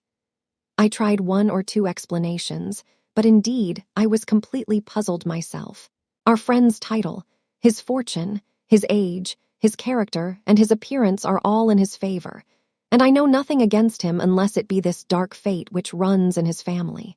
That his advances should be rejected so brusquely, without any reference to the lady's own wishes, and that the lady should accept the situation without protest, is very amazing. However, our conjectures were set at rest by a visit from Stapleton himself that very afternoon. He had come to offer apologies for his rudeness of the morning, and after a long private interview with Sir Henry in his study, the upshot of their conversation was that the breach is quite healed, and that we are to dine at Merripit House next Friday as a sign of it. "I don't say now that he isn't a crazy man," said Sir Henry. "I can't forget the look in his eyes when he ran at me this morning, but I must allow that no man could make a more handsome apology than he has done. Did he give any explanation of his conduct? His sister is everything in his life, he says. That is natural enough, and I am glad that he should understand her value. They have always been together, and according to his account, he has been a very lonely man with only her as a companion, so that the thought of losing her was really terrible to him. He had not understood, he said, that I was becoming attached to her, but when he saw with his own eyes that it was really so, and that she might be taken away from him, it gave him such a shock that for a time he was not responsible for what he said or did. He was very sorry for all that had passed, and he recognized how foolish and how selfish it was that he should imagine that he could hold a beautiful woman like his sister to himself for her whole life. If she had to leave him, he had rather it was to a neighbor like myself than to anyone else. But in any case, it was a blow to him, and it would take him some time before he could prepare himself to meet it. He would withdraw all opposition upon his part if I would promise for 3 months to let the matter rest, and to be content with cultivating the lady's friendship during that time without claiming her love. This I promised, and so the matter rests. So there is one of our small mysteries cleared up. It is something to have touched bottom anywhere in this bog in which we are floundering. We know now why Stapleton looked with disfavor upon his sister's suitor, even when that suitor was so eligible a one as Sir Henry. And now I pass on to another thread which I have extricated out of the tangled skein, the mystery of the sobs in the night, of the tear-stained face of Mrs. Barrymore, of the secret journey of the butler to the western lattice window. Congratulate me, my dear Holmes, and tell me that I have not disappointed you as an agent, that you do not regret the confidence which you showed in me when you sent me down. All these things have by one night's work been thoroughly cleared. I have said by one night's work, but in truth it was by 2 nights' work, for on the first we drew entirely blank. I sat up with Sir Henry in his rooms until nearly 3 o'clock in the morning, but no sound of any sort did we hear except the chiming clock upon the stairs. It was a most melancholy vigil, and ended by each of us falling asleep in our chairs. Fortunately, we were not discouraged, and we determined to try again. The next night we lowered the lamp and sat smoking cigarettes without making the least sound. It was incredible how slowly the hours crawled by. And yet we were helped through it by the same sort of patient interest which the hunter must feel as he watches the trap into which he hopes the game may wander. 1 struck, and 2, and we had almost for the second time given it up in despair, when in an instant we both sat bolt upright in our chairs, with all our weary senses keenly on the alert once more. We had heard the creak of a step in the passage. Very stealthily we heard it pass along until it died away in the distance. Then the baronet gently opened his door, and we set out in pursuit. Already our man had gone round the gallery, and the corridor was all in darkness. Softly we stole along until we had come into the other wing. We were just in time to catch a glimpse of the tall, black-bearded figure, his shoulders rounded as he tiptoed down the passage. Then he passed through the same door as before, and the light of the candle framed it in the darkness and shot one single yellow beam across the gloom of the corridor. We shuffled cautiously towards it, trying every plank before we dared to put our whole weight upon it. We had taken the precaution of leaving our boots behind us, but even so, the old boards snapped and creaked beneath our tread. Sometimes it seemed impossible that he should fail to hear our approach. However, the man is fortunately rather deaf, and he was entirely preoccupied in that which he was doing. When at last we reached the door and peeped through, we found him crouching at the window, candle in hand, his white, intent face pressed against the pane, exactly as I had seen him 2 nights before. We had arranged no plan of campaign, but the baronet is a man to whom the most direct way is always the most natural.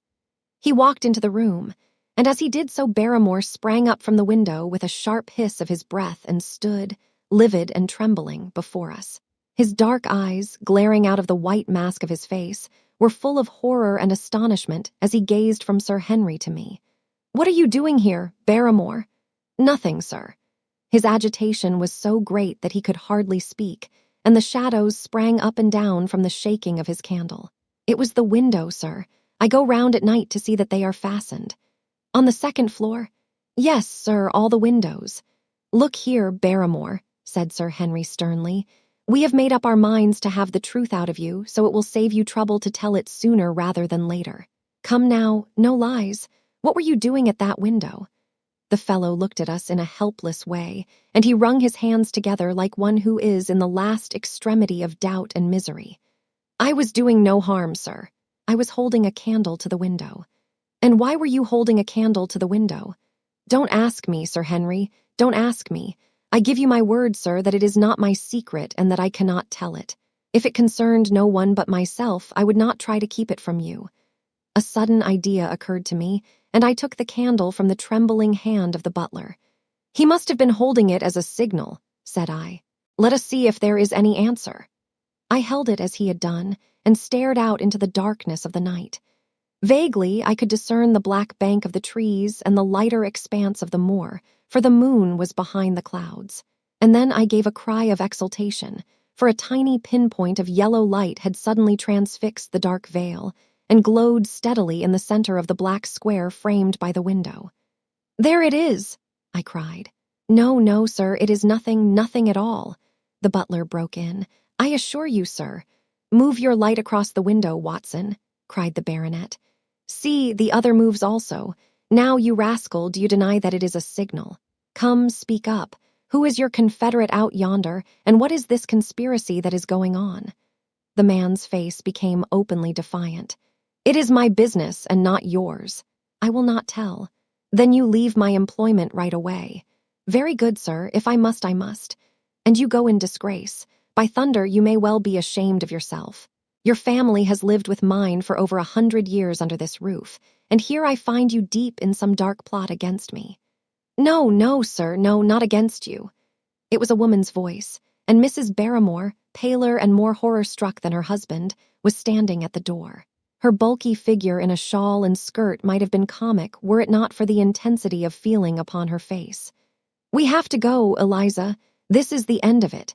You can pack our things, said the butler. Oh, John, John, have I brought you to this? It is my doing, Sir Henry, all mine. He has done nothing except for my sake and because I asked him. Speak out, then. What does it mean? My unhappy brother is starving on the moor. We cannot let him perish at our very gates. The light is a signal to him that food is ready for him, and his light out yonder is to show the spot to which to bring it. Then your brother is the escaped convict, sir, Selden the criminal. That's the truth, sir, said Barrymore. I said that it was not my secret and that I could not tell it to you. But now you have heard it, and you will see that if there was a plot it was not against you. This, then, was the explanation of the stealthy expeditions at night and the light at the window. Sir Henry and I both stared at the woman in amazement. Was it possible that this stolidly respectable person was of the same blood as one of the most notorious criminals in the country? Yes, sir, my name was Selden, and he is my younger brother. We humored him too much when he was a lad and gave him his own way in everything until he came to think that the world was made for his pleasure and that he could do what he liked in it. Then, as he grew older, he met wicked companions, and the devil entered into him until he broke my mother's heart and dragged our name in the dirt. From crime to crime, he sank lower and lower until it is only the mercy of God which has snatched him from the scaffold. But to me, sir, he was always the little curly-headed boy that I had nursed and played with as an elder sister would. That was why he broke prison, sir. He knew that I was here and that we could not refuse to help him. When he dragged himself here one night, weary and starving, with the warders hard at his heels, what could we do? We took him in and fed him and cared for him. Then you returned, sir, and my brother thought he would be safer on the moor than anywhere else until the hue and cry was over, so he lay in hiding there. But every second night we made sure if he was still there by putting a light in the window, and if there was an answer, my husband took out some bread and meat to him. Every day we hoped that he was gone, but as long as he was there we could not desert him. That is the whole truth, as I am an honest Christian woman, and you will see that if there is blame in the matter it does not lie with my husband, but with me, for whose sake he has done all that he has. The woman's words came with an intense earnestness which carried conviction with them. Is this true, Barrymore? Yes, Sir Henry, every word of it. Well, I cannot blame you for standing by your own wife. Forget what I have said. Go to your room, you two, and we shall talk further about this matter in the morning. When they were gone, we looked out of the window again. Sir Henry had flung it open, and the cold night wind beat in upon our faces. Far away in the black distance, there still glowed that one tiny point of yellow light. I wonder he dares, said Sir Henry. It may be so placed as to be only visible from here. Very likely. How far do you think it is?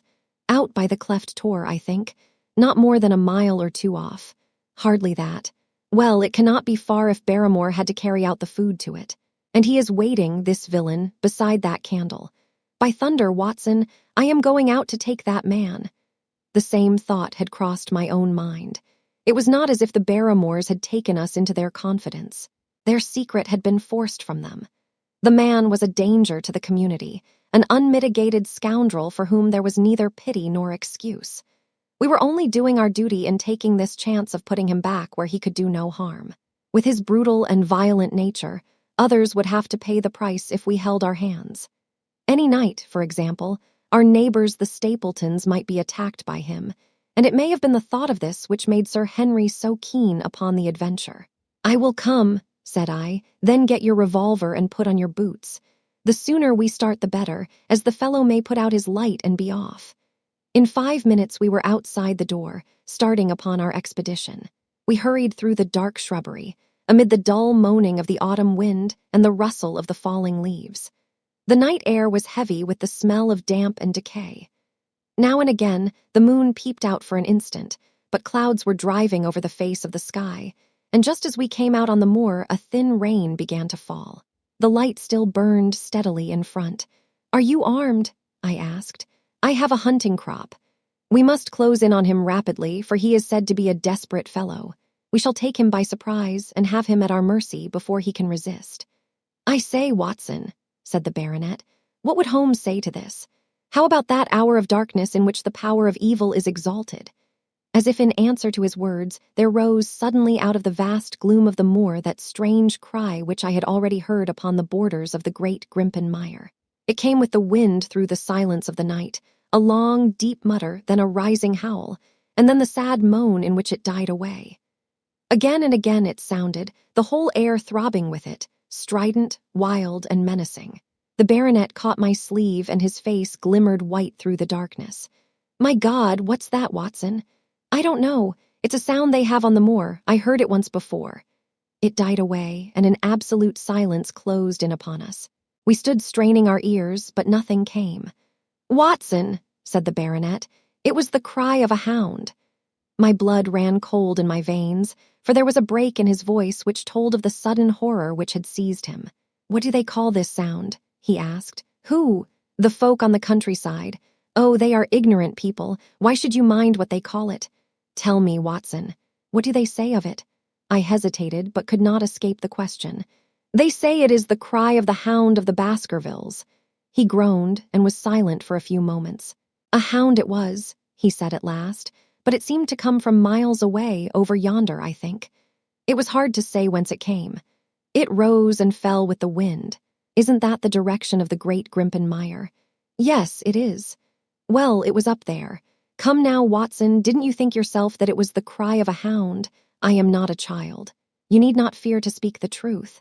Stapleton was with me when I heard it last. He said that it might be the calling of a strange bird." "No, no, it was a hound. My God, can there be some truth in all these stories? Is it possible that I am really in danger from so dark a cause? You don't believe it, do you, Watson?" "No, no.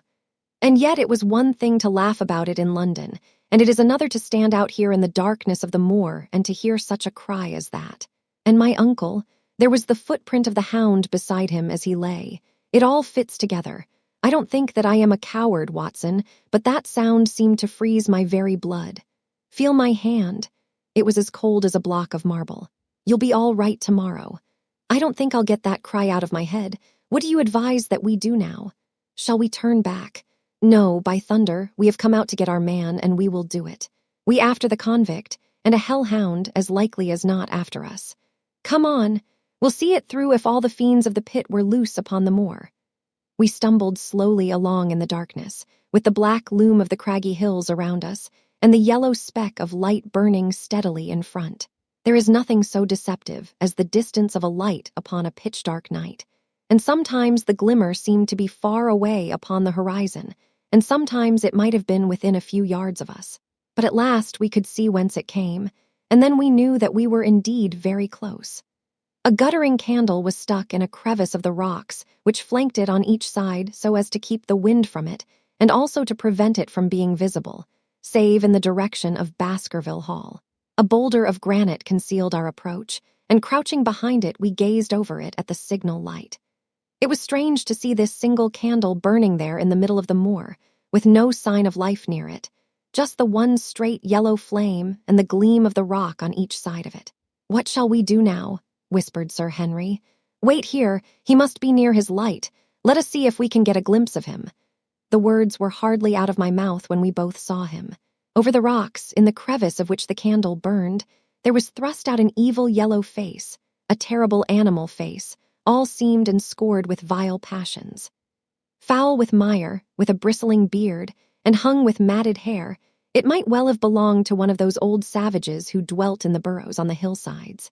The light beneath him was reflected in his small, cunning eyes, which peered fiercely to right and left through the darkness like a crafty and savage animal who has heard the steps of the hunters.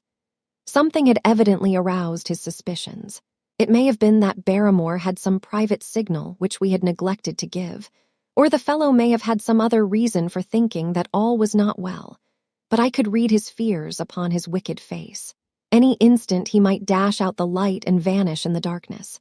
I sprang forward, therefore, and Sir Henry did the same.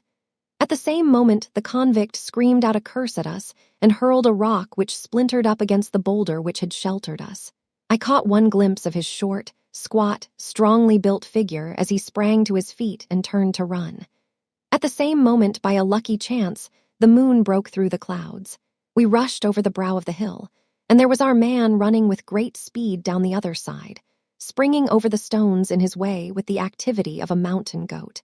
A lucky long shot of my revolver might have crippled him, but I had brought it only to defend myself if attacked, and not to shoot an unarmed man who was running away.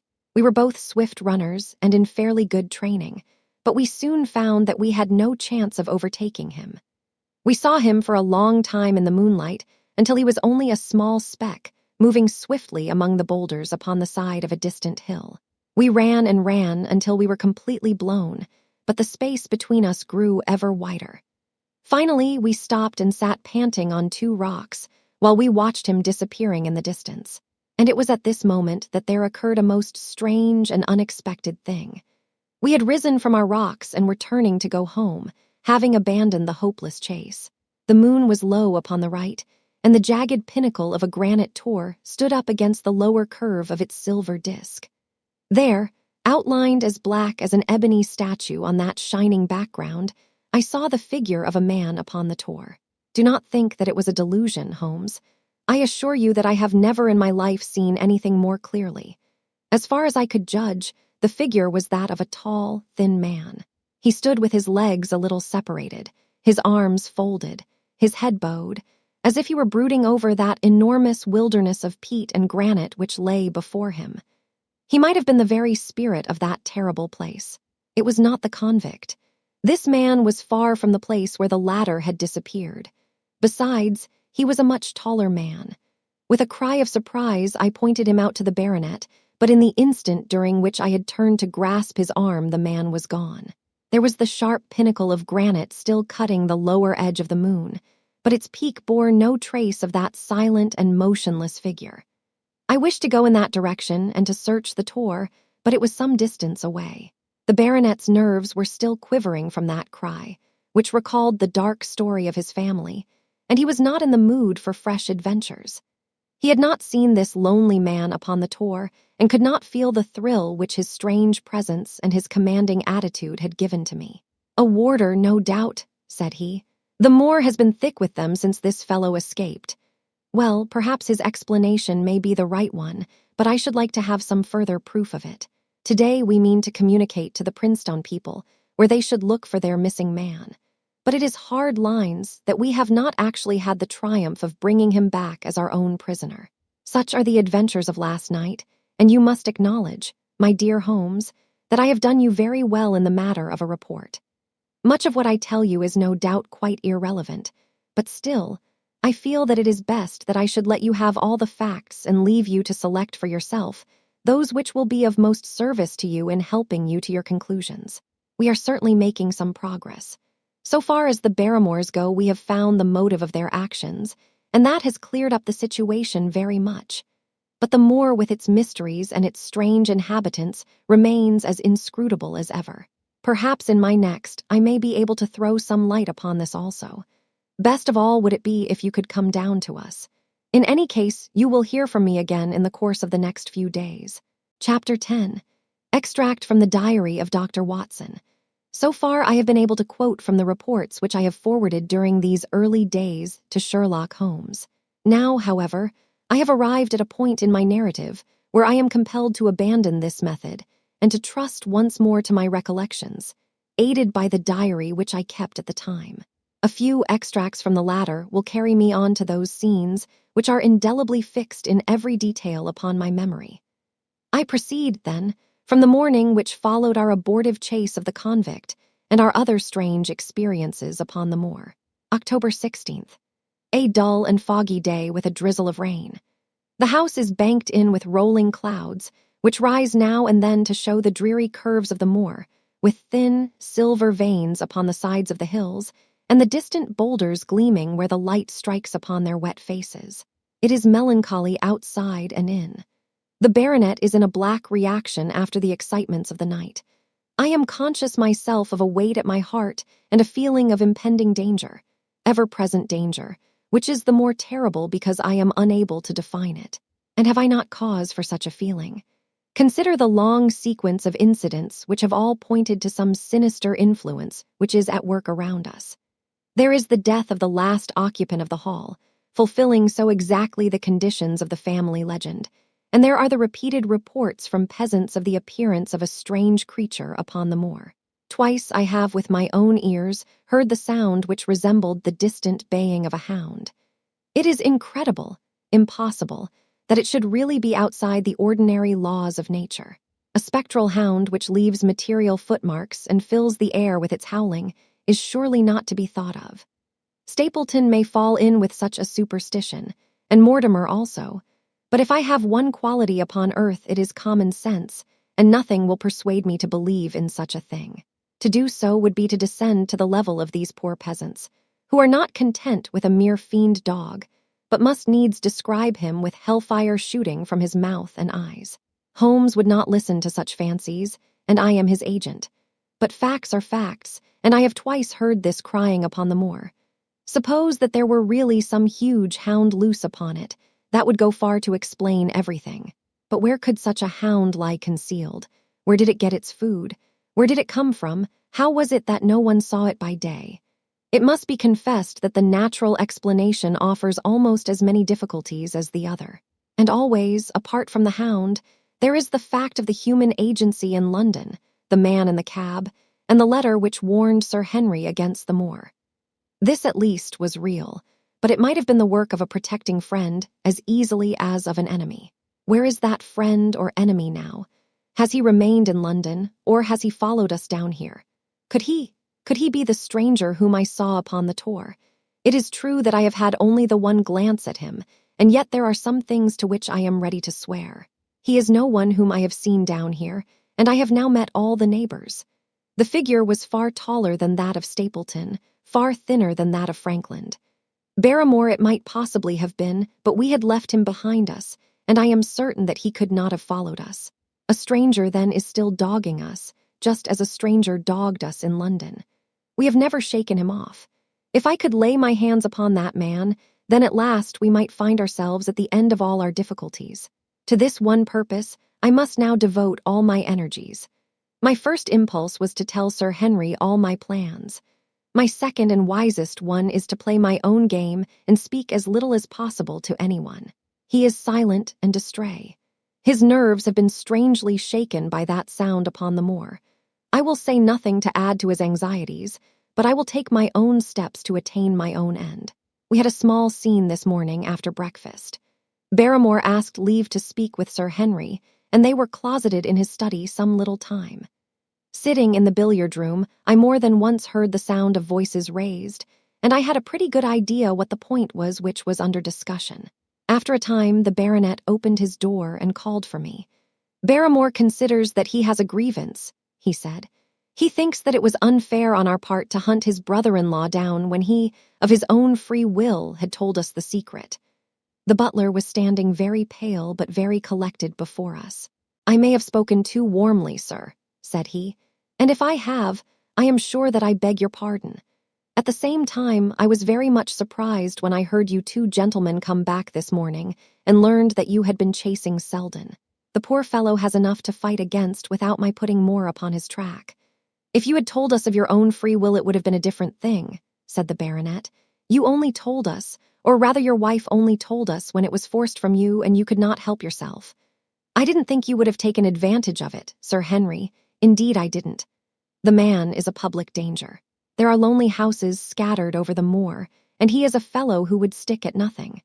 You only want to get a glimpse of his face to see that. Look at Mr. Stapleton's house, for example, with no one but himself to defend it. There's no safety for anyone until he is under lock and key. He'll break into no house, sir. I give you my solemn word upon that. But he will never trouble anyone in this country again.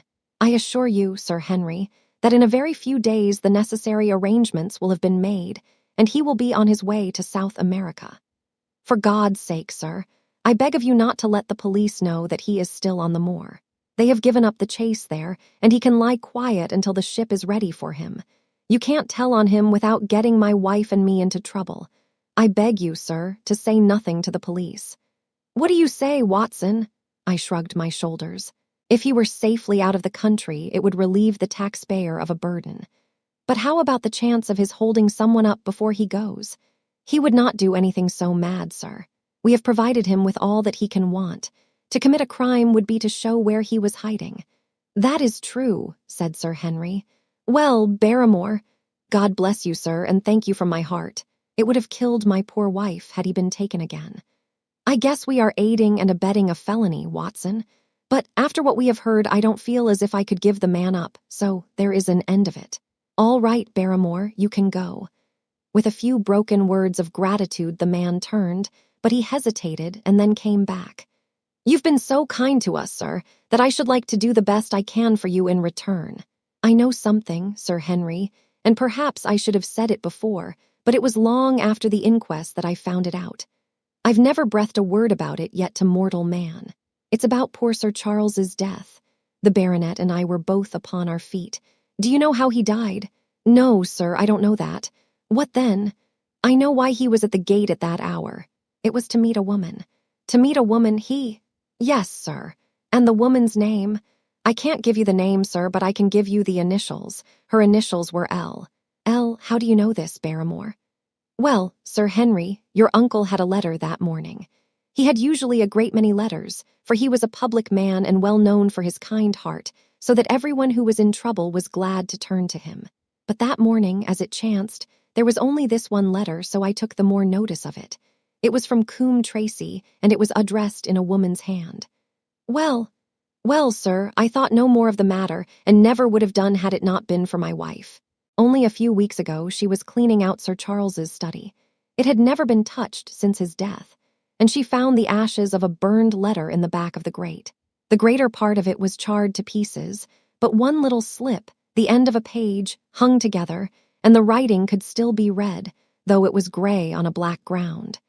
It seemed to us to be a postscript at the end of the letter, and it said, Please, please, as you are a gentleman, burn this letter, and be at the gate by 10 o'clock. Beneath it were signed the initials LL. Have you got that slip? No, sir. It crumbled all to bits after we moved it. Had Sir Charles received any other letters in the same writing? Well, sir, I took no particular notice of his letters. I should not have noticed this one, only it happened to come alone. And you have no idea who LL is? No, sir, no more than you have. But I expect if we could lay our hands upon that lady, we should know more about Sir Charles's death. I cannot understand, Barrymore, how you came to conceal this important information. Well, sir, it was immediately after that our own trouble came to us. And then again, sir, we were both of us very fond of Sir Charles, as we well might be considering all that he has done for us. To rake this up couldn't help our poor master, and it's well to go carefully when there's a lady in the case.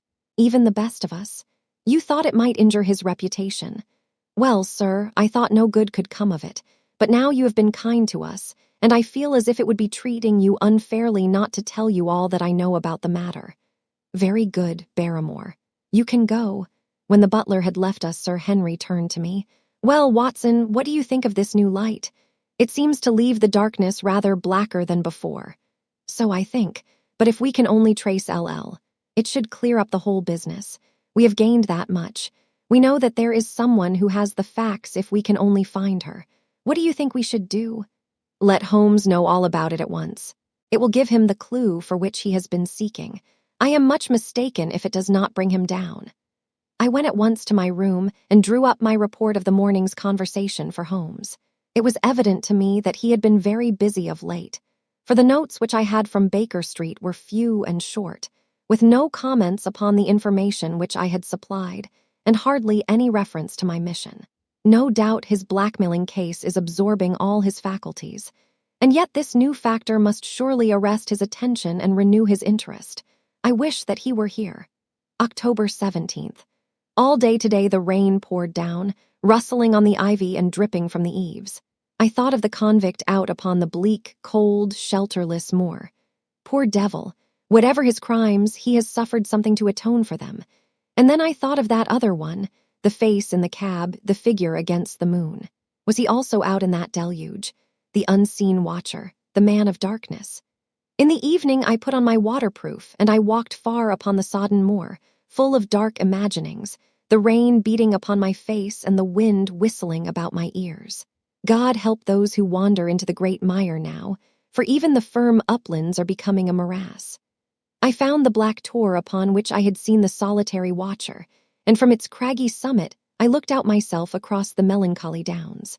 Rain squalls drifted across their russet face, and the heavy, slate-colored clouds hung low over the landscape, trailing in gray wreaths down the sides of the fantastic hills. In the distant hollow on the left, half hidden by the mist, the two thin towers of Baskerville Hall rose above the trees. They were the only signs of human life which I could see, save only those prehistoric huts which lay thickly upon the slopes of the hills. Nowhere was there any trace of that lonely man whom I had seen on the same spot 2 nights before. As I walked back, I was overtaken by Dr. Mortimer driving in his dog-cart over a rough moorland track, which led from the outlying farmhouse of Falmire. He has been very attentive to us, and hardly a day has passed that he has not called at the hall to see how we were getting on. He insisted upon my climbing into his dog-cart, and he gave me a lift homeward. I found him much troubled over the disappearance of his little spaniel. It had wandered on to the moor and had never come back. I gave him such consolation as I might, but I thought of the pony on the Grimpen mire, and I do not fancy that he will see his little dog again. By the way, Mortimer, said I as we jolted along the rough road, I suppose there are few people living within driving distance of this whom you do not know. Hardly any, I think. Can you, then, tell me the name of any woman whose initials are L? L, he thought for a few minutes. No, said he. There are a few gypsies and laboring folk for whom I can't answer, but among the farmers or gentry there is no one whose initials are those. Wait a bit, though, he added after a pause. There is Laura Leon, her initials are LL, but she lives in Coombe Tracy. Who is she? I asked. She is Franklin's daughter. What, old Franklin the Crank? Exactly. She married an artist named Leon, who came sketching on the moor. He proved to be a blackguard and deserted her. The fault, from what I hear, may not have been entirely on one side. Her father refused to have anything to do with her because she had married without his consent and perhaps for 1 or 2 other reasons as well. So, between the old sinner and the young one, the girl has had a pretty bad time. How does she live? I fancy old Franklin allows her a pittance, but it cannot be more, for his own affairs are considerably involved. Whatever she may have deserved, one could not allow her to go hopelessly to the bad. Her story got about, and several of the people here did something to enable her to earn an honest living. Stapleton did for one, and Sir Charles for another. I gave a trifle myself. It was to set her up in a typewriting business. He wanted to know the object of my inquiries, but I managed to satisfy his curiosity without telling him too much, for there is no reason why we should take anyone into our confidence. Tomorrow morning, I shall find my way to Coombe Tracy, and if I can see this Mrs. Laura Leon, of equivocal reputation, a long step will have been made towards clearing one incident in this chain of mysteries. I am certainly developing the wisdom of the serpent, for when Mortimer pressed his questions to an inconvenient extent, I asked him casually to what type Franklin's skull belonged, and so heard nothing but craniology for the rest of our drive. I have not lived for years with Sherlock Holmes for nothing. I have only one other incident to record upon this tempestuous and melancholy day. This was my conversation with Barrymore just now, which gives me one more strong card which I can play in due time. Mortimer had stayed to dinner, and he and the baronet played écarté afterwards. The butler brought me my coffee into the library, and I took the chance to ask him a few questions. "Well," said I, "has this precious relation of yours departed, or is he still lurking out yonder?" "I don't know, sir. I hope to heaven that he has gone, for he has brought nothing but trouble here. I've not heard of him since I left out food for him last, and that was 3 days ago." "Did you see him then?" "No, sir, but the food was gone when next I went that way." "Then he was certainly there. So you would think, sir, unless it was the other man who took it." I sat with my coffee cup halfway to my lips and stared at Barrymore. "You know that there is another man, then?" "Yes, sir, there is another man upon the moor." "Have you seen him?" "No, sir." "How do you know of him, then?" "Selden told me of him, sir, a week ago or more. He's in hiding, too, but he's not a convict as far as I can make out. I don't like it, Dr. Watson. I tell you straight, sir, that I don't like it." He spoke with a sudden passion of earnestness. "Now, listen to me, Barrymore. I have no interest in this matter but that of your master. I have come here with no object except to help him. Tell me, frankly, what it is that you don't like." Barrymore hesitated for a moment, as if he regretted his outburst or found it difficult to express his own feelings in words. "It's all these goings-on, sir," he cried at last, waving his hand towards the rain-lashed window which faced the moor. "There's foul play somewhere, and there's black villainy brewing, to that I'll swear. Very glad I should be, sir, to see Sir Henry on his way back to London again. But what is it that alarms you? Look at Sir Charles's death. That was bad enough for all that the coroner said. Look at the noises on the moor at night. There's not a man would cross it after sundown if he was paid for it. Look at this stranger hiding out yonder and watching and waiting. What's he waiting for? What does it mean? It means no good to anyone of the name of Baskerville, and very glad I shall be to be quit of it all on the day that Sir Henry's new servants are ready to take over the hall." "But about this stranger," said I. "Can you tell me anything about him? What did Selden say? Did he find out where he hid or what he was doing?" "He saw him once or twice, but he is a deep one and gives nothing away. At first he thought that he was the police, but soon he found that he had some lay of his own. A kind of gentleman he was, as far as he could see, but what he was doing he could not make out." "And where did he say that he lived?" "Among the old houses on the hillside, the stone huts where the old folk used to live." "But how about his food?" "Selden found out that he has got a lad who works for him and brings all he needs. I dare say he goes to Coombe Tracey for what he wants." "Very good, Barrymore. We may talk further of this some other time." When the butler had gone, I walked over to the black window, and I looked through a blurred pane at the driving clouds and at the tossing outline of the wind-swept trees. It is a wild night indoors, and what must it be in a stone hut upon the moor? What passion of hatred can it be which leads a man to lurk in such a place at such a time?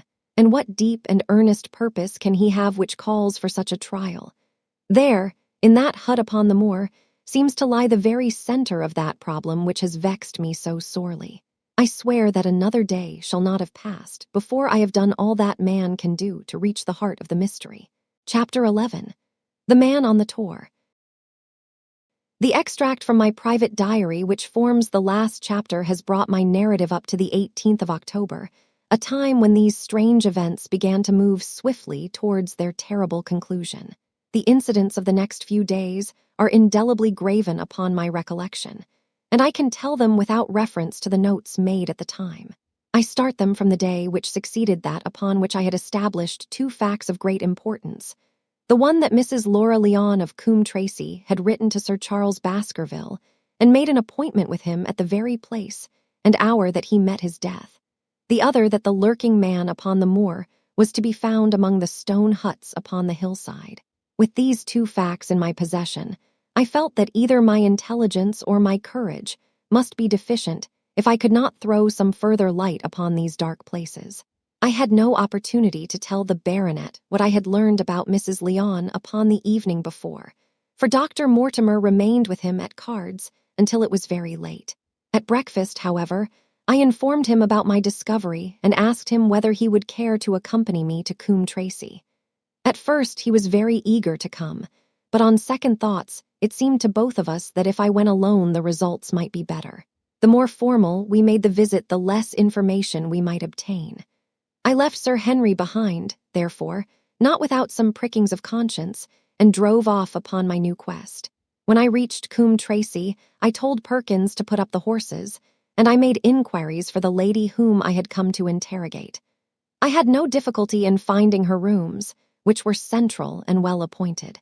A maid showed me in without ceremony, and as I entered the sitting room, a lady, who was sitting before a Remington typewriter, sprang up with a pleasant smile of welcome.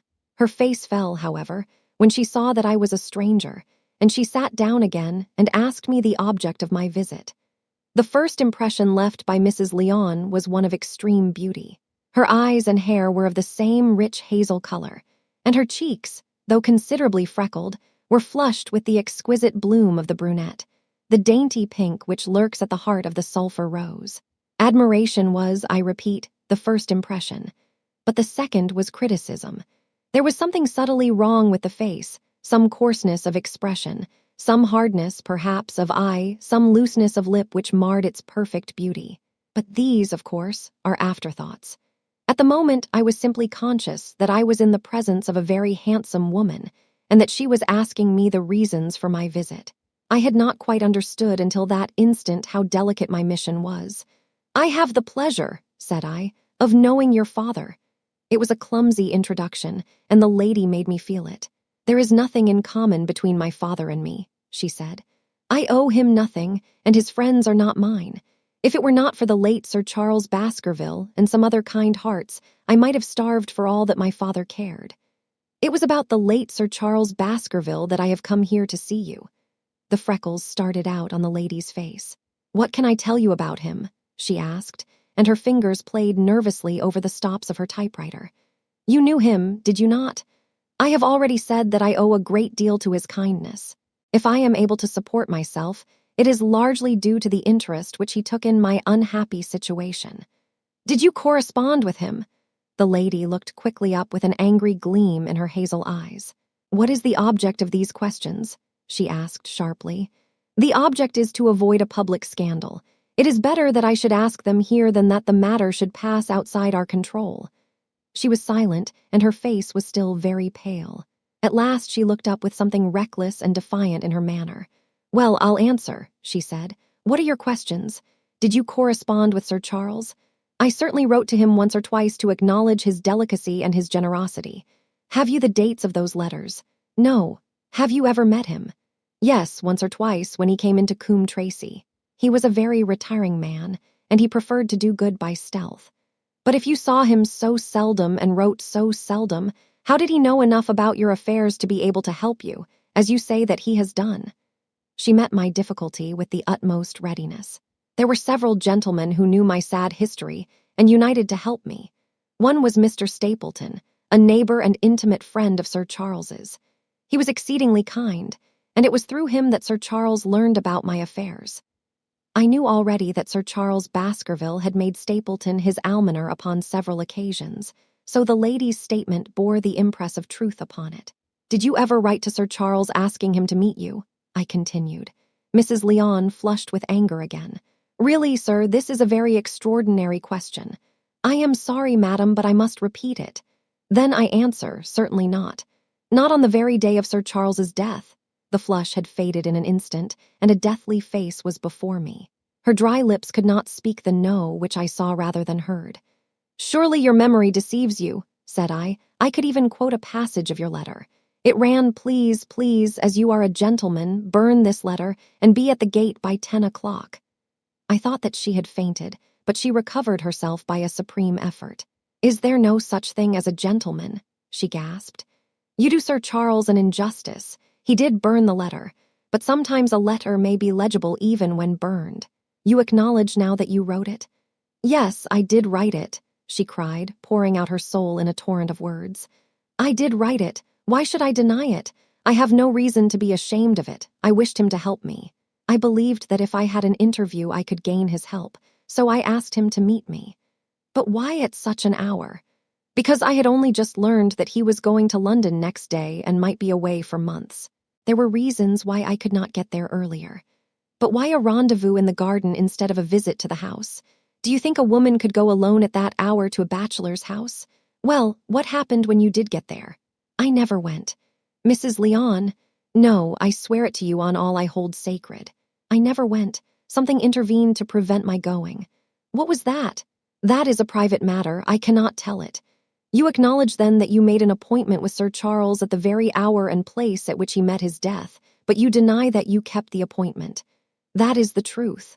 Again and again I cross-questioned her, but I could never get past that point.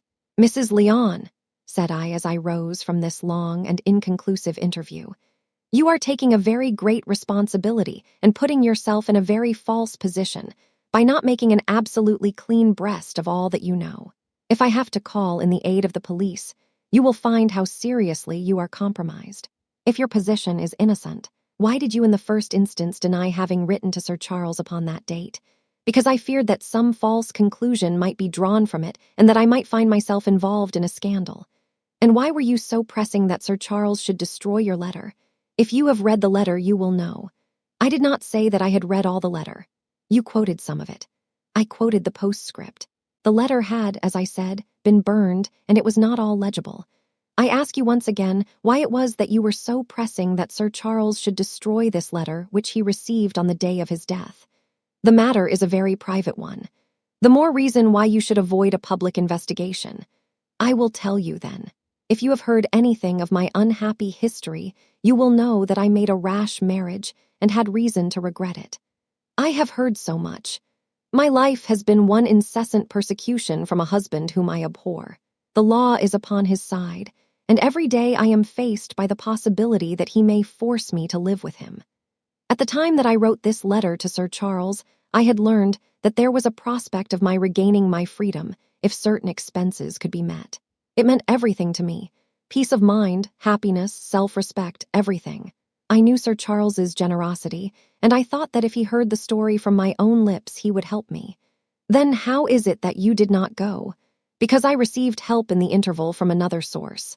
Why then, did you not write to Sir Charles and explain this? So I should have done had I not seen his death in the paper next morning. The woman's story hung coherently together, and all my questions were unable to shake it. I could only check it by finding if she had, indeed, instituted divorce proceedings against her husband at or about the time of the tragedy. It was unlikely that she would dare to say that she had not been to Baskerville Hall if she really had been, for a trap would be necessary to take her there, and could not have returned to Coombe Tracy until the early hours of the morning. Such an excursion could not be kept secret. The probability was, therefore, that she was telling the truth, or, at least, a part of the truth. I came away baffled and disheartened. Once again I had reached that dead wall which seemed to be built across every path by which I tried to get at the object of my mission. And yet the more I thought of the lady's face and of her manner, the more I felt that something was being held back from me. Why should she turn so pale? Why should she fight against every admission until it was forced from her? Why should she have been so reticent at the time of the tragedy? Surely the explanation of all this could not be as innocent as she would have me believe.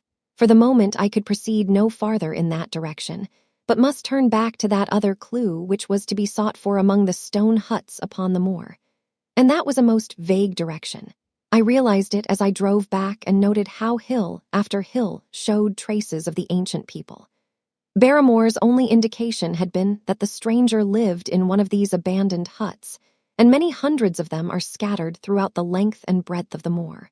But I had my own experience for a guide, since it had shown me the man himself standing upon the summit of the Black Tor. That, then, should be the center of my search. From there I should explore every hut upon the moor until I lighted upon the right one.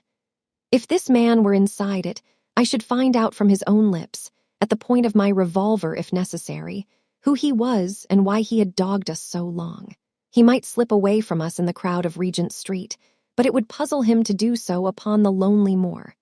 On the other hand, if I should find the hut and its tenant should not be within it, I must remain there, however long the vigil, until he returned. Holmes had missed him in London. It would indeed be a triumph for me if I could run him to earth where my master had failed. Luck had been against us again and again in this inquiry, but now at last it came to my aid. And the messenger of good fortune was none other than Mr. Frankland, who was standing, gray-whiskered and red-faced, outside the gate of his garden, which opened on to the highroad along which I traveled. "Good day, Dr. Watson," cried he with unwonted good humor. "You must really give your horses a rest and come in to have a glass of wine and to congratulate me." My feelings towards him were very far from being friendly after what I had heard of his treatment of his daughter, but I was anxious to send Perkins and the wagonette home, and the opportunity was a good one. I alighted and sent a message to Sir Henry that I should walk over in time for dinner. Then I followed Franklin into his dining room. "It is a great day for me, sir, one of the red-letter days of my life," he cried with many chuckles. "I have brought off a double event. I mean to teach them in these parts that law is law, and that there is a man here who does not fear to invoke it. I have established a right-of-way through the center of Old Middleton's Park, slap across it, sir, within 100 yards of his own front door. What do you think of that? We'll teach these magnates that they cannot ride roughshod over the rights of the commoners, confound them. And I've closed the wood where the Fernworthy folk used to picnic. These infernal people seem to think that there are no rights of property, and that they can swarm where they like with their papers and their bottles. Both cases decided, Dr. Watson, and both in my favor. I haven't had such a day since I had Sir John Morland for trespass because he shot in his own warren. How on earth did you do that? Look it up in the books, sir. It will repay reading, Franklin v. Morland, Court of Queen's Bench. It cost me £200, but I got my verdict. Did it do you any good? None, sir, none. I am proud to say that I had no interest in the matter. I act entirely from a sense of public duty. I have no doubt, for example, that the Fernworthy people will burn me in effigy tonight. I told the police last time they did it that they should stop these disgraceful exhibitions. The county constabulary is in a scandalous state, sir, and it has not afforded me the protection to which I am entitled. The case of Franklin v. Regina will bring the matter before the attention of the public. I told them that they would have occasion to regret their treatment of me, and already my words have come true. How so? I asked. The old man put on a very knowing expression. Because I could tell them what they are dying to know, but nothing would induce me to help the rascals in any way. I had been casting round for some excuse by which I could get away from his gossip, but now I began to wish to hear more of it. I had seen enough of the contrary nature of the old sinner to understand that any strong sign of interest would be the surest way to stop his confidences. "Some poaching case, no doubt," said I with an indifferent manner. "Ha, ha, my boy, a very much more important matter than that. What about the convict on the moor?" I stared. "You don't mean that you know where he is?" said I. "I may not know exactly where he is, but I am quite sure that I could help the police to lay their hands on him. Has it never struck you that the way to catch that man was to find out where he got his food and so trace it to him?" He certainly seemed to be getting uncomfortably near the truth. "No doubt," said I. "But how do you know that he is anywhere upon the moor?" "I know it because I have seen with my own eyes the messenger who takes him his food." My heart sank for Barrymore. It was a serious thing to be in the power of this spiteful old busybody, but his next remark took a weight from my mind. "You'll be surprised to hear that his food is taken to him by a child.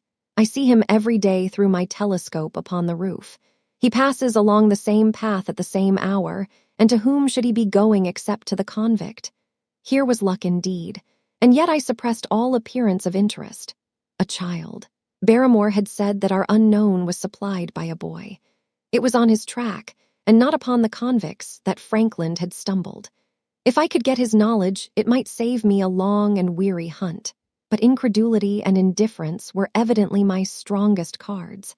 I should say that it was much more likely that it was the son of one of the moorland shepherds taking out his father's dinner. The least appearance of opposition struck fire out of the old autocrat. His eyes looked malignantly at me, and his gray whiskers bristled like those of an angry cat. "Indeed, sir," said he, pointing out over the wide-stretching moor. "Do you see that black tor over yonder? Well, do you see the low hill beyond with the thorn bush upon it? It is the stoniest part of the whole moor. Is that a place where a shepherd would be likely to take his station? Your suggestion, sir, is a most absurd one." I meekly answered that I had spoken without knowing all the facts. My submission pleased him and led him to further confidences. "You may be sure, sir, that I have very good grounds before I come to an opinion. I have seen the boy again and again with his bundle. Every day, and sometimes twice a day, I have been able. But wait a moment, Dr. Watson. Do my eyes deceive me, or is there at the present moment something moving upon that hillside? It was several miles off, but I could distinctly see a small dark dot against the dull green and gray. "Come, sir, come," cried Frankland, rushing upstairs. "You will see with your own eyes and judge for yourself."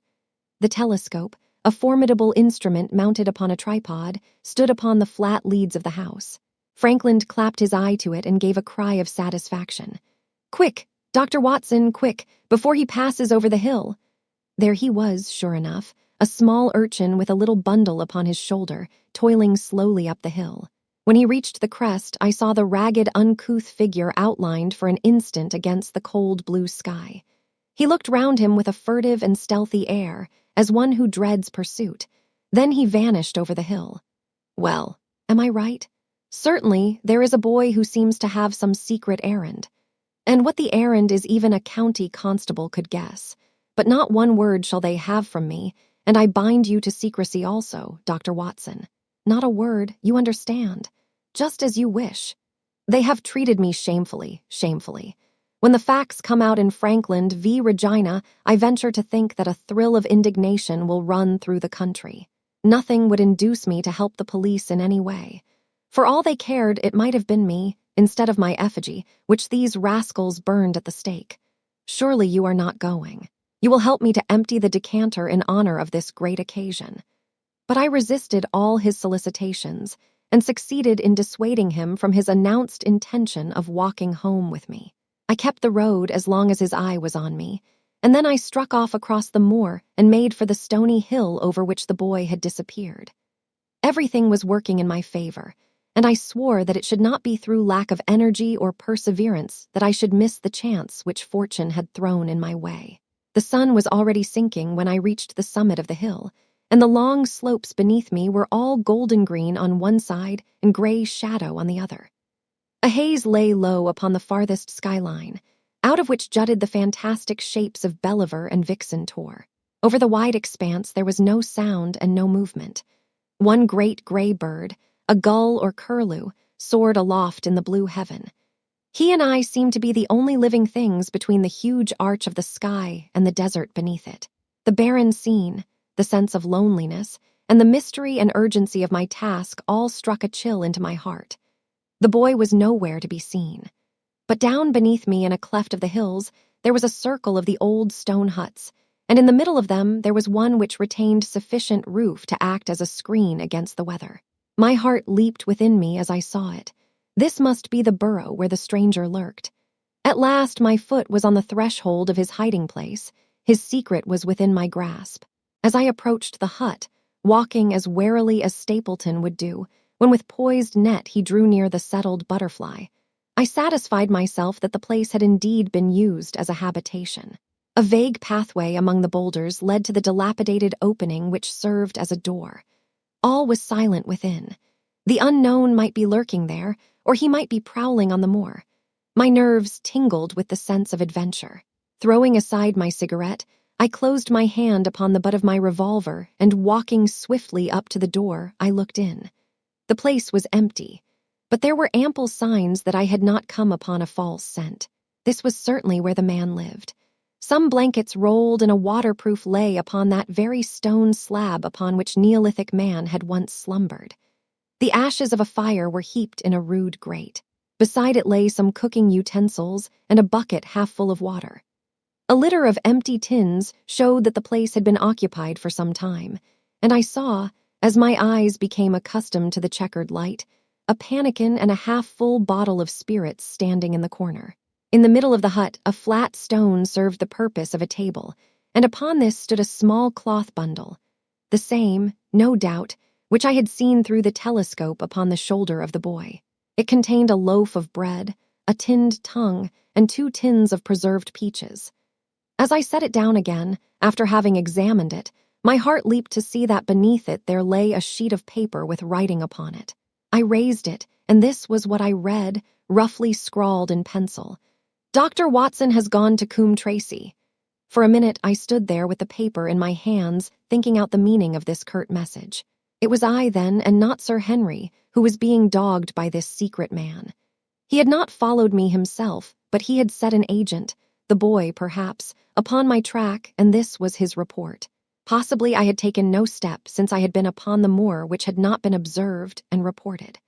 Always there was this feeling of an unseen force, a fine net drawn round us with infinite skill and delicacy, holding us so lightly that it was only at some supreme moment that one realized that one was indeed entangled in its meshes. If there was one report, there might be others, so I looked round the hut in search of them.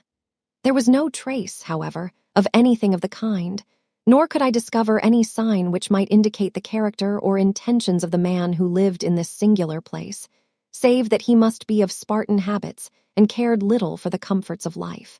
When I thought of the heavy rains and looked at the gaping roof, I understood how strong and immutable must be the purpose which had kept him in that inhospitable abode. Was he our malignant enemy, or was he by chance our guardian angel? I swore that I would not leave the hut until I knew. Outside the sun was sinking low, and the west was blazing with scarlet and gold. Its reflection was shot back in ruddy patches by the distant pools which lay amid the great Grimpen mire. There were the 2 towers of Baskerville Hall, and there a distant blur of smoke which marked the village of Grimpen. Between the two, behind the hill, was the house of the Stapletons. All was sweet and mellow and peaceful in the golden evening light, and yet as I looked at them, my soul shared none of the peace of nature but quivered at the vagueness and the terror of that interview which every instant was bringing nearer. With tingling nerves but a fixed purpose, I sat in the dark recess of the hut and waited with somber patience for the coming of its tenant. And then at last I heard him. Far away came the sharp clink of a boot striking upon a stone, then another and yet another, coming nearer and nearer. I shrank back into the darkest corner and cocked the pistol in my pocket, determined not to discover myself until I had an opportunity of seeing something of the stranger. There was a long pause which showed that he had stopped. Then once more the footsteps approached, and a shadow fell across the opening of the hut. "It is a lovely evening, my dear Watson," said a well-known voice. "I really think that you will be more comfortable outside than in." Chapter 12. Death on the Moor. For a moment or two I sat breathless, hardly able to believe my ears. Then my senses and my voice came back to me, while a crushing weight of responsibility seemed in an instant to be lifted from my soul. That cold, incisive, ironical voice could belong to but one man in all the world. "Holmes!" I cried. "Holmes, come out," said he, "and please be careful with the revolver." I stooped under the rude lintel, and there he sat upon a stone outside, his gray eyes dancing with amusement as they fell upon my astonished features. He was thin and worn, but clear and alert, his keen face bronzed by the sun and roughened by the wind. In his tweed suit and cloth cap, he looked like any other tourist upon the moor, and he had contrived, with that cat-like love of personal cleanliness which was one of his characteristics, that his chin should be as smooth and his linen as perfect as if he were in Baker Street. "I never was more glad to see anyone in my life," said I as I wrung him by the hand. "Or more astonished, eh? Well, I must confess to it. The surprise was not all on one side, I assure you. I had no idea that you had found my occasional retreat, still less that you were inside it, until I was within 20 paces of the door." "My footprint, I presume?" "No, Watson. I fear that I could not undertake to recognize your footprint amid all the footprints of the world. If you seriously desire to deceive me, you must change your tobacconist. For when I see the stub of a cigarette marked Bradley, Oxford Street, I know that my friend Watson is in the neighborhood. You will see it there beside the path. You threw it down, no doubt at that supreme moment when you charged into the empty hut." "Exactly. I thought as much, and knowing your admirable tenacity, I was convinced that you were sitting in ambush, a weapon within reach, waiting for the tenant to return. So you actually thought that I was the criminal. I did not know who you were, but I was determined to find out." "Excellent, Watson. And how did you localize me? You saw me, perhaps, on the night of the convict hunt, when I was so imprudent as to allow the moon to rise behind me." "Yes, I saw you then. And have no doubt searched all the huts until you came to this one." "No, your boy had been observed, and that gave me a guide where to look." "The old gentleman with the telescope, no doubt. I could not make it out when first I saw the light flashing upon the lens." He rose and peeped into the hut. "Ha, I see that Cartwright has brought up some supplies. What's this paper? So you have been to Coombe Tracy, have you?" "Yes. To see Mrs. Laura Leon. Exactly. Well done. Our researches have evidently been running on parallel lines, and when we unite our results, I expect we shall have a fairly full knowledge of the case. Well, I am glad from my heart that you are here, for indeed the responsibility and the mystery were both becoming too much for my nerves. But how in the name of wonder did you come here, and what have you been doing? I thought that you were in Baker Street working out that case of blackmailing. That was what I wished you to think. Then you use me, and yet do not trust me, I cried with some bitterness. I think that I have deserved better at your hands, Holmes. My dear fellow, you have been invaluable to me in this as in many other cases, and I beg that you will forgive me if I have seemed to play a trick upon you. In truth, it was partly for your own sake that I did it, and it was my appreciation of the danger which you ran which led me to come down and examine the matter for myself. Had I been with Sir Henry, and you, it is confident that my point of view would have been the same as yours, and my presence would have warned our very formidable opponents to be on their guard. As it is, I have been able to get about as I could not possibly have done had I been living in the hall, and I remain an unknown factor in the business, ready to throw in all my weight at a critical moment. But why keep me in the dark? For you to know could not have helped us and might possibly have led to my discovery. You would have wished to tell me something, or in your kindness you would have brought me out some comfort or other, and so an unnecessary risk would be run. I brought Cartwright down with me. You remember the little chap at the express office, and he has seen after my simple wants. A loaf of bread and a clean collar. What does man want more? He has given me an extra pair of eyes upon a very active pair of feet, and both have been invaluable. Then my reports have all been wasted. My voice trembled as I recalled the pains and the pride with which I had composed them. Holmes took a bundle of papers from his pocket. Here are your reports, my dear fellow, and very well thumbed, I assure you. I made excellent arrangements, and they are only delayed one day upon their way. I must compliment you exceedingly upon the zeal and the intelligence which you have shown over an extraordinarily difficult case. I was still rather raw over the deception which had been practiced upon me, but the warmth of Holmes's praise drove my anger from my mind. I felt also in my heart that he was right in what he said, and that it was really best for our purpose that I should not have known that he was upon the moor. "That's better," said he, seeing the shadow rise from my face. "And now tell me the result of your visit to Mrs. Laura Leon. It was not difficult for me to guess that it was to see her that you had gone, for I am already aware that she is the one person in Coombe Tracy who might be of service to us in the matter. In fact, if you had not gone today, it is exceedingly probable that I should have gone tomorrow." The sun had set, and dusk was settling over the moor. The air had turned chill, and we withdrew into the hut for warmth. There, sitting together in the twilight, I told Holmes of my conversation with the lady. So interested was he that I had to repeat some of it twice before he was satisfied. "This is most important," said he when I had concluded. "It fills up a gap which I had been unable to bridge in this most complex affair. You are aware, perhaps, that a close intimacy exists between this lady and the man Stapleton. I did not know of a close intimacy. There can be no doubt about the matter. They meet, they write, there is a complete understanding between them. Now, this puts a very powerful weapon into our hands. If I could only use it to detach his wife. His wife! I am giving you some information now, in return for all that you have given me. The lady who has passed here as Miss Stapleton is in reality his wife. Good heavens, Holmes, are you sure of what you say? How could he have permitted Sir Henry to fall in love with her? Sir Henry's falling in love could do no harm to anyone except Sir Henry. He took particular care that Sir Henry did not make love to her, as you have yourself observed. I repeat that the lady is his wife and not his sister. But why this elaborate deception? Because he foresaw that she would be very much more useful to him in the character of a free woman.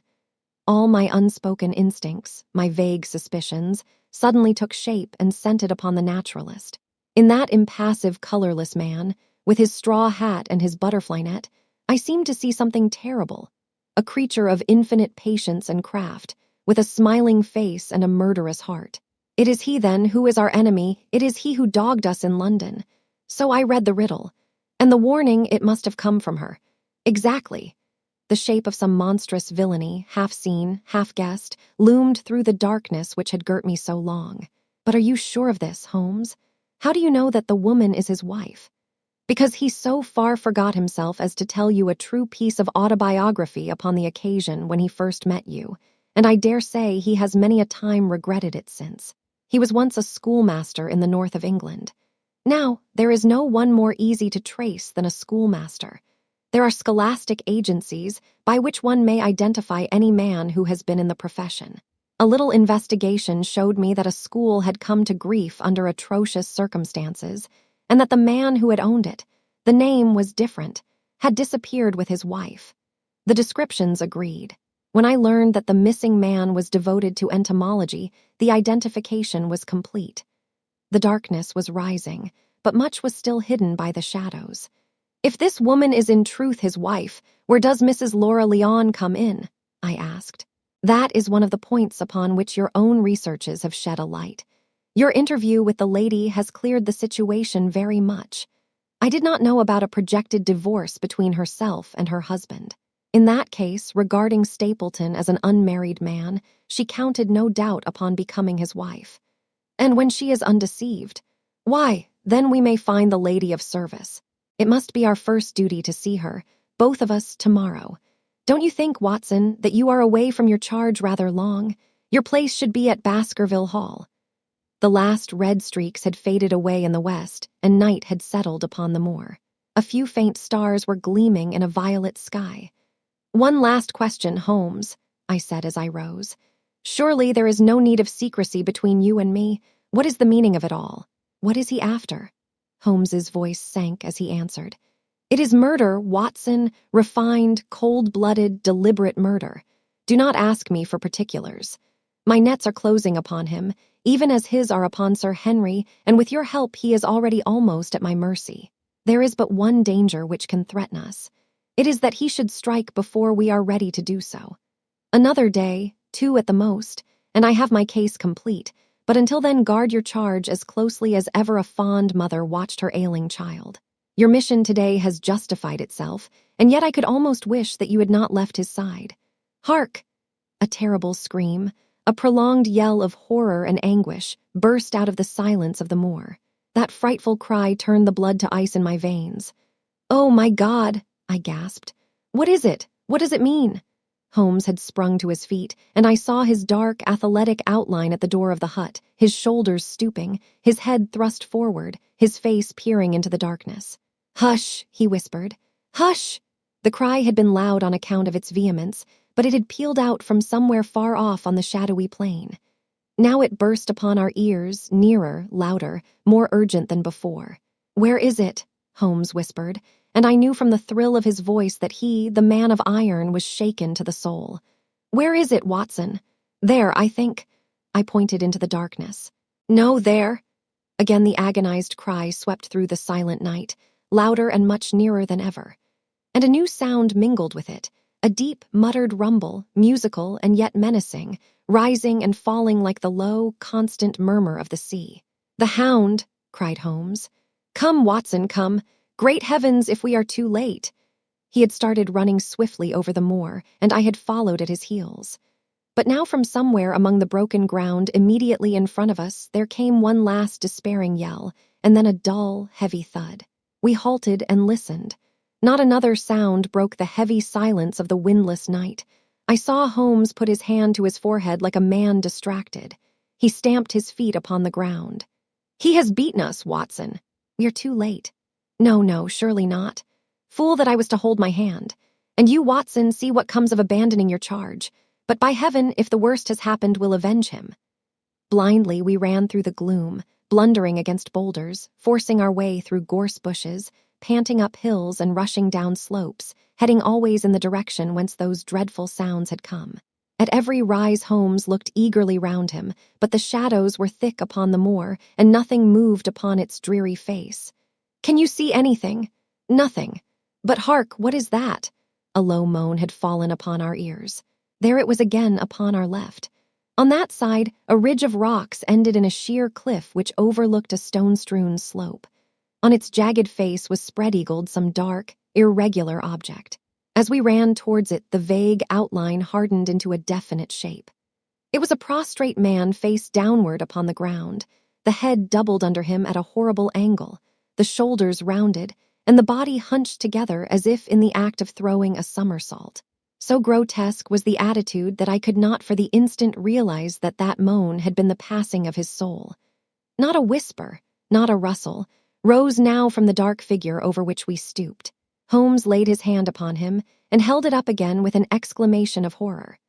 The gleam of the match which he struck shone upon his clotted fingers and upon the ghastly pool which widened slowly from the crushed skull of the victim.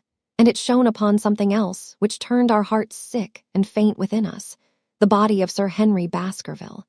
There was no chance of either of us forgetting that peculiar ruddy tweed suit, the very one which he had worn on the first morning that we had seen him in Baker Street. We caught the one clear glimpse of it, and then the match flickered and went out, even as the hope had gone out of our souls. Holmes groaned, and his face glimmered white through the darkness. "The brute! The brute!" I cried with clenched hands. "Oh, Holmes, I shall never forgive myself for having left him to his fate. I am more to blame than you, Watson. In order to have my case well-rounded and complete, I have thrown away the life of my client. It is the greatest blow which has befallen me in my career. But how could I know that he would risk his life alone upon the moor in the face of all my warnings? That we should have heard his screams, my God, those screams, and yet have been unable to save him. Where is this brute of a hound which drove him to his death? It may be lurking among these rocks at this instant. And Stapleton, where is he? He shall answer for this deed. He shall, I will see to that. Uncle and nephew have been murdered. The one frightened to death by the very sight of a beast which he thought to be supernatural, the other driven to his end in his wild flight to escape from it. But now we have to prove the connection between the man and the beast. Save from what we heard, we cannot even swear to the existence of the latter, since Sir Henry has evidently died from the fall. But by heavens, cunning as he is, the fellow shall be in my power before another day is past. We stood with bitter hearts on either side of the mangled body, overwhelmed by this sudden and irrevocable disaster which had brought all our long and weary labors to so piteous an end. Then, as the moon rose, we climbed to the top of the rocks over which our poor friend had fallen, and from the summit we gazed out over the shadowy moor, half silver and half gloom. Far away, miles off, in the direction of Grimpen, a single steady yellow light was shining. It could only come from the lonely abode of the Stapletons. With a bitter curse, I shook my fist at it as I gazed. Why should we not seize him at once? Our case is not complete. The fellow is wary and cunning to the last degree. It is not what we know, but what we can prove. If we make one false move, the villain may escape us yet. What can we do? There will be plenty for us to do tomorrow. Tonight we can only perform the last offices to our poor friend. Together, we made our way down the precipitous slope and approached the body, black and clear against the silvered stones. The agony of those contorted limbs struck me with a spasm of pain and blurred my eyes with tears. "We must send for help, Holmes. We cannot carry him all the way to the hall. Good heavens, are you mad?" He had uttered a cry and bent over the body. Now he was dancing and laughing and wringing my hand. Could this be my stern, self-contained friend? These were hidden fires, indeed. A beard, a beard. The man has a beard. A beard? It is not the baronet, it is my neighbor, the convict. With feverish haste, we had turned the body over, and that dripping beard was pointing up to the cold, clear moon. There could be no doubt about the beetling forehead, the sunken animal eyes. It was indeed the same face which had glared upon me in the light of the candle from over the rock, the face of Selden, the criminal. Then, in an instant, it was all clear to me. I remembered how the baronet had told me that he had handed his old wardrobe to Barrymore. Barrymore had passed it on in order to help Selden in his escape. Boots, shirt, cap, it was all Sir Henry's. The tragedy was still black enough, but this man had at least deserved death by the laws of his country. I told Holmes how the matter stood, my heart bubbling over with thankfulness and joy. "Then the clothes have been the poor devil's death," said he. "It is clear enough that the hound has been laid on from some article of Sir Henry's, the boot which was abstracted in the hotel, in all probability, and so ran this man down. There is one very singular thing, however. How came Selden, in the darkness, to know that the hound was on his trail? He heard him.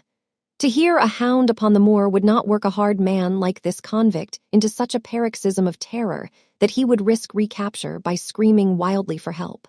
By his cries, he must have run a long way after he knew the animal was on his track. How did he know? A greater mystery to me is why this hound, presuming that all our conjectures are correct. I presume nothing. Well, then, why this hound should be loose tonight. I suppose that it does not always run loose upon the moor. Stapleton would not let it go unless he had reason to think that Sir Henry would be there. My difficulty is the more formidable of the two, for I think that we shall very shortly get an explanation of yours, while mine may remain forever a mystery. The question now is, what shall we do with this poor wretch's body? We cannot leave it here to the foxes and the ravens. I suggest that we put it in one of the huts until we can communicate with the police. Exactly. I have no doubt that you and I could carry it so far. Halloa, Watson, what's this? It's the man himself, by all that's wonderful and audacious. Not a word to show your suspicions, not a word, or my plans crumble to the ground. A figure was approaching us over the moor, and I saw the dull red glow of a cigar. The moon shone upon him, and I could distinguish the dapper shape and jaunty walk of the naturalist. He stopped when he saw us, and then came on again. Why, Dr. Watson, that's not you, is it? You are the last man that I should have expected to see out on the moor at this time of night. But, dear me, what's this? Somebody hurt. Don't tell me that it is our friend Sir Henry. He hurried past me and stooped over the dead man. I heard a sharp intake of his breath, and the cigar fell from his fingers. Who's this? He stammered. It is Selden, the man who escaped from Princetown. Stapleton turned a ghastly face upon us, but by a supreme effort he had overcome his amazement and his disappointment. He looked sharply from Holmes to me. Dear me, what a very shocking affair. How did he die? He appears to have broken his neck by falling over these rocks. My friend and I were strolling on the moor when we heard a cry. I heard a cry also. That was what brought me out. I was uneasy about Sir Henry. Why about Sir Henry in particular? I could not help asking. Because I had suggested that he should come over. When he did not come, I was surprised, and I naturally became alarmed for his safety when I heard cries upon the moor. By the way, his eyes darted again from my face to Holmes's. Did you hear anything else besides a cry? No, said Holmes. Did you? No. What do you mean then? Oh, you know the stories that the peasants tell about a phantom hound and so on. It is said to be heard at night upon the moor. I was wondering if there were any evidence of such a sound tonight. We heard nothing of the kind, said I, and what is your theory of this poor fellow's death? I have no doubt that anxiety and exposure have driven him off his head. He has rushed about the moor in a crazy state and eventually fallen over here and broken his neck. That seems the most reasonable theory, said Stapleton, and he gave a sigh which I took to indicate his relief. What do you think about it, Mr. Sherlock Holmes? My friend bowed his compliments. You are quick at identification, said he. We have been expecting you in these parts since Dr. Watson came down. You are in time to see a tragedy. Yes, indeed. I have no doubt that my friend's explanation will cover the facts. I will take an unpleasant remembrance back to London with me tomorrow. Oh, you return tomorrow. That is my intention. I hope your visit has cast some light upon those occurrences which have puzzled us. Holmes shrugged his shoulders. One cannot always have the success for which one hopes. An investigator needs facts and not legends or rumors. It has not been a satisfactory case. My friend spoke in his frankest and most unconcerned manner. Stapleton still looked hard at him. Then he turned to me. I would suggest carrying this poor fellow to my house, but it would give my sister such a fright that I do not feel justified in doing it. I think that if we put something over his face, he will be safe until morning. And so it was arranged. Resisting Stapleton's offer of hospitality, Holmes and I set off to Baskerville Hall, leaving the naturalist to return alone. Looking back, we saw the figure moving slowly away over the broad moor, and behind him that one black smudge on the silvered slope, which showed where the man was lying who had come so horribly to his end. We're at close grips at last, said Holmes as we walked together across the moor. What a nerve the fellow has! How he pulled himself together in the face of what must have been a paralyzing shock when he found that the wrong man had fallen a victim to his plot. I told you in London, Watson, and I tell you now again that we have never had a foeman more worthy of our steel. I am sorry that he has seen you. And so was I at first. But there was no getting out of it. What effect do you think it will have upon his plans now that he knows you are here? It may cause him to be more cautious, or it may drive him to desperate measures at once. Like most clever criminals, he may be too confident in his own cleverness and imagine that he has completely deceived us. Why should we not arrest him at once? My dear Watson, you were born to be a man of action. Your instinct is always to do something energetic. But supposing, for argument's sake, that we had him arrested tonight, what on earth the better off should we be for that? We could prove nothing against him. There's the devilish cunning of it. If he were acting through a human agent, we could get some evidence. But if we were to drag this great dog to the light of day, it would not help us in putting a rope round the neck of its master. Surely we have a case. Not a shadow of one, only surmise and conjecture. We should be laughed out of court if we came with such a story and such evidence. There is Sir Charles's death, found dead without a mark upon him. You and I know that he died of sheer fright, and we know also what frightened him, but how are we to get 12 stolid jurymen to know it?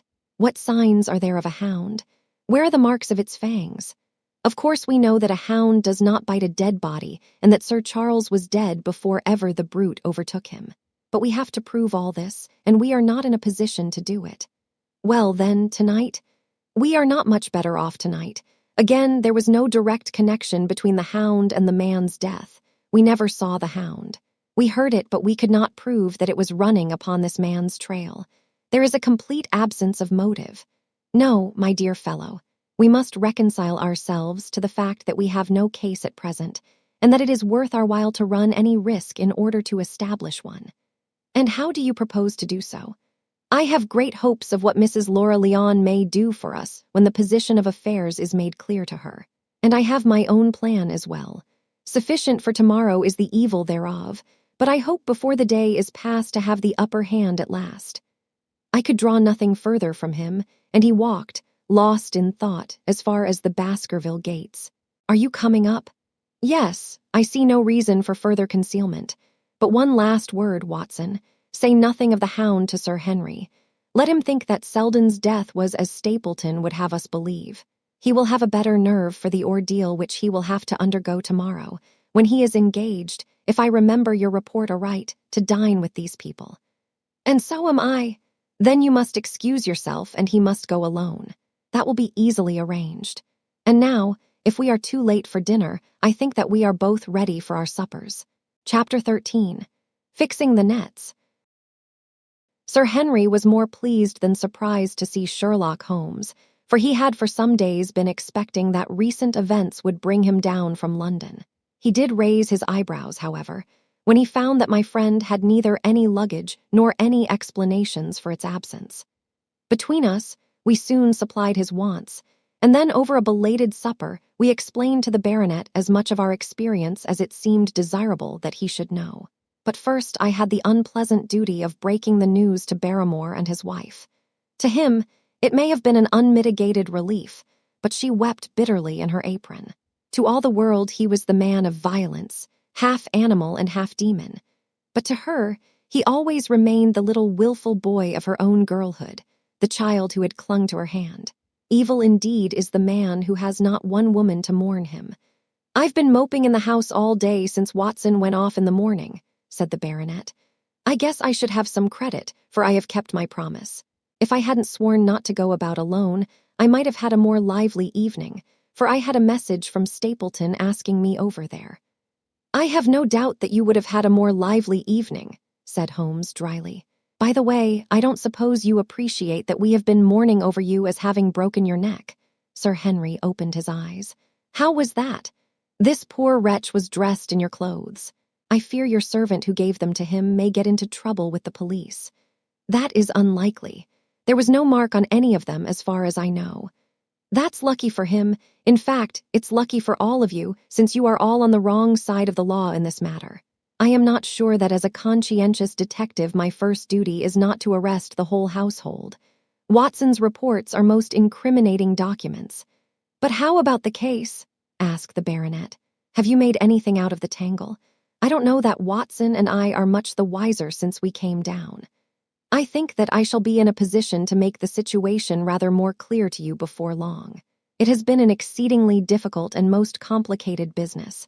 There are several points upon which we still want light, but it is coming all the same. We've had one experience, as Watson has no doubt told you.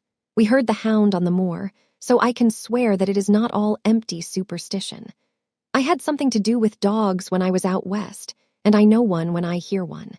If you can muzzle that one and put him on a chain, I'll be ready to swear you are the greatest detective of all time. I think I will muzzle him and chain him all right if you will give me your help. Whatever you tell me to do, I will do. Very good. And I will ask you also to do it blindly, without always asking the reason. Just as you like. If you will do this, I think the chances are that our little problem will soon be solved. I have no doubt. He stopped suddenly and stared fixedly up over my head into the air. The lamp beat upon his face, and so intent was it, and so still that it might have been that of a clear-cut classical statue, a personification of alertness and expectation. "What is it?" we both cried. I could see as he looked down that he was repressing some internal emotion. His features were still composed, but his eyes shone with amused exultation. "Excuse the admiration of a connoisseur," said he, as he waved his hand towards the line of portraits which covered the opposite wall. "Watson won't allow that I know anything of art, but that is mere jealousy, because our views upon the subject differ. Now, these are a really very fine series of portraits." "Well, I'm glad to hear you say so," said Sir Henry, glancing with some surprise at my friend. "I don't pretend to know much about these things, and I'd be a better judge of a horse or a steer than of a picture. I didn't know that you found time for such things. I know what is good when I see it, and I see it now. That's a Kneller, I'll swear, that lady in the blue silk over yonder, and the stout gentleman with the wig ought to be a Reynolds.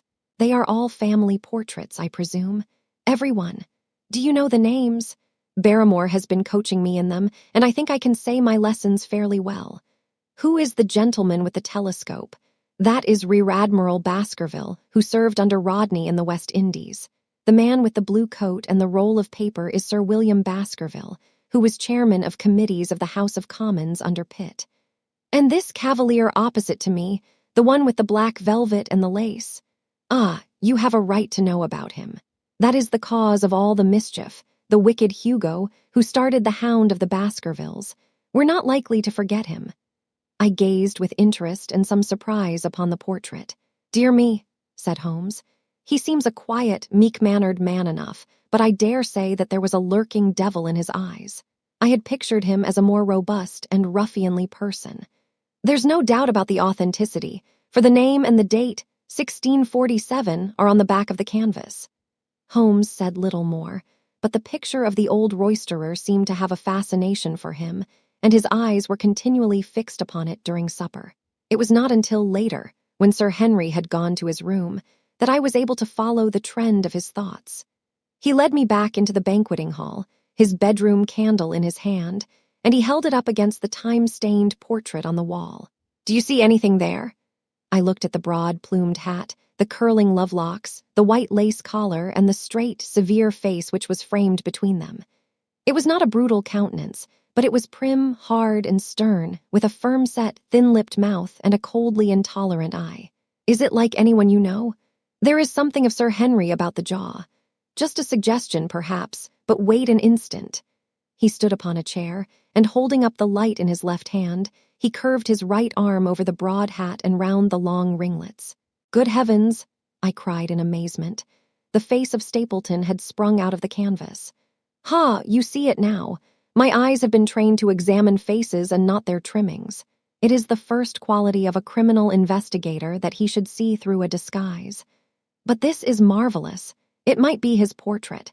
Yes, it is an interesting instance of a throwback, which appears to be both physical and spiritual.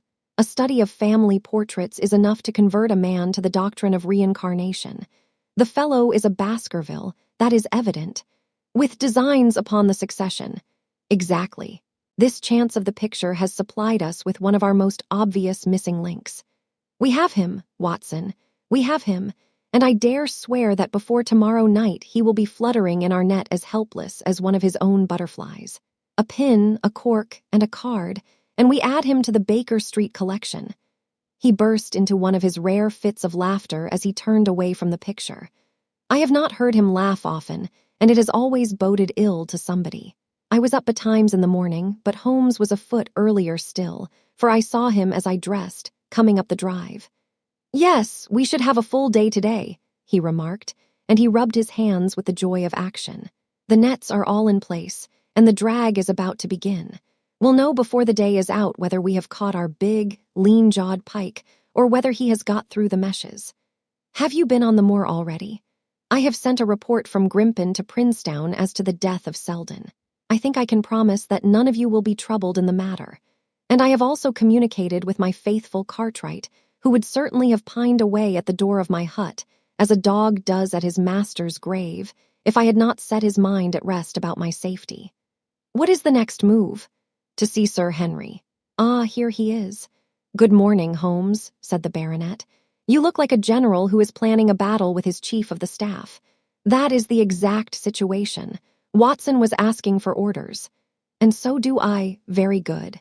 You are engaged, as I understand, to dine with our friends, the Stapletons, tonight. I hope that you will come also.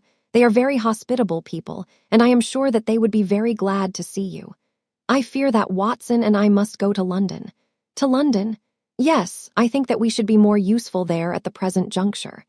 The baronet's face perceptibly lengthened. I hoped that you were going to see me through this business. The Hall and the Moor are not very pleasant places when one is alone. My dear fellow, you must trust me implicitly and do exactly what I tell you. You can tell your friends that we should have been happy to have come with you, but that urgent business required us to be in town. We hope very soon to return to Devonshire. Will you remember to give them that message? If you insist upon it. There is no alternative, I assure you.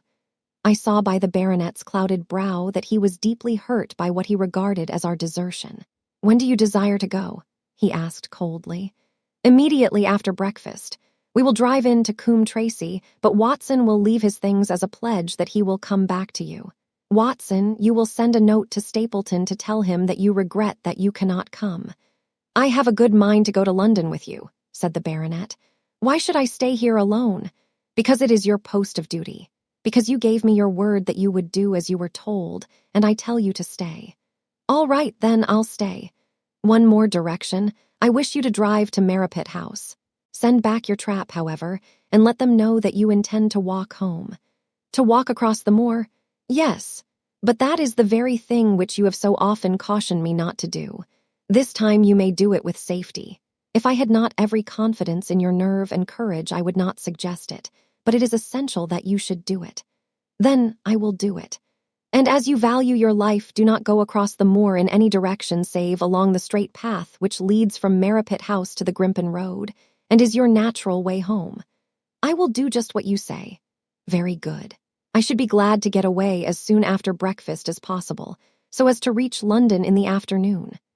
I was much astounded by this program, though I remembered that Holmes had said to Stapleton on the night before that his visit would terminate next day. It had not crossed my mind, however, that he would wish me to go with him, nor could I understand how we could both be absent at a moment which he himself declared to be critical. There was nothing for it, however, but implicit obedience. So we bade goodbye to our rueful friend, and a couple of hours afterwards we were at the station of Coombe Tracy and had dispatched the trap upon its return journey. A small boy was waiting upon the platform. Any orders, sir? You will take this train to town, Cartwright. The moment you arrive you will send a wire to Sir Henry Baskerville, in my name, to say that if he finds the pocketbook which I have dropped he is to send it by registered post to Baker Street. Yes, sir.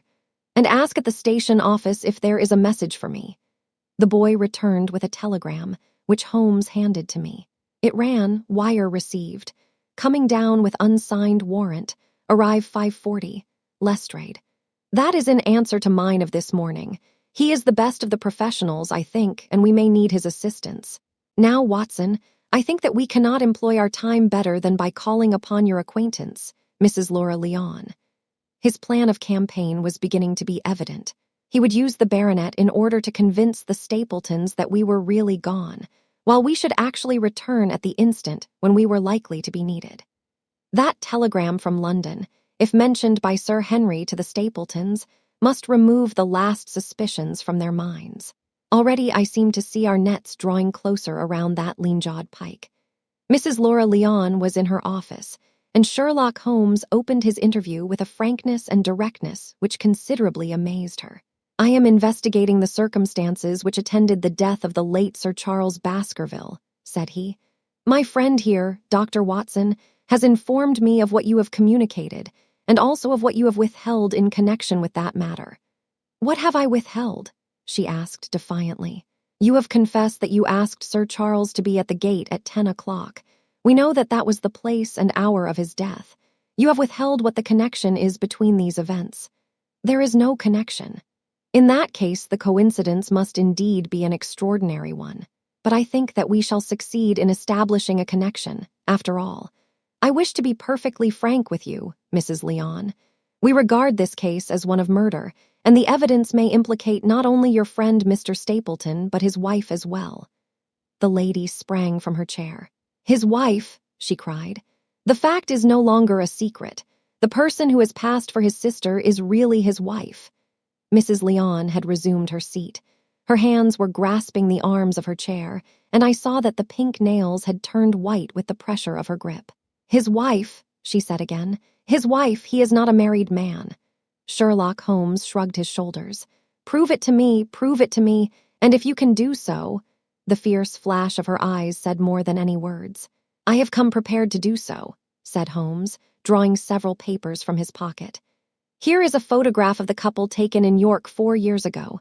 It is endorsed Mr. and Mrs. Vandeleur, but you will have no difficulty in recognizing him, and her also, if you know her by sight. Here are 3 written descriptions by trustworthy witnesses of Mr. and Mrs. Vandeleur, who at that time kept St. Oliver's private school.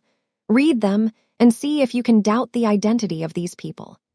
She glanced at them, and then looked up at us with the set, rigid face of a desperate woman. "Mr. Holmes," she said, "this man had offered me marriage on condition that I could get a divorce from my husband.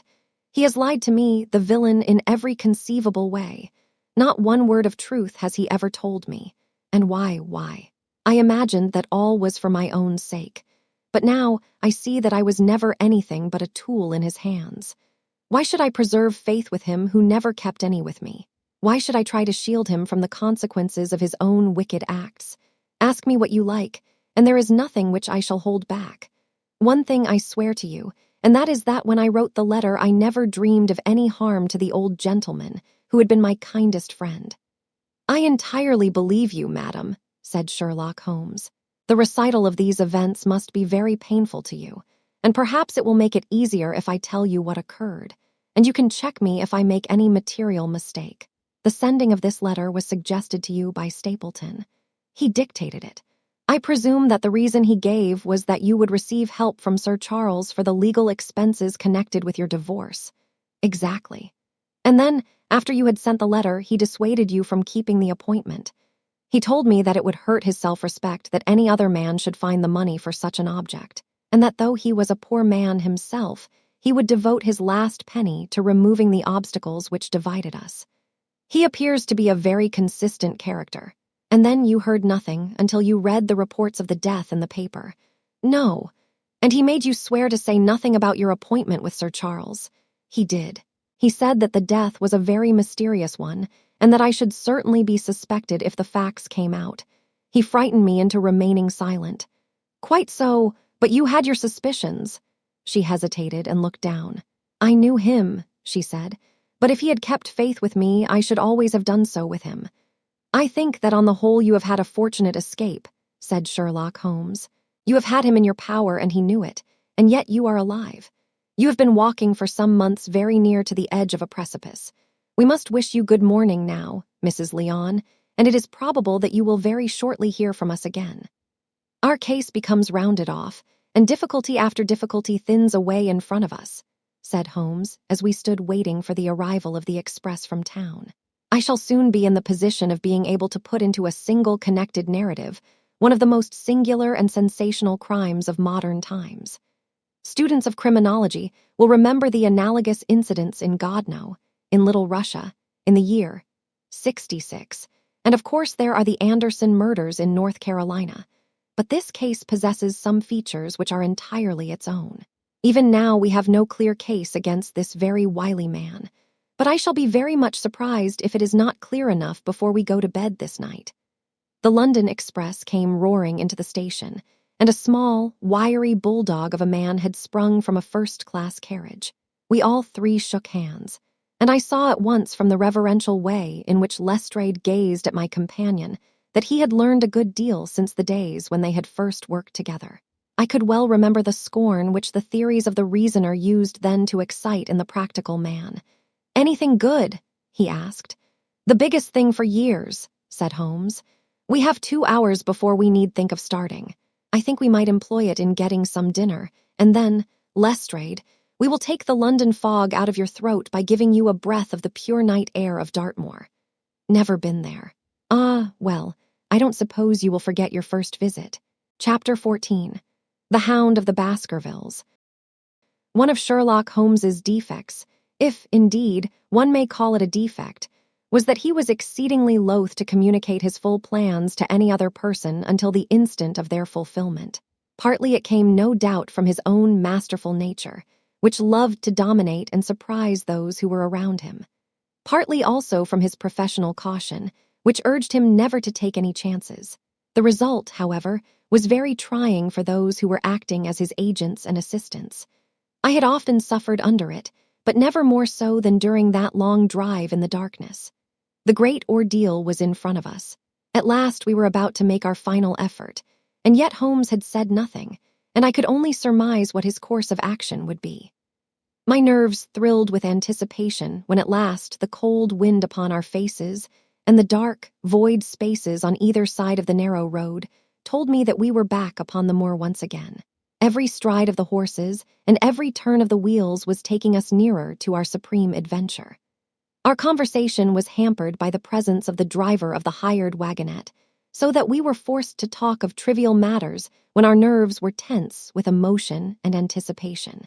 It was a relief to me, after that unnatural restraint, when we at last passed Franklin's house and knew that we were drawing near to the hall and to the scene of action. We did not drive up to the door but got down near the gate of the avenue. The wagonette was paid off and ordered to return to Coombe Tracy forthwith, while we started to walk to Merripit House. "Are you armed, Lestrade?" The little detective smiled. "As long as I have my trousers, I have a hip pocket, and as long as I have my hip pocket, I have something in it." "Good. My friend and I are also ready for emergencies. You're mighty close about this affair, Mr. Holmes. What's the game now?" "A waiting game." "My word, it does not seem a very cheerful place," said the detective with a shiver, glancing round him at the gloomy slopes of the hill and at the huge lake of fog which lay over the Grimpen Mire. "I see the lights of a house ahead of us. That is Merripit House and the end of our journey. I must request you to walk on tiptoe and not to talk above a whisper." We moved cautiously along the track as if we were bound for the house, but Holmes halted us when we were about 200 yards from it. "This will do," said he. "These rocks upon the right make an admirable screen. We are to wait here." "Yes, we shall make our little ambush here. Get into this hollow, Lestrade. You have been inside the house, have you not, Watson? Can you tell the position of the rooms? What are those latticed windows at this end?" "I think they are the kitchen windows. And the one beyond, which shines so brightly, that is certainly the dining room. The blinds are up. You know the lie of the land best. Creep forward quietly and see what they are doing. But for heaven's sake, don't let them know that they are watched." I tiptoed down the path and stooped behind the low wall which surrounded the stunted orchard. Creeping in its shadow, I reached a point whence I could look straight through the uncurtained window. There were only 2 men in the room, Sir Henry and Stapleton. They sat with their profiles towards me on either side of the round table. Both of them were smoking cigars, and coffee and wine were in front of them. Stapleton was talking with animation, but the baronet looked pale and distrait. Perhaps the thought of that lonely walk across the illumined moor was weighing heavily upon his mind. As I watched them, Stapleton rose and left the room, while Sir Henry filled his glass again and leaned back in his chair, puffing at his cigar. I heard the creak of a door and the crisp sound of boots upon gravel. The steps passed along the path on the other side of the wall under which I crouched. Looking over, I saw the naturalist pause at the door of an outhouse in the corner of the orchard. A key turned in a lock, and as he passed in there was a curious scuffling noise from within. He was only a minute or so inside, and then I heard the key turn once more and he passed me and re-entered the house. I saw him rejoin his guest, and I crept quietly back to where my companions were waiting to tell them what I had seen. "You say, Watson, that the lady is not there?" Holmes asked when I had finished my report. "No. Where can she be, then, since there is no light in any other room except the kitchen? I cannot think where she is." I have said that over the great Grimpen Mire there hung a dense, white fog. It was drifting slowly in our direction and banked itself up like a wall on that side of us, low but thick and well-defined. The moon shone on it, and it looked like a great shimmering ice field, with the heads of the distant tors as rocks borne upon its surface. Holmes's face was turned towards it, and he muttered impatiently as he watched its sluggish drift. "It's moving towards us, Watson. Is that serious?" "Very serious indeed, the one thing upon earth which could have disarranged my plans. He can't be very long, now. It is already 10 o'clock. Our success and even his life may depend upon his coming out before the fog is over the path." The night was clear and fine above us. The stars shone cold and bright, while a half-moon bathed the whole scene in a soft, uncertain light. Before us lay the dark bulk of the house, its serrated roof and bristling chimneys hard outlined against the silver-spangled sky. Broad bars of golden light from the lower windows stretched across the orchard and the moor. One of them was suddenly shut off. The servants had left the kitchen. There only remained the lamp in the dining room where the two men, the murderous host and the unconscious guest, still chatted over their cigars. Every minute that white woolly plain, which covered one half of the moor, was drifting closer and closer to the house. Already, the first thin wisps of it were curling across the golden square of the lighted window. The farther wall of the orchard was already invisible, and the trees were standing out of a swirl of white vapor. As we watched it, the fog wreaths came crawling round both corners of the house and rolled slowly into one dense bank on which the upper floor, and the roof floated like a strange ship upon a shadowy sea. Holmes struck his hand passionately upon the rock in front of us and stamped his feet in his impatience. "If he isn't out in a quarter of an hour, the path will be covered. In half an hour we won't be able to see our hands in front of us. Shall we move farther back upon higher ground?" "Yes, I think it would be as well." So as the fog bank flowed onward, we fell back before it until we were half a mile from the house, and still that dense white sea, with the moon silvering its upper edge, swept slowly and inexorably on. "We are going too far," said Holmes. "We dare not take the chance of his being overtaken before he can reach us. At all costs we must hold our ground where we are." He dropped on his knees and clapped his ear to the ground. "Thank God, I think that I hear him coming." A sound of quick steps broke the silence of the moor. Crouching among the stones, we stared intently at the silver-tipped bank in front of us. The steps grew louder, and through the fog, as through a curtain, there stepped the man whom we were awaiting. He looked round him in surprise as he emerged into the clear, starlit night. Then he came swiftly along the path, passed close to where we lay, and went on up the long slope behind us. As he walked, he glanced continually over either shoulder, like a man who is ill at ease. "Hist!" cried Holmes, and I heard the sharp click of a cocking pistol. "Look out, it's coming!" There was a thin, crisp, continuous patter from somewhere in the heart of that crawling bank. The cloud was within 50 yards of where we lay, and we glared at it, all three, uncertain what horror was about to break from the heart of it. I was at Holmes's elbow, and I glanced for an instant at his face. It was pale and exultant, his eyes shining brightly in the moonlight. But suddenly they started forward in a rigid, fixed stare, and his lips parted in amazement. At the same instant Lestrade gave a yell of terror and threw himself face downward upon the ground.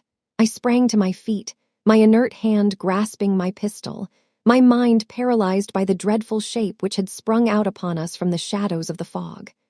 A hound it was, an enormous coal-black hound, but not such a hound as mortal eyes have ever seen. Fire burst from its open mouth. Its eyes glowed with a smoldering glare. Its muzzle and hackles and dewlap were outlined in flickering flame. Never in the delirious dream of a disordered brain could anything more savage, more appalling, More hellish be conceived than that dark form and savage face which broke upon us out of the wall of fog. With long bounds, the huge black creature was leaping down the track, following hard upon the footsteps of our friend. So paralyzed were we by the apparition that we allowed him to pass before we had recovered our nerve. Then Holmes and I both fired together, and the creature gave a hideous howl, which showed that one at least had hit him. He did not pause, however, but bounded onward. Far away on the path we saw Sir Henry looking back, his face white in the moonlight, his hands raised in horror, glaring helplessly at the frightful thing which was hunting him down. But that cry of pain from the hound had blown all our fears to the winds. If he was vulnerable, he was mortal, and if we could wound him, we could kill him. Never have I seen a man run as Holmes ran that night. I am reckoned fleet of foot, but he outpaced me as much as I outpaced the little professional. In front of us, as we flew up the track, we heard scream after scream from Sir Henry and the deep roar of the hound. I was in time to see the beast spring upon its victim, hurl him to the ground, and worry at his throat. But the next instant Holmes had emptied 5 barrels of his revolver into the creature's flank. With a last howl of agony and a vicious snap in the air, it rolled upon its back, 4 feet pawing furiously, and then fell limp upon its side. I stooped, panting, and pressed my pistol to the dreadful, shimmering head, but it was useless to press the trigger. The giant hound was dead. Sir Henry lay insensible where he had fallen. We tore away his collar, and Holmes breathed a prayer of gratitude when we saw that there was no sign of a wound and that the rescue had been in time. Already our friend's eyelids shivered, and he made a feeble effort to move. Lestrade thrust his brandy flask between the baronet's teeth, and 2 frightened eyes were looking up at us. "My God," he whispered. "What was it? What in heaven's name was it?" "It's dead, whatever it is," said Holmes. "We've laid the family ghost once and forever." In mere size and strength, it was a terrible creature which was lying stretched before us.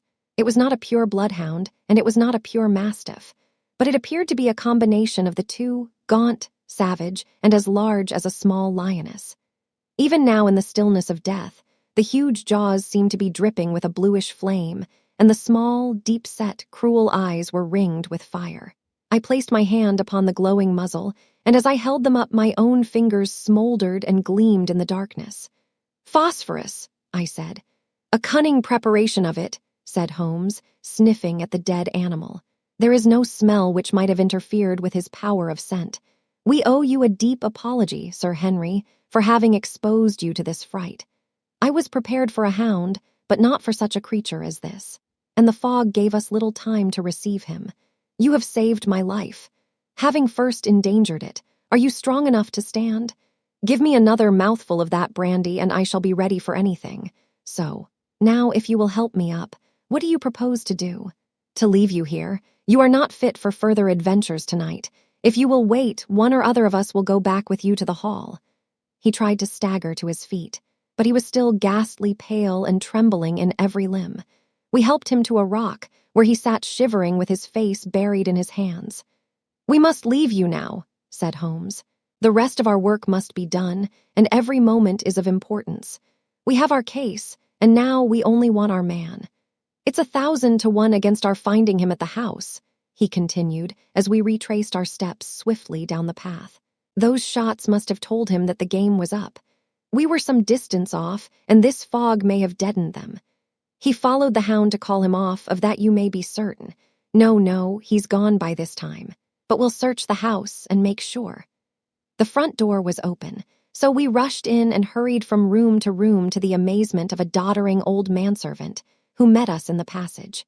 There was no light save in the dining room, but Holmes caught up the lamp and left no corner of the house unexplored. No sign could we see of the man whom we were chasing. On the upper floor, however, one of the bedroom doors was locked. "There's someone in here," cried Lestrade. "I can hear a movement. Open this door." A faint moaning and rustling came from within. Holmes struck the door just over the lock with the flat of his foot, and it flew open. Pistol in hand, we all 3 rushed into the room. But there was no sign within it of that desperate and defiant villain whom we expected to see. Instead, we were faced by an object so strange and so unexpected that we stood for a moment staring at it in amazement.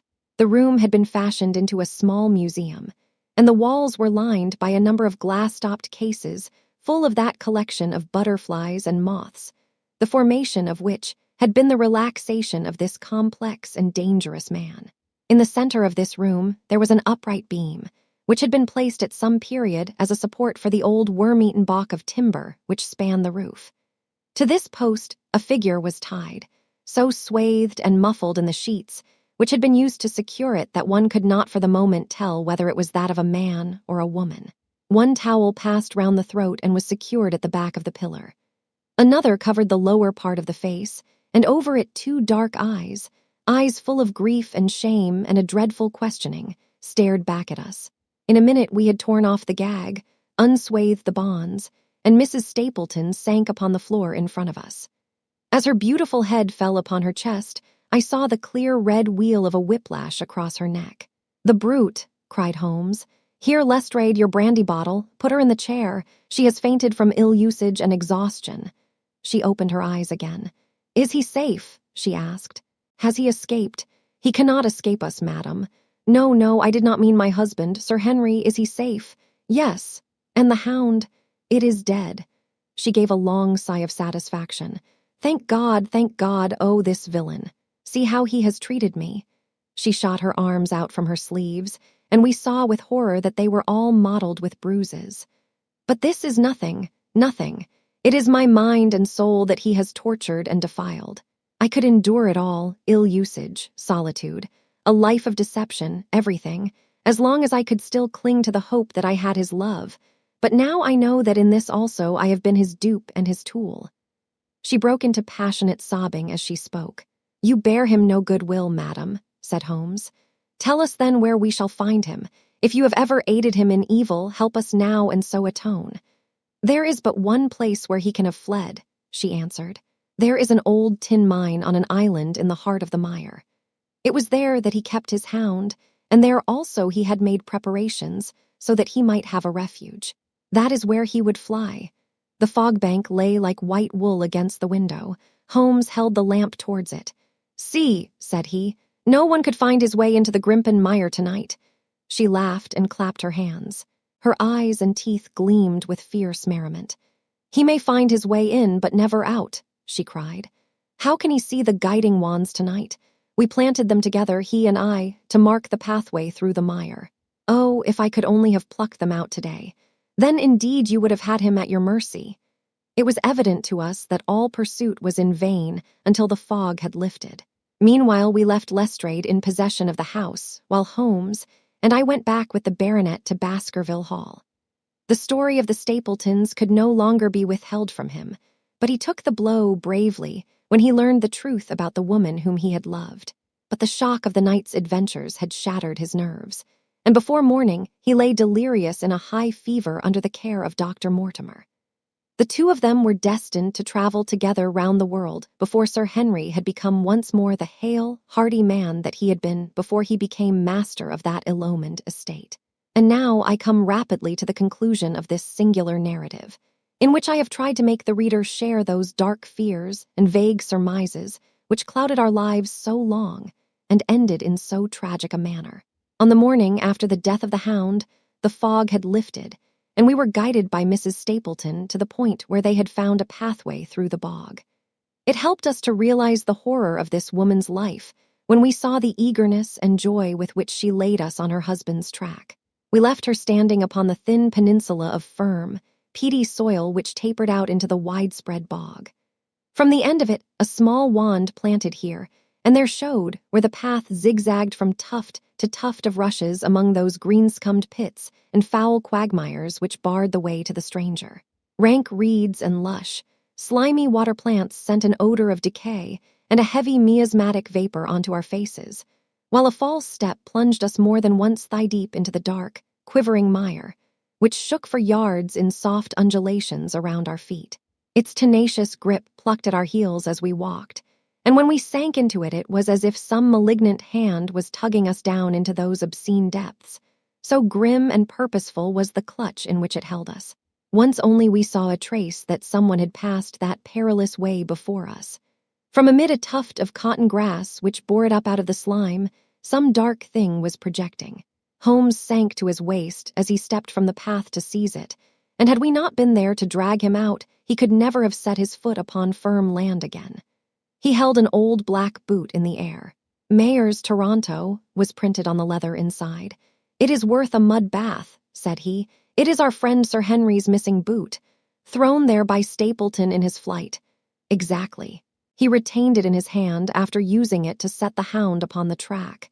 He fled when he knew the game was up, still clutching it, and he hurled it away at this point of his flight. We know at least that he came so far in safety. But more than that we were never destined to know, though there was much which we might surmise. There was no chance of finding footsteps in the mire, for the rising mud oozed swiftly in upon them. But as we at last reached firmer ground beyond the morass, we all looked eagerly for them. But no slightest sign of them ever met our eyes. If the earth told a true story, then Stapleton never reached that island of refuge towards which he struggled through the fog upon that last night. Somewhere in the heart of the great Grimpen mire, down in the foul slime of the huge morass which had sucked him in, this cold and cruel-hearted man is forever buried. Many traces we found of him in the bog-girt island where he had hid his savage ally. A huge driving wheel and a shaft half filled with rubbish showed the position of an abandoned mine. Beside it were the crumbling remains of the cottages of the miners, driven away no doubt by the foul reek of the surrounding swamp. In one of these, a staple and chain with a quantity of gnawed bones showed where the animal had been confined. A skeleton with a tangle of brown hair adhering to it lay among the debris.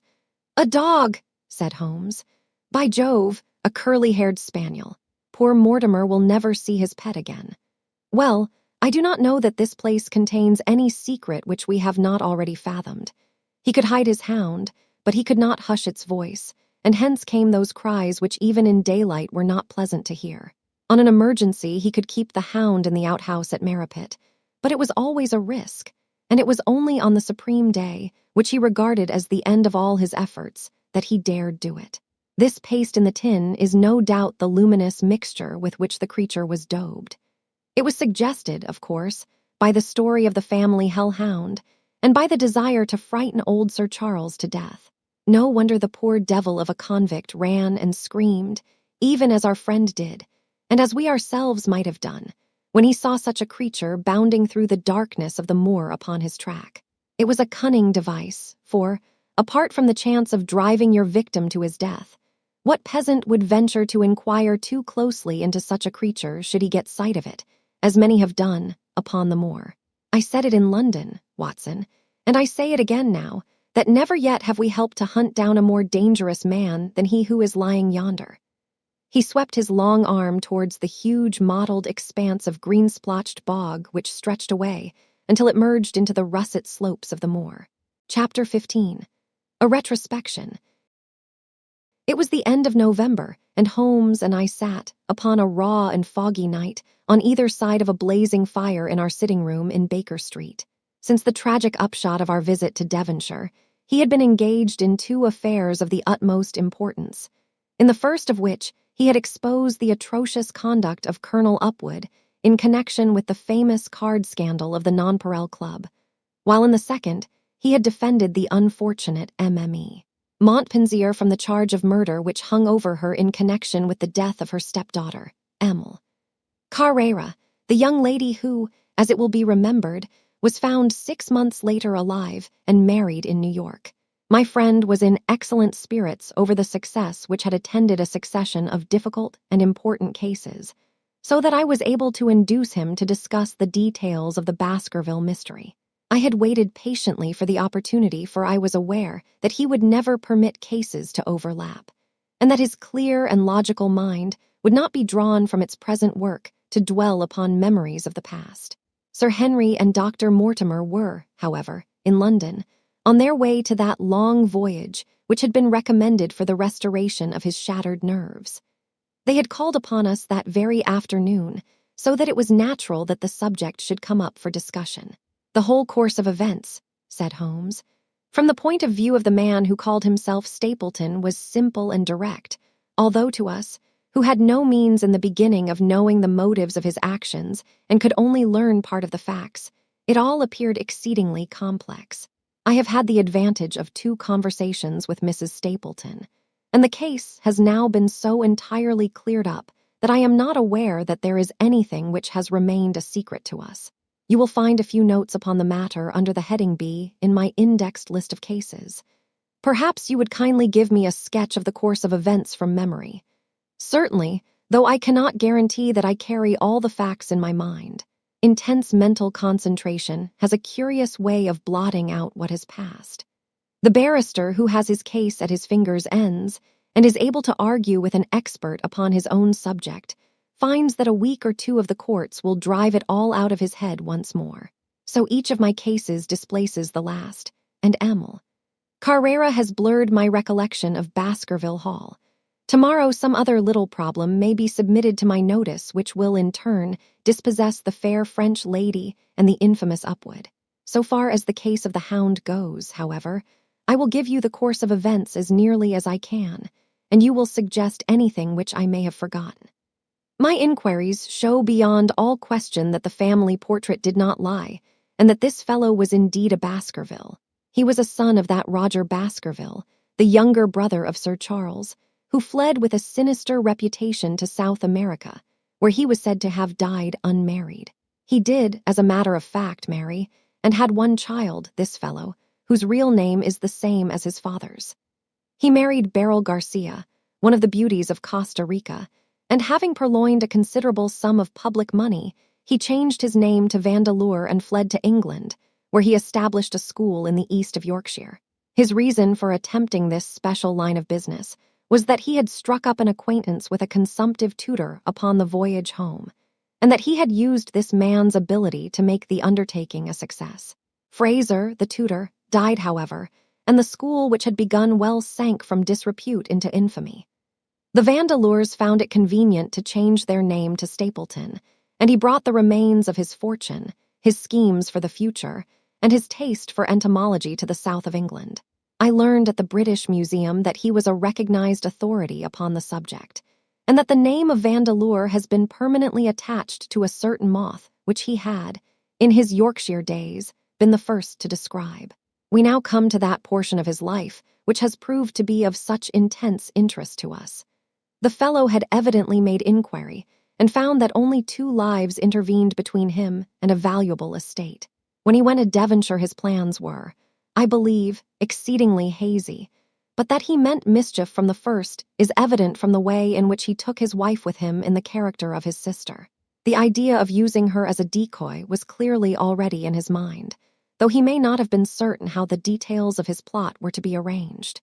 He meant in the end to have the estate, and he was ready to use any tool or run any risk for that end. His first act was to establish himself as near to his ancestral home as he could, and his second was to cultivate a friendship with Sir Charles Baskerville and with the neighbors. The baronet himself told him about the family hound, and so prepared the way for his own death. Stapleton, as I will continue to call him, knew that the old man's heart was weak and that a shock would kill him. So much he had learned from Dr. Mortimer.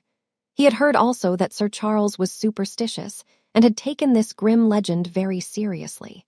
His ingenious mind instantly suggested a way by which the baronet could be done to death, and yet it would be hardly possible to bring home the guilt to the real murderer.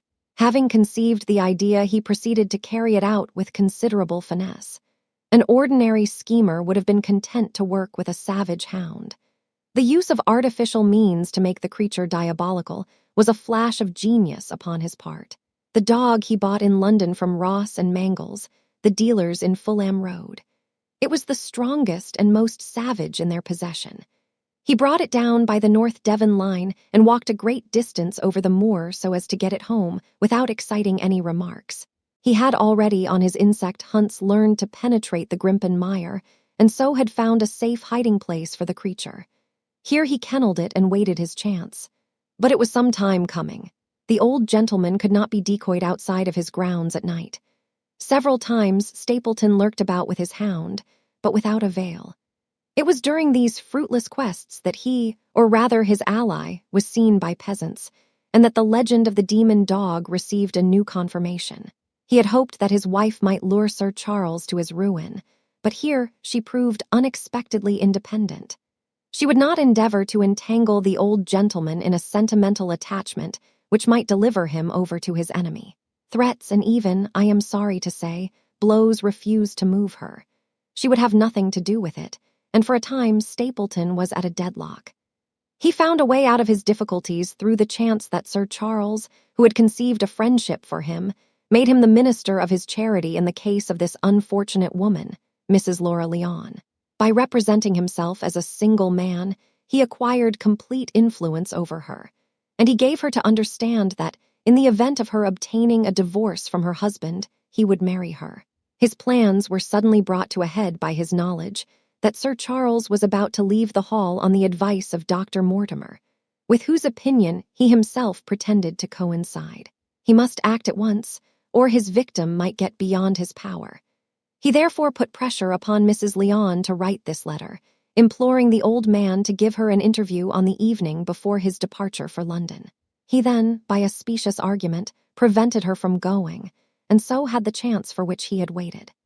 Driving back in the evening from Coombe Tracey, he was in time to get his hound, to treat it with his infernal paint, and to bring the beast round to the gate at which he had reason to expect that he would find the old gentleman waiting. The dog, incited by its master, sprang over the wicket gate and pursued the unfortunate baronet, who fled screaming down the yew alley. In that gloomy tunnel it must indeed have been a dreadful sight to see that huge black creature, with its flaming jaws and blazing eyes, bounding after its victim. He fell dead at the end of the alley from heart disease and terror. The hound had kept upon the grassy border while the baronet had run down the path, so that no track but the man's was visible. On seeing him lying still, the creature had probably approached to sniff at him, but finding him dead had turned away again. It was then that it left the print which was actually observed by Dr. Mortimer. The hound was called off and hurried away to its lair in the Grimpen Mire, and a mystery was left which puzzled the authorities, alarmed the countryside, and finally brought the case within the scope of our observation. So much for the death of Sir Charles Baskerville. You perceive the devilish cunning of it, for really it would be almost impossible to make a case against the real murderer. His only accomplice was one who could never give him away, and the grotesque, inconceivable nature of the device only served to make it more effective. Both of the women concerned in the case, Mrs. Stapleton and Mrs. Laura Leon, were left with a strong suspicion against Stapleton. Mrs. Stapleton knew that he had designs upon the old man, and also of the existence of the hound. Mrs. Leon knew neither of these things, but had been impressed by the death occurring at the time of an uncancelled appointment which was only known to him. However, both of them were under his influence, and he had nothing to fear from them. The first half of his task was successfully accomplished, but the more difficult still remained. It is possible that Stapleton did not know of the existence of an heir in Canada. In any case, he would very soon learn it from his friend Dr. Mortimer, and he was told by the latter all details about the arrival of Henry Baskerville. Stapleton's first idea was that this young stranger from Canada might possibly be done to death in London without coming down to Devonshire at all. He distrusted his wife ever since she had refused to help him in laying a trap for the old man, and he dared not leave her long out of his sight for fear he should lose his influence over her. It was for this reason that he took her to London with him. They lodged, I find, at the Mexborough Private Hotel in Craven Street, which was actually one of those called upon by my agent in search of evidence. Here he kept his wife imprisoned in her room, while he, disguised in a beard, followed Dr. Mortimer to Baker Street and afterwards to the station and to the Northumberland Hotel. His wife had some inkling of his plans, but she had such a fear of her husband, a fear founded upon brutal ill-treatment, that she dare not write to warn the man whom she knew to be in danger. If the letter should fall into Stapleton's hands, her own life would not be safe. Eventually, as we know, she adopted the expedient of cutting out the words which would form the message and addressing the letter in a disguised hand. It reached the baronet and gave him the first warning of his danger. It was very essential for Stapleton to get some article of Sir Henry's attire, so that, in case he was driven to use the dog, he might always have the means of setting him upon his track. With characteristic promptness and audacity, he set about this at once, And we cannot doubt that the boots or chambermaid of the hotel was well bribed to help him in his design. By chance, however, the first boot which was procured for him was a new one, and therefore useless for his purpose.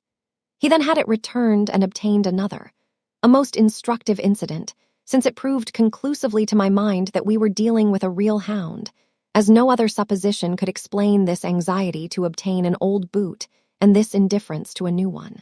The more outre and grotesque an incident is, the more carefully it deserves to be examined, and the very point which appears to complicate a case is, when duly considered and scientifically handled, the one which is most likely to elucidate it.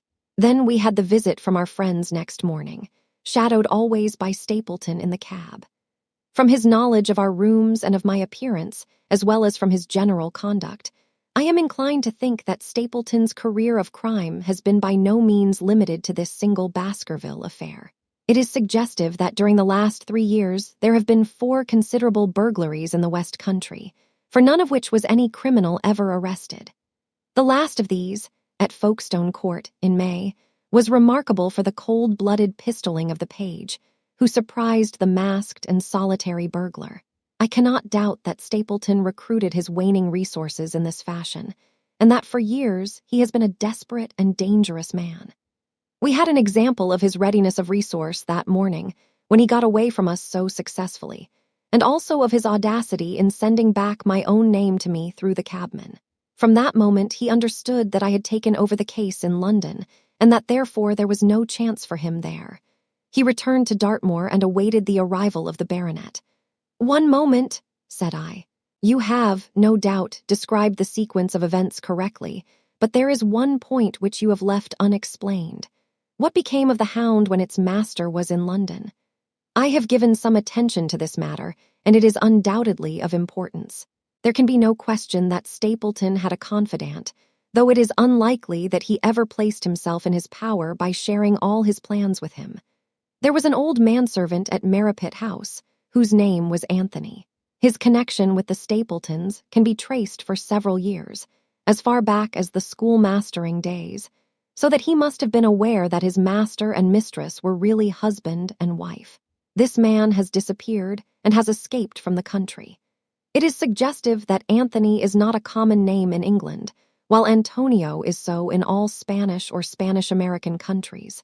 The man, like Mrs. Stapleton herself, spoke good English, but with a curious lisping accent. I have myself seen this old man cross the Grimpen Mire by the path which Stapleton had marked out. It is very probable, therefore, that in the absence of his master it was he who cared for the hound, though he may never have known the purpose for which the beast was used. The Stapletons then went down to Devonshire, whither they were soon followed by Sir Henry and you. One word now as to how I stood myself at that time. It may possibly recur to your memory that, when I examined the paper upon which the printed words were fastened, I made a close inspection for the watermark. In doing so, I held it within a few inches of my eyes, and was conscious of a faint smell of the scent known as white jessamine. There are 75 perfumes, which it is very necessary that a criminal expert should be able to distinguish from each other, and cases have more than once within my own experience depended upon their prompt recognition. The scent suggested the presence of a lady, and already my thoughts began to turn towards the Stapletons. Thus I had made certain of the hound, and had guessed at the criminal before ever we went to the West Country. It was my game to watch Stapleton. It was evident, however, that I could not do this if I were with you, since he would be keenly on his guard. I deceived everybody, therefore, yourself included, and I came down secretly when I was supposed to be in London. My hardships were not so great as you imagined, though such trifling details must never interfere with the investigation of a case. I stayed for the most part at Coombe Tracey, and only used the hut upon the moor when it was necessary to be near the scene of action. Cartwright had come down with me, and in his disguise as a country boy he was of great assistance to me. I was dependent upon him for food and clean linen. When I was watching Stapleton, Cartwright was frequently watching you, so that I was able to keep my hand upon all the strings. I have already told you that your reports reached me rapidly, being forwarded instantly from Baker Street to Coombe Tracey. They were of great service to me, and especially that one incidentally truthful piece of biography of Stapleton's. I was able to establish the identity of the man and the woman and knew at last exactly how I stood. The case had been considerably complicated through the incident of the escaped convict and the relations between him and the Barrymores. This also you cleared up in a very effective way, though I had already come to the same conclusions from my own observations. By the time that you discovered me upon the moor, I had a complete knowledge of the whole business, but I had not a case which could go to a jury. Even Stapleton's attempt upon Sir Henry that night, which ended in the death of the unfortunate convict, did not help us much in proving murder against our man. There seemed to be no alternative but to catch him red-handed, and to do so we had to use Sir Henry, alone and apparently unprotected, as a bait. We did so, and at the cost of a severe shock to our client, we succeeded in completing our case and driving Stapleton to his destruction. That Sir Henry should have been exposed to this is, I must confess, a reproach to my management of the case, but we had no means of foreseeing the terrible and paralyzing spectacle which the beast presented, nor could we predict the fog which enabled him to burst upon us at such short notice.